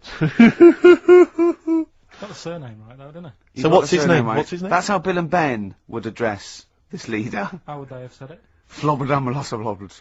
What's his name? Slobodan Yeah. Milosevic. Yeah. Well done. Anyway, Karl, look, you almost let it slip then as you were talking about your filling out that application form. There's some big news that everyone needs to know, which we were stunned by in the week, although the more we sort of talk to you, the more it starts to fall into place. Yeah. But Karl, what's the story? That I haven't got me my exam results from my GCSEs. He never turned up to get his exam I results. was working. And so, how many did you take in the end? Because you weren't even sure about that, were you? You think you took maths and English, don't you? Yeah. And art. you think you've handed in the artwork for art, don't Now, art was continual assessment, wasn't it? Coursework. And what was it that you made? I made a man sort of putting his arms into a car. You've made a model of a man putting his arms into a car. What was this? So Sort that of one's passed. Was We that can this, take that this as read. homage to break-ins in Manchester? Was this? What was this? Oh look, he does what he sees. Yeah. So you've what's got that. That's safe. You definitely got that one. So you've taken art, you've taken English and maths, you think? So this is what we're going to do, listeners. We're going to try and find out his exam results for him and tell him next week. Live on air. We're going to call his school, we're going to try and track him down, and we are going to have a little envelope, and we are going to give Karl, at the age of 29, his O-level results. GCSEs, yeah. Now, Karl, so you took maths. Yeah. You think you took English. Do you remember turning up to do those? Do you remember sitting in the room filling in the forms? Yeah. Okay. And how did you feel you did? I don't think I did well. You don't think you did well? Did you revise? No. Why didn't you revise? Because I don't really believe in it. Okay. Well, it's just that if you don't know it, then you don't know it. You shouldn't have to start looking at the book. If I went to like the hospital, Yeah. and the doctor said, "Oh, you need your appendix out," but hang on a minute, I've just got to read up on it. Yeah. That isn't good enough. Okay. He should know, and that's the way I feel about it. To be fair though, He did do the revision beforehand. yeah, they don't usually pass on, like, maybe, like, when they're in practice. Yeah, 7 years information down they the took in line. by osmosis. Yeah, yeah, and they, bloke comes in and goes, can I just see what you did with that? And I goes, you've passed. Yeah. Phew, that's a good one. Yeah. Yeah. Good job I watched Casualty. I just like the way, the things that interest me, I remember. Things Okay. like snakes not having ears and stuff. Yes. I didn't have to read about that. No, you just learnt that, yeah. You saw it on the telly, didn't you? You saw it on that Ian Wright programme. Yeah. Yeah. And this is what Karl said to me. He said, it's actually, I called Karl up in the week, and Reese was with him. You know, Reese used to be on XFM, Yeah, and he took the phone, and he went, Karl's worried, I've seen that programme. He said, snakes don't have ears, right? He said, so you can creep up on them and pick them up. And he said, Karl's worried. He said, how'd you ever put them down again? Because then they know you're there. I woke up the other night quite late, Worried about that. and I said to my girlfriend, I said, how do you put a snake down? And she said, what are you talking about? I said, that Ian Wright thing, this guy managed to pick up a snake. And do you know that thing where they clamp its head on a jar to get the poison out? I do now. Right? They did that, but they didn't show you how they got rid of it, and I thought, it could really get nasty, because it's obviously annoyed that you've had its head pressed in the jar. Yeah. Yeah. Right? They hate that. Now, Especially as it's in front of their mates. when you lift it off, Yeah. right, you've got hold of it. Yeah. If you go to chuck it down, it's going to turn on you. It's going to go wild, isn't it? So, I just wondered. Well, what you do is you never put it down, Karl. Yeah, that's why That's what that happens. bloke has got about 11 or 12 just carrying him. Exactly. Yeah, you never put it down. You sling it. Who cares? You just throw it, don't you, really far. That's not that. I don't think you should throw. But snakes. Karl, listen, don't worry. We're not asking you to get involved with snakes. We're just asking you now. You did. We've got a song with a story. Yeah, doing that. What is it? I don't want to sort of tell you what it is yet, because the song isn't that great. Do you know what I mean? It's not a song that's like an XFM song, but every time I hear it on, say, like Magic or whatever, Yeah. I have an argument. 105.4. Yeah, I have an argument with Suzanne that, what I think it's about, and she says, don't be stupid, it's not about that, and I'll say, no, it is. And so we're gonna decide who's right. Yeah. Well, I don't know what song you're talking about, and I don't know what the argument is, but Suzanne's right. Definitely. No Well, doubt about it. Yeah, well, I'll listen, but I'm hoping that once people sort of listen to it again with my thoughts, every time Well, I hear this it, song sums up what people should think of you. It's don't believe a word. Alright? That's the sort of links I'm capable of. If that was a bad guess for Sony, then nothing. Karl, are we doing your story with a song? Is that what you want to do? Yeah. Well, excited about it. Like what was it the other week? We did, Babushka. Babushka. Yeah. Pinball Wizard. You said if he's deaf, dumb and blind, he doesn't even know he's playing pinball, which is... I just said don't bother putting money in it. That's all I'm saying. Let him play pinball, but don't waste 20p or whatever. Good point. This week, right, do you know how I was saying... It is a good point, actually. It is a good point. Again, though, it wasn't a documentary. It was just... It's not... Didn't really happen. Yeah, well... Do you know how I was saying sometimes I listen to song... I like a song to be... obvious what it's saying. Pinball Wizard was a good story. You need a song to be obvious. In the ghetto, you know, it's a kid growing up and all that rough area, gets killed for nicking cars and messing with guns and that. Living in the city, growing up in New York, rough area, how you cope with it and that, right? But they've got to be as simple as that. Otherwise, I'm not that I've got a brand new combine harvester. It's about like machine. It's brand new. Yeah. It's brand new. But even though it's new, he's willing to lend it out to other people. No, but what I mean is, if you start trying to be clever, Yeah. the story's lost on you, innit? Yeah. not necessarily me or Rick, but yeah, sure. Go on, we know what you mean. Go on. On primates, yeah. Well, this song here, right, it's not an XFM song, and you'll probably hate the song, to be honest. Go on, what is it? What's the song? Yeah. It's Wonderful Tonight. Right? Eric Clapton. Okay, it's alright. It's a bit sort of bluesy sort of ballad from the late 70s. Yeah, it's alright. But I'm always arguing with Suzanne, because every time I hear it, I'm getting different pictures in my head. Yeah. Of, like, what's going on, right? Okay. And I'm convinced it's about, like, this little cripple fella in a wheelchair, right? And he's knocking about with his wife. And we don't say cripple anymore, do we, Steve? Do we say cripple? I don't think we've said that since, 70s? I think it's the 70s when we stopped. Alright, just a little fella in a wheelchair then. Okay. And the story, it's all sort of, you know, how he's being pushed about by his... Again, that's not literally. By his wife, she's wheeling him about, what do you mean? He's wheeling him about, they go to a party, everyone sort of looks round and looks at him. What makes you think that he's in a wheelchair? What's the clues? What's the words? There's loads of little things. There's like, well, like I say, something about his wife walking around with me and all that. Well, of course she is. She's pushing him about. But walking around. If someone said, "Oh, she was walking around with me," I'd think they were both walking round. There's a few. But that's not. There must be another. There must be a reason why you suddenly thought that fella's in a wheelchair. Right. My wife's walking around with me. Put on your makeup, and I feel alright. No, and she's always saying, "Do you feel alright?" And that she's always asking him how he is. Yeah, but she's just listen. Let me play it, right?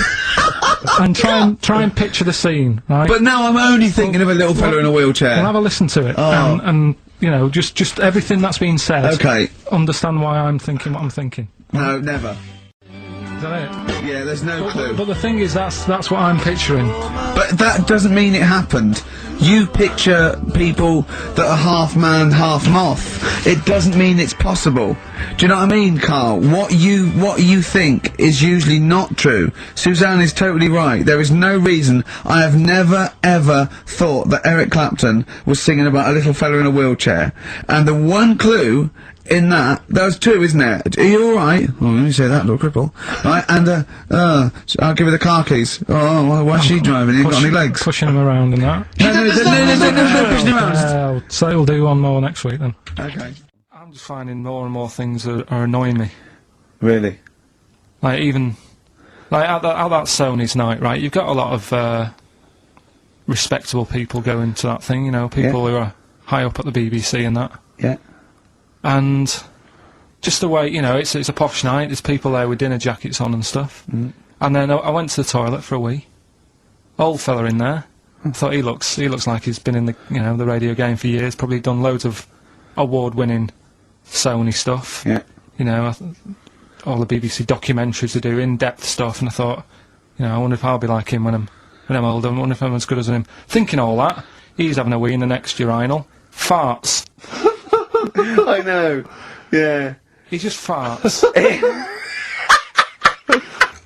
Old fella in a dinner jacket, probably hired. And I thought, is that like they try to? They think, well, I better do it in here, and it's sort of like a trumpet, and everyone just goes, yeah, that's fine. What's up with that?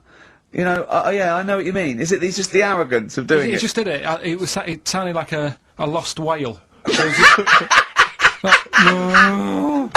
And he didn't sort of go, and try and clinch it, it carried on. And then he went, oh, that was a good one. Really? Old fella, must have been about 70. Oh, dear. And Well, better out than in. Yeah. But it's not though. I wasn't brought up like that. You see, Right. because I did it. I mean, I never really did it that much as a kid. Sure. And then I was at my mum and dad's. You never did it that much as a kid. What farted? Yeah. Okay.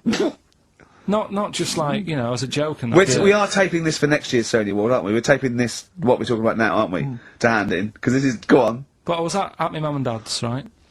And Suzanne was sat on the floor in front of me, and she was like, "Oh, rub my neck, it's hurting." So I thought, oh, and I hate doing that. It really it bores me. Well, right? she's your girlfriend, for goodness I sake. know, Dale Winton's different, you're getting paid for that, go on. So I thought the only way to shift her, I'll let one go, right? So I did that. I love that! It's such a loving relationship. I love that, that's great! So Like she's- doing the washing up badly. Yeah. She won't ask me again, what have you done? I've smashed the cups up and I've written in excrement across the wall. Well, that's no good, isn't it? Well, I won't do it again Give me then. the marigolds, I'll do it. I've nailed the cat to the fridge, what's up with that? Yeah. Go on. But yeah, so I did that, and it worked. She sort of got up and said, "Oh," and my dad said, "What you do that for?" What was he thinking? So I said, "Oh, I hate rubbing her neck. Does me head in." So he says, I've never trumped in front of your mother for 40 years. Sorry, where was this? Chigley? Why is this family talking like this? Young Karl, I've never trumped in front of your mother in the 35 years. Why? What? I don't know what. No, it's just that he said, we've done a lot of things in the family. That Hold we're not on. proud of and that. What did he say that for? What? He's never trumped in front of your mother. He just offered that information up. Well, he just was surprised that I did it. He said, "Where have you got that from?" Yeah. Whoa, you're lowering intestines, I'd thought. What do you have to imagine there's a class of farting. Oh, we haven't told our kids about farting. He doesn't do it. We haven't told him about it. We don't do it in front of him. You have to learn it, do you? No, but there's a place. That's what I was always told. Go on. There's a place for that. Cornwall. So, and my mum, it's the same. She doesn't do it. Right. If she goes to the toilet to, do what you got to do, she makes sure, like, she'll sort of say things like, "Are you going out for a walk?" Are you going out for a walk? Does she know that you're broadcasting this? Well, yeah. He's probably around at the neighbours now, listening. Yeah. Any of you going out for a walk? Yeah, just out the door. So she waits until everyone's left, or? She doesn't like the thought that everyone... Do you know, like, cats don't like you staring at them when they're doing it? I've never stared at a cat while it was doing anything. Have you ever had a pet cat? What do you mean? Yeah, go on. No, it's just that cats, if you get them a little litter tray, Yeah. I remember being told, like, now, when it does use it, don't sort of go and look at it. 'Cause it puts it off. I was the same as a kid. I didn't... When I had a nappy... Who comes and looks at you when you're on the bottom? No, when I was a kid and I was in a nappy, right, I used to always, there was a corner in the kitchen that I'd always go to. And everyone would be Why do you go like... to the toilet? Because I had a nappy on. Oh, yeah, right, how old were you? 14th birthday? About 3 or something. Yeah. Right. And I used to always go to this corner, and Yeah. everyone said, "Right, he's going to the corner. Don't watch, don't stare at him." And the thing is, I can so imagine you because you've got the same head. Yeah, you look like a baby. It's just the baby's head. Putting there. Would you put a nappy on for 50 quid? Now. Yeah. Just sitting, do your work, Well, right? anyway, Just sit in the right? corner. So I'm not doing that, right? Come on. So yeah, my mum's like that, and something else she's good. I mean, people might not know. At dinner party, it's Mrs. Pilkington just in the corner. Just don't look at her. Yeah, don't look at Mrs. P. She's just in the corner of our kitchen. Don't just look at her. What's she doing? She's just doing her business. She's there. There she is squatting. Are you going for a walk? Sorry, you were saying, Karl. Another trick I've learned from her, right? If you're using, say, a friend's toilet or something, and you don't want to leave your mark, just Go down the toilet and flush it. take a box of matches with you. Yes. Set fire to the curtains. Set fire to the curtains causes a distraction. Burn the place down. Have a wonderful crap and just leave when the fire brigade get there. I don't want to lose complete sight of those. I'll maybe ask you a couple of those in the week just to so you keep your mind on it. But Hitler, Tell us the story. What have you learned? Do you want to ask some questions?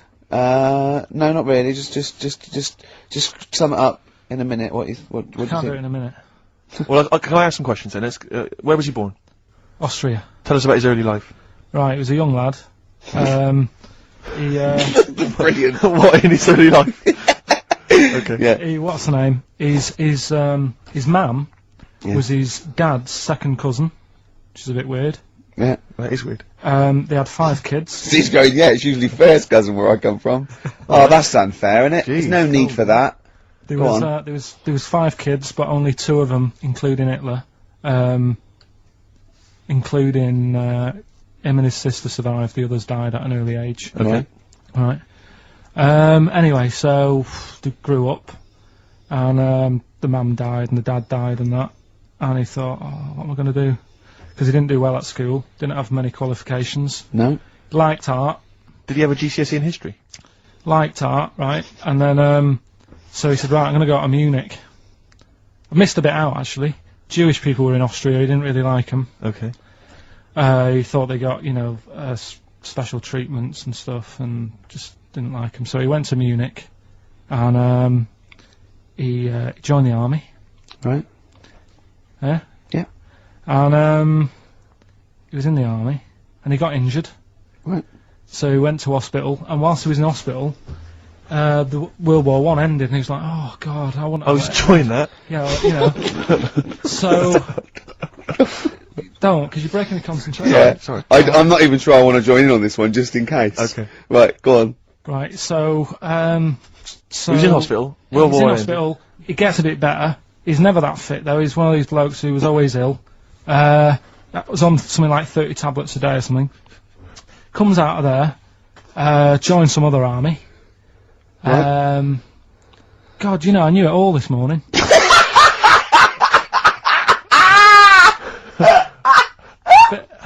I can see it running to ground. I just see his face going, I'm not nailing the fact, am I? And joined another army, and he was Listen, let's try and help you. So, Here's a good bit. I remember this bit. He thought that war to men, right, was like childbirth is to women. That's how important he thought he was. all right. Right? So it's like, you fight for 9 months, and at the end of it, you own something, right? Yeah. So, he goes on and all that. He's in Berlin. Yeah.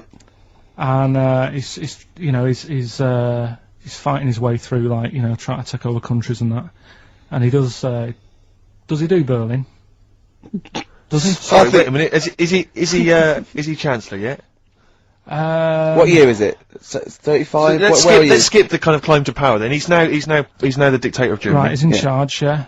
And this is when he gets his own back on the Jewish people and that, and he's got his own little armies, and he's setting fire to Jewish businesses and all this.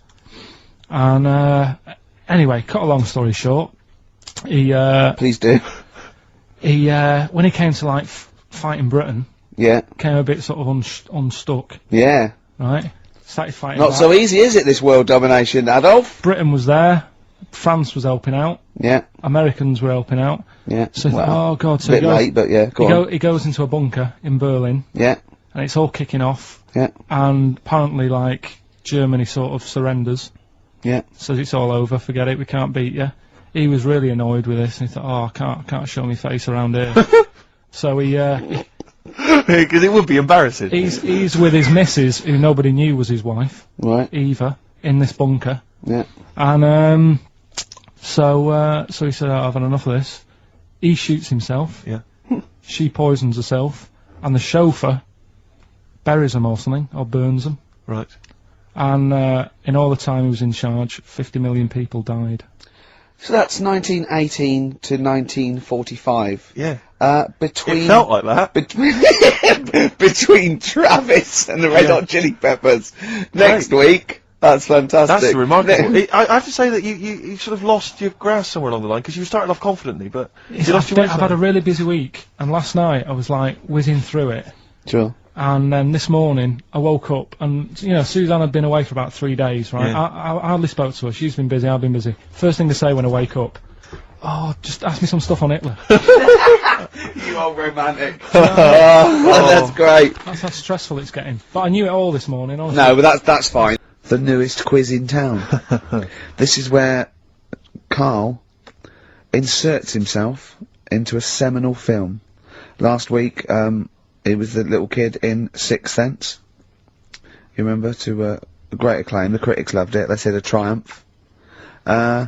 This week, he's fiddled with The Graduate. This is the scene where, of course, he goes upstairs to the hotel room, and it's on the cards. She's a dead cert, Mrs. Robinson. Well, Here you go then. So, are you ready for it? I've brought some condoms from home that Suzanne got for Christmas. Benjamin, What? will you bring me a hanger? A what? A hanger.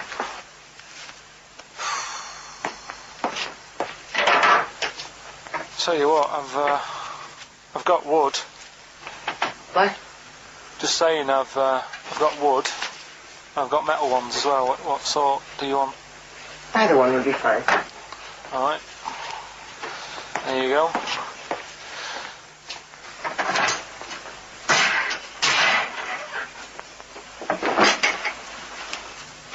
Are you afraid of me? No. No, I've seen weirder things than you. Have I ever told you about the two lads I went to school with who had big heads? Webbed fingers as well, but not related, and weren't mates, but both had the same thing, which is a bit weird. Yeah, I've never found out what was wrong with them. Can I ask you a personal question? As long as it's not about my head being round, because Ricky's always going on about that. He's saying I've got a round head. Well, you can admit that, can't you? No, it's. I'd say it's a normal sort of shape. It's just round. It is, isn't it? Yeah, but what do you mean? So is yours. Head should be It's round. nothing to be ashamed of. I'm not ashamed. It's just a normal shape. Mm-hmm. And you can talk. Look at your saggy arse. Anyway, get your knickers off. Hello, darkness, my old friend. I've come to Oh, that was a joy. Oh dear. And why didn't you sleep last night? I'm just. I haven't slept well for since I was about 12. Do you sleep well, Steve? But wait, you can't let that go. I haven't slept well since I was 12. What do you mean? Do you know, like, a proper... I used to love going to bed as like a kid. Yeah. Whereas now it's like, oh, am I going to sleep tonight? And I sort of wake up about 4 times. Right. Whereas when you're a kid, I remember really loving, like, going to bed. There was one time where I actually laughed myself to sleep because I couldn't believe me luck. What's so wrong with him? What do you mean you laugh yourself? Have you ever had it when you're really tired and you get in bed and the pillows feel it's all cold. Yeah. and it's like, I can't believe this. Yeah. And it happened twice. Once when I just went to bed and I was really looking forward to it, and also when I helped my dad out once, like through the night. He worked at like at this paper company, right? And I helped him out, and I got in at about 4 in the morning with him. Got in bed, and I just was like, I was laughing my head off. I had to put the pillow over my head because I couldn't believe me luck. Like I was like, oh, this is great. I'm going to sleep. I just have to say, life up north is so extraordinary. No, but you must be the easiest kid in the world to please. No wonder she knew she could just go get a cake. It's sort of like, what was he expecting me to say? He were expecting an extra hour in bed, but we got him cake as well. Go to bed love without that. any supper. Brilliant. Brilliant, yeah. Your own bed. How long was it before you got your... What did you used to do before? Just some straw in the corner? No, it's just that thing of when you're really tired and... And do you ever do this with Suzanne now? Do you ever laugh yourself to sleep with her? No, that's what I mean. She can't sleep because you're chuckling away. I don't know what's up with me. I've got a lot going on. What do you mean you've got a lot going on? I don't know. I was talking to the security bloke before saying, do you sleep? Have you got much going on in your head and stuff? And I don't know. No, he wasn't insulted by that, I'm sure. Going up to someone and going, have you got a lot going on in your head? That is brilliant. It worries me. It's interesting that your lack of sleep coincides with the diaries and the writing of the bread and potato story every day. I don't know if once you had that responsibility. Why don't you every night go to Hugh Fay's, get some bread and potatoes, you don't have to eat them, then go to bed, and I think you'll be chuckling yourself to sleep in no time. I said to you though, the reason I did this Yeah. was to get that kitchen, right? Now, Brilliant. as we speak now, right? Builder's in the flat. He's been annoying me. Of course he has. Of course he has. What's he been doing? When he turned up on Monday, right? Yeah. Wanders in, and the first thing he says to me is, said, the pub across the road, is it any good? I said, well, it doesn't matter, does it? You're working on the kitchen. Think of saying that to a builder. Probably making conversation. Probably meant, do they do a toasted sandwich? Because I got a half-hour lunch break, not an hour, like Karl Pilkington. So I'll probably there and get a nice, you know, cheese and tomato sandwich. Is that genuinely what you said to him? Yeah. The first thing you Yeah, said so to him? Suzanne had to go at me saying, why have you said that? He hasn't even started on it yet. I cannot believe that. You're unbelievable, Karl. And you say it's us that are rude, crass, I wasn't being thoughtless. rude. I just was letting him know. Do you know what I mean? I know what He they're up knows to. what he was there for. He had it down on his little docket. Do the kitchen this week. Yeah. He didn't come there and go, what did I come out for? Was it to go to the pub for a week? Why am I wearing these overalls? Yeah. Who's the little bald mank twat insulting me? Let me just check. Let me call the head office. I wasn't having a go though. I mean, they should have finished it yesterday, and they're Yeah. there now, right, Yeah. on their own. And what annoyed me is they turned up late today. Hold on, Karl. I've just realised something. They're probably listening to the radio that's, I assume, tuned to XFM, isn't it, in your kitchen? Yeah, but they don't know it's me, do they? You know what I mean? No. They'd go, he's got a whiny mank voice as well. So's the bloke who owns this place. And the bloke who owns this place, when I said, what's that pub like across the road, said, well, you won't be bothering that, he's working on this. No, he won't be able to put two and two together, will he? You've suddenly, the penny's dropped, doesn't it? You've suddenly realised, look at his face! Yeah. He's suddenly realised they might know it's him! And they could be listening, and they're going to clean you out, mate. Oh, if you are the builder, working in, where is it? I won't say the address, but it's, Central London, isn't it? yeah. Go Yeah. mental. Have whatever you want. Opposite that pub that you Yeah. like, that you're, that He'll you're... probably be in there now, so he won't be listening. Oh, insulting, You know what I mean? insulting a That's a further British insult. workman. He should So have been in just go today. mental. He should have been at 8 this morning, Just which annoyed go me anyway. mental. Why? I really don't understand why they've got to start so early, right? Yeah. But he said he'll be there for 8. Turned up at 9:30, right? Wanders in, and what annoys me is he could have left all this downstairs. He had a paper under his arm, Yeah. one of those crossword books, and a pot noodle. Now, I'm not being funny, but most of them take quite a bit of time. A crossword book, he's not happy with just the one that's in the paper. If you're listening, if you are the builder that's listening now, doing Karl's flat, what about pissing in the laundry basket? You've realised now that the builder could well be listening, knowing exactly who you're talking about. There's a chance of it. Do you know what I mean? Yeah. 'Cause I didn't think about it, but you're right, you know, was tuned onto that. I think he did flick it on, thinking about it, thinking back. If so, yeah, he's probably listening now. No, he probably isn't. He probably listens to about half hour, and if he's got any sense, he turned it to Heart or Virgin or Magic or something, but, you know, there is a chance. Good advice to the listeners. Yeah. If you've got any Yeah. sense, if you finish Yeah. your crossword puzzles. I think, you know, according to our figures, there's a 5% chance of him listening to it. Yeah. So, if we want to be accurate. Although then he he's- is in a house with it tuned to that, so I think puts him right up to 50% straight but away. then again, Rick, he's got a job of work, so Yeah. why would he be listening to this show? Well, he's doing a crossword at the moment. Yeah, well. You better hope he's not listening. Well, I mean, they do annoy me. I'm sticking by it. Yeah, Anyway, come about on, you builders. might as well keep digging, yeah, go on. No, I'm just saying they do annoy me the way they wake you up at 8 and then. Well, that's when they start work. Because I told you, I mean, Oh, we'll leave that one then. Yeah.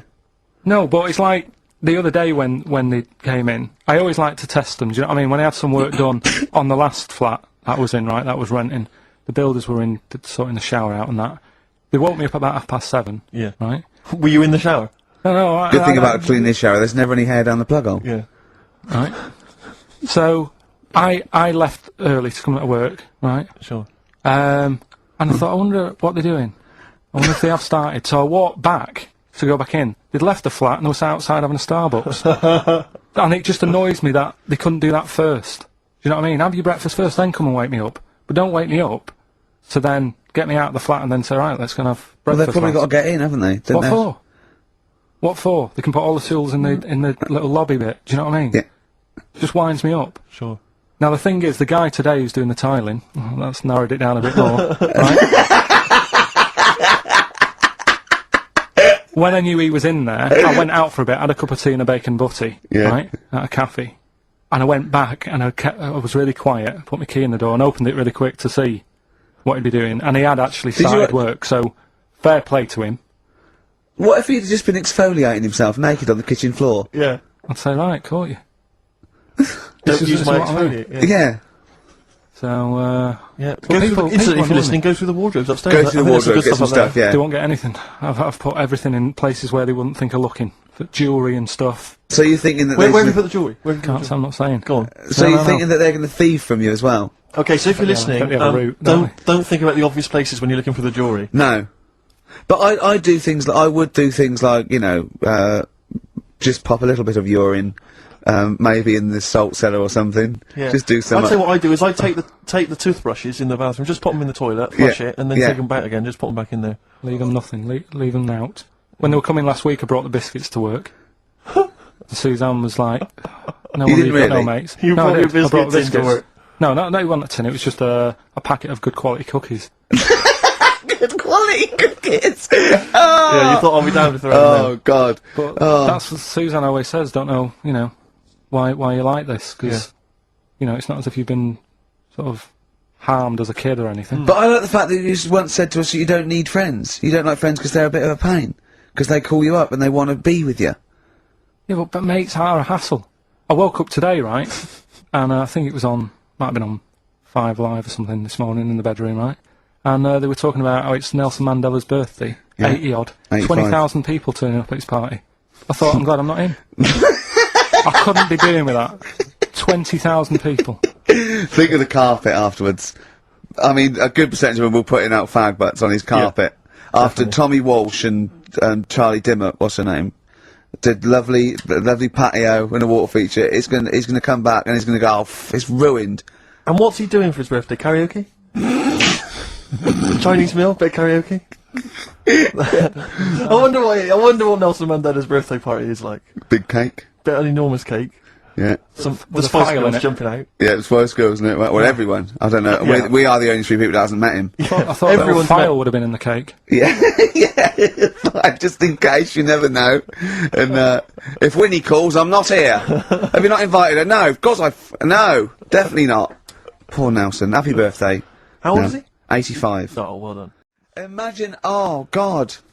Just imagine if he was in charge. We did put him in charge of the country. Terrifying. Wouldn't that be amazing? Let him run the country. Just for a week. Or the mayor. What would you do if you were the president or the Lord Mayor of London or the Prime Minister Karl? I wouldn't do it like he's going to be offered it. It's a hypothetical question, Karl. No, but Suzanne was, alright, my missus, if you're a new listener. You keep her, sure. Yeah, help her. She was watching the news, trying to follow some heavy stuff. And I'm like, the weather? What? You know what I mean? I just was like bored and I was reading about that mouse that had an ear on its back and stuff like that. So she said, well, you take notice of this. Should be, you know what Ricky and Steve are like. They try to teach you stuff and you don't even want to learn. So to try and get me interested in it, she was like saying, what would you do if you're president and stuff? Yeah. And I can't be doing with any of it. What did you come up with? You must have. What did you come up with? Did you come up with anything?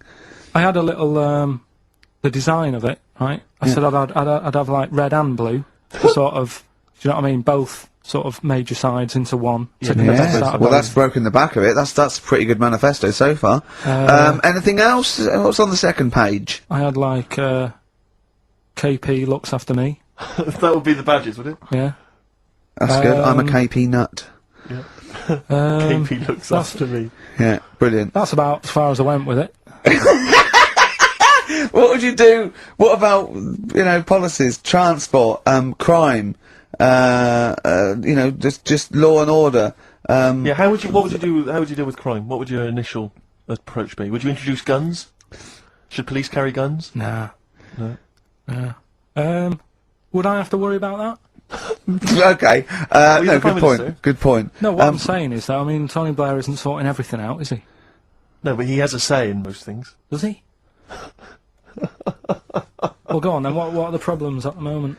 that needs sorting out. Well, generally, what's the best way to combat? Would you bolster up the prison system? Would you introduce more community service? Would you put more bodies on the beat? would you go harsher for say I don't know drugs? Would you go harsher or less harsh? There's pros and cons to High or both, isn't low? it? Because of course you can't see to condone it, but some people, you know, you don't want to go through the court system and cost taxpayers thousands of pounds of money for someone, I don't know, the difference between smoking a spliff and dealing crack. Do you know what I mean? You have to all these things. Have I lost you? Yeah, I'd just think about it for a bit. Do you know what I mean? Brilliant. You think about it for a bit. Yeah. Yeah. Probably ask Suzanne.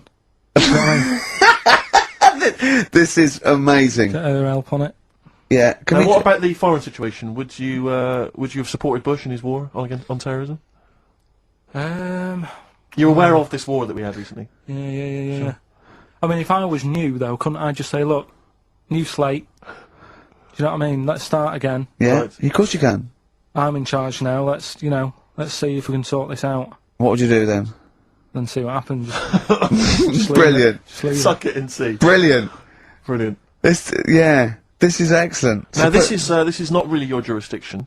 This is not really your area, but I imagine you'd have some powerful friends. You might have a say in it. Go on. Yeah. Would you? What would you do about single-sex marriages, same-sex marriages? See, this got this Cameron. I thought Cameron had blown it on Big Brother because they said, you know, what do you think about gay fellas getting married? And he went, no, in the Bible it says, you know, a man and a woman. And I thought, oh, he's put off a lot of. Yeah. I don't think many Christians tune into Big Brother, but we know the gays love it. Yeah. They love Big Brother, don't they? The gays. Yeah, so interesting. But So, what would your take be on that? Same-sex marriages. And then what? Having a kid? Well, just let's start off with, you Well, know. that's all right, isn't it? Do you know what I mean? Just let them get on with it. It's Sure. not affecting anyone else, Sure. Yeah. Sure. right? But it starts getting tricky Right. when you get a kid. Okay. Go on, why? Well, it's just tricky, innit? Do you know what I mean? Well, yeah, you could be right. I'm not giving any. I mean, you know, we're not. There's no right or wrong It's answer. alright if you were in if you lived in the jungle, right, with no one else, Yeah. right, and you just had these two fellas, right, Yeah. looking after you, but because you got no one else looking in on that, saying, "Oh, you're a bit weird, aren't you?" Do you know what I mean? But Right. as soon as you come So, to, why have they got married? Do you think the gay people turned to a bloke because they couldn't get a woman? If there's two fellas go away and they're in the jungle, they go, we're definitely not going to find a woman here. We might as well bum. That's not how homosexuality starts. People don't. it makes you wonder. If, No, it does make you wonder. Gays don't go, well, I'll tell you what, I haven't seen a woman I fancy yet, I'll try a bit of knob. No. But what I'm saying is, right, if you're brought up in like a little jungle, right, Yeah. you How are you brought up? someone just puts you there. I don't know what. explain. I don't know what Can't this be is bothered, about. Steve. I can't be bothered Go running on, the mate. I'm country. listening. I'm fascinated. I can't be bothered running the country. Like, I'm too much trouble for you. KP takes care of me. All right, then, fair yeah, enough. What okay. I'm saying is, right, if you're brought up in a jungle, Yeah. Right. right, What on your do you own- mean brought up? Just let him finish. What does he mean You brought- understand brought what up, he though? means? Like Tarzan. You've got to tell me what you mean by brought up. Wolves, chimps. What? Right, well, there's a good example of what I'm saying to you. Right. Right, what I'm saying is, there's a fella, right, he's brought up in the jungle. Shut up. Just let him finish. brought Let him up. finish. There's no women about, he doesn't know about women, he doesn't understand what women are, Right. right? But another fella walks in the scene, Yeah. and he gets pally with him. What does he talk about? Then they've both got needs. This scenario is ridiculous. How has he lived? Or do you know what's his reference I points? can't be bothered with this. Honestly, Saturday should be, day off and that, not worrying me about problems. So, that's it. Well, maybe, I'll tell you what. A good idea, Karl. Just beg. Just ask for other things. What do you want? What do you want for Christmas? You must have a big fan base out there willing to make you things. Maybe like a little, I don't know, gloves, pair of gloves. Just like Little what woolly you- hat. If you want to send a necklace in for Suzanne, that'd be handy. Oh yeah. That's what she wants. Is Suzanne listening today? No, she's out. Right, okay, this is the dilemma. Me and Steve, yesterday, were trying to convince Karl that it would be a good idea to buy Suzanne a Christmas present. Okay? Now, why aren't you going to buy her a Christmas present? Explain, Karl, why you don't think you should buy her a Christmas present. No, well, I've told her I'll get her one, but in the new year. We're going away on holiday and that, so Yeah. there's no point taking stuff away. Yeah. Going to Lanzarote next week. Just get something in the sales after Christmas for this, yeah. Yeah. Right. And me and Steve were trying to explain to Carl that she would love it if you bought her something on Christmas Day. Yeah, but she knows now. But, Knows yeah. what? I've told her. So No, she's well, I'm getting going to out. tell you, do you know, right, this, dear listener, this was Carl's worry. I said, I bet she's got you something. And Carl was worried in case he got her something and she hadn't got him something. Yeah. He'd be livid. He didn't want to be down. He didn't want to be a present down. Yeah. Look at his face! So buy her a nice necklace. Don't spend, just spend £100, you know, just a little token. We're going away. I'm taking her away on holiday. No, you're not taking her away, are you? What, you're paying for it, are you? Yeah. Are you really? Well, half and half and that. Right. So you're paying for you to go on holiday? That's good of you. So the gift is your company, really? She's done alright. She's done alright! Why do you talk like you're 60 years old? And you've been working down the mines. I love that she's done alright. Do you go over to her and say, Suzanne, you're bloody lucky. I mean, You've fallen on your feet. to Look be who fair, you've Rick, got. What? I'm not sure she has done alright. I don't want to be critical, but... Oh, dear. So what are you going to get in the sales? What are you going to get Oh, her? it depends. I'm thinking... I mean, I'll give her the choice. She can have Kingsley and or Bob Marley. Right, I'll let her decide there. Oh, dear. I I can't wait to see you. Where are you going, Lanzarote? yeah, Where's that? don't know. Suzanne sorted it out. I said, Lanzarote, is that Africa or is it Spain or Portugal? Just thought you was, don't know. I went, what do you mean, don't know? I goes, well, what's the currency? I went, don't know. I said, Suzanne booked this one, did she? Yeah. I thought, where is it? Is Lanzarote African or? Foreign. Something like that, Somewhere isn't it? foreign. I was looking last night, and doesn't look that good. Like one of the highlights of the things it says you've got to do is go and have. Apparently, they've got restaurants in caves, and that's like one of the things they say you must do. So, if that's a highlight, do you know what I mean? Right. So we'll do that. Go and see what that's like. Yeah. When you're on the beach, Carl, do you wear the very, very tight Speedos? No, Do you walk What's around with wear? them? sort of longish shorts, Yeah. t-shirt on, probably with a sort of a light shirt on top of that. Right, sure. So quite wrapped up then. Covered up. Do you wear a hat? Because obviously the bald head, there's risk of sunburn. No, I just put a bit of lotion on it. Lotion on there. Yeah. Just have a bit of a wander down the beach, have a look. Yeah. See if there's any old blokes with their tackle out and a backpack. A lot to look forward to. So Yeah. there you go. Yeah. Well, we're looking forward to finding out how you get on. Yeah, I'll let you And know. interested to know what she gives you on Christmas Day. Probably get More anything. scintillating chat after this next song. Right, bit of placebo. Yeah, love it. Special needs. 3 holidays Carl's had this year, last year. Yeah. I'd love to have 3 holidays. You've got to start putting the work I in had there. 2 holidays No, you though. had 3 holidays. You went away with Suzanne and her parents. Yeah, well that doesn't count. It does count. If you book 2 weeks off the firm, you go away and you go, how was your holiday? Go, well, I didn't really count. It wasn't a really good holiday. Can I have them days back, please? My New Year's resolution is to be nicer to you, but Well talk done, sense. you've already broken that. No, but talk sense. Talk sense. You've had 3 holidays this year, and I'm just saying, you're in your 30s now, and 30s is when you should be really putting the work in. That's true enough. To reap the benefits in your 40s, 50s, 60s, 70s, 80s, 90s, and 100. Carl, what's your New Year resolution? What about think before you speak?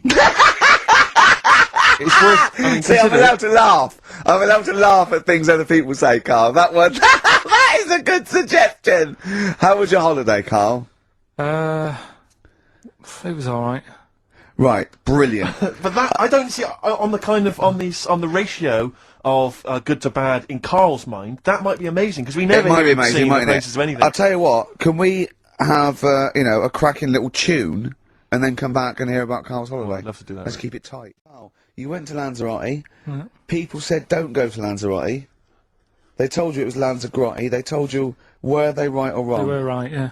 Really? Yeah, it's a bit ropey, yeah. Is it why? Just out there. If it wasn't for the volcano they had, they'd been knackered. That's their big draw, is it? That's it basically. That's all they've got going for them.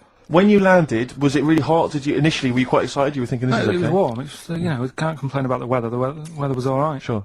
You know what I mean? That's what I went for. But it'd be nice if there just was something else. Yeah. What did you do all day then? Did you read your ritual book? No, I didn't read that. I read that book. Do you know the book that I bought? And all the chapters were messed up. Oh, yeah. I bought a better version of that, All right. and I read that, Excellent. and then Did it make more sense in order? yeah, a lot easier to follow. Yeah. And then we went and had a look at the volcanoes and that. They've got 36 of them to look at. How many did you look at before you realised that you know, pretty much, you've seen one volcano, you've seen them all? Probably about 6 or 7. Really? And then when you got to the 8th, you thought, now I know what this is going to be, Suzanne. This is going to be like a mountain with a hole in the top. Yeah. Really? But it happened years ago as well. It's like, just keep a couple, fill the rest in, tidy it up. Fill the rest in! Yeah, no, Well, yeah. getting some builders. No, seriously though. Okay, 4 million tons of concrete, please. They're an absolute death trap. Yeah, what? Yeah. What do you mean fill them in? Do you know what a volcano is?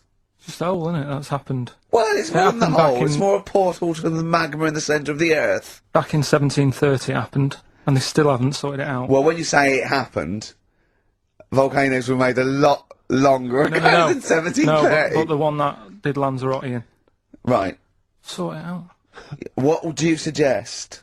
How tidy can they up. fill it in? It's joined. It's all joined. No, but what I'm and saying the, is, it was the a- big it was- plates of the earth are all joined. It All was the a disaster, magma's wasn't it? joined. With the trade centre thing, that happened. They cleaned it up, sorted it out, they've moved on. That's what I'm saying. Whereas Lanzarote have just gone, leave it. It happened back in 1730. You misunderstand me. How, in the name of God, can you fill in a volcano? You ignorant twit. No, but it's not just the holes. They've actually left the lava everywhere. That's what I mean. It's not just the big holes. There's lava everywhere. But it's molten rock. They can't just pick it up like they're like a carpet. Put it in the holes. The holes are there ready. Just push it all in. That's what I'm saying. What exactly is there then? Is it just a kind of moon-like kind of surround with just kind of dust and rock? That's exactly.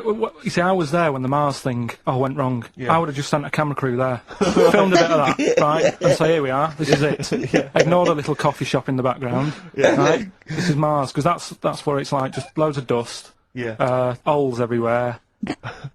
Tidy it up. Little round-headed aliens complaining. It's Whinging. just like Mars. Yeah. So. So, is there any? What's the best bit about the holiday? Come on, pretend you're Judith Chalmers. I have been doing. I would have done all that. I would have said that. Don't bother. Well- I mean, the hotel was good. Yeah. That was all right. What was that like? It's all right. Just, clean. That's all you want, isn't it? See, that's not quite what Judith Chalmers does. She doesn't go, "What's the hotel like?" All right, yeah, clean, isn't it? All right. But what was it like? Was it what was it? 3-star, 4-star? Did it have a swimming pool? What was the Yeah, room I like? had a swimming pool and that. Yeah. Yeah, it's good. I think it was one of the better ones on the island. Okay. Nightlife? Wasn't really. bars? Wasn't really. And there was a bar. There was some bands playing. Yeah. Not very good. Food got a bit boring. Yeah. It was always the same food every night, but they sort of themed it and made out as if it was different. So, like, on Mexican night, it'd be chicken with a nacho on it, Right. Right. and Chinese night, sort of chicken with a little prawn cracker on it and stuff. Sure. But that got a bit boring. That's me just turning on my phone because I want to read to you a text Right. that I got from Karl. I think you sort of sum up the holiday in this text, don't you? Do you remember I it? can't remember. Let's have a look. Let's have a little look. Let's go Instantly, to what it. did Suzanne, your girlfriend, make of it? Similar view to you? That they should fill in the holes? Yeah, it's just that thing. You see, I went on a coach trip, right? And you go and see the volcanoes. Like I said, there's 36 of them. Yeah. Which, how many do you need? And when we're on the coach going round all these volcanoes, the fella on the front's going and look out your left window at the moment, and there's a volcano. And if you quickly look out of the right-hand side there, there's another one. Right. And on the left, it's just like, all right, we've seen it. Sure. Do you know what I mean? Yeah. And that trip, I mean, we'll talk about that trip in a bit. Right, this is the text I got from Karl, right? Alright. Been up to a volcano. Been in some dead artist's house who built his house in the lava. They said they would show me science with volcanoes, but all they did was chuck some water in a hole and it shot up in the air. No dwarves in the canteen, no scousers here, but there is a Swede woman with a big head. She looks effing gormless with a cap on. Alright? So a little reference there to... A Swede woman? What's that mean? Do you mean Swedish? Yeah. Or she looked like a vegetable? No, a Swedish woman. But they've all got sort of quite big built, aren't they? And I sent him a text. Oh well, it's just good to have been on holiday because I'm working. He sent back. So am I. Just been watching Sky News. There is a school for monkeys who want to get a band together. Is that monkeys related?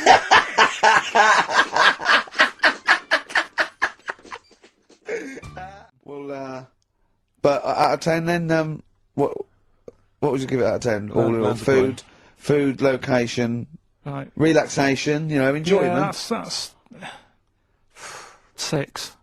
Okay, brilliant. 6, yeah. Next week, where are you going next week? You're not on holiday next week. Going Cool. away with Suzanne's mum and dad again. 5 holidays. Been roped Play a into that. record. You've got to put some work in. You're in your 30s now. You've got to knuckle down.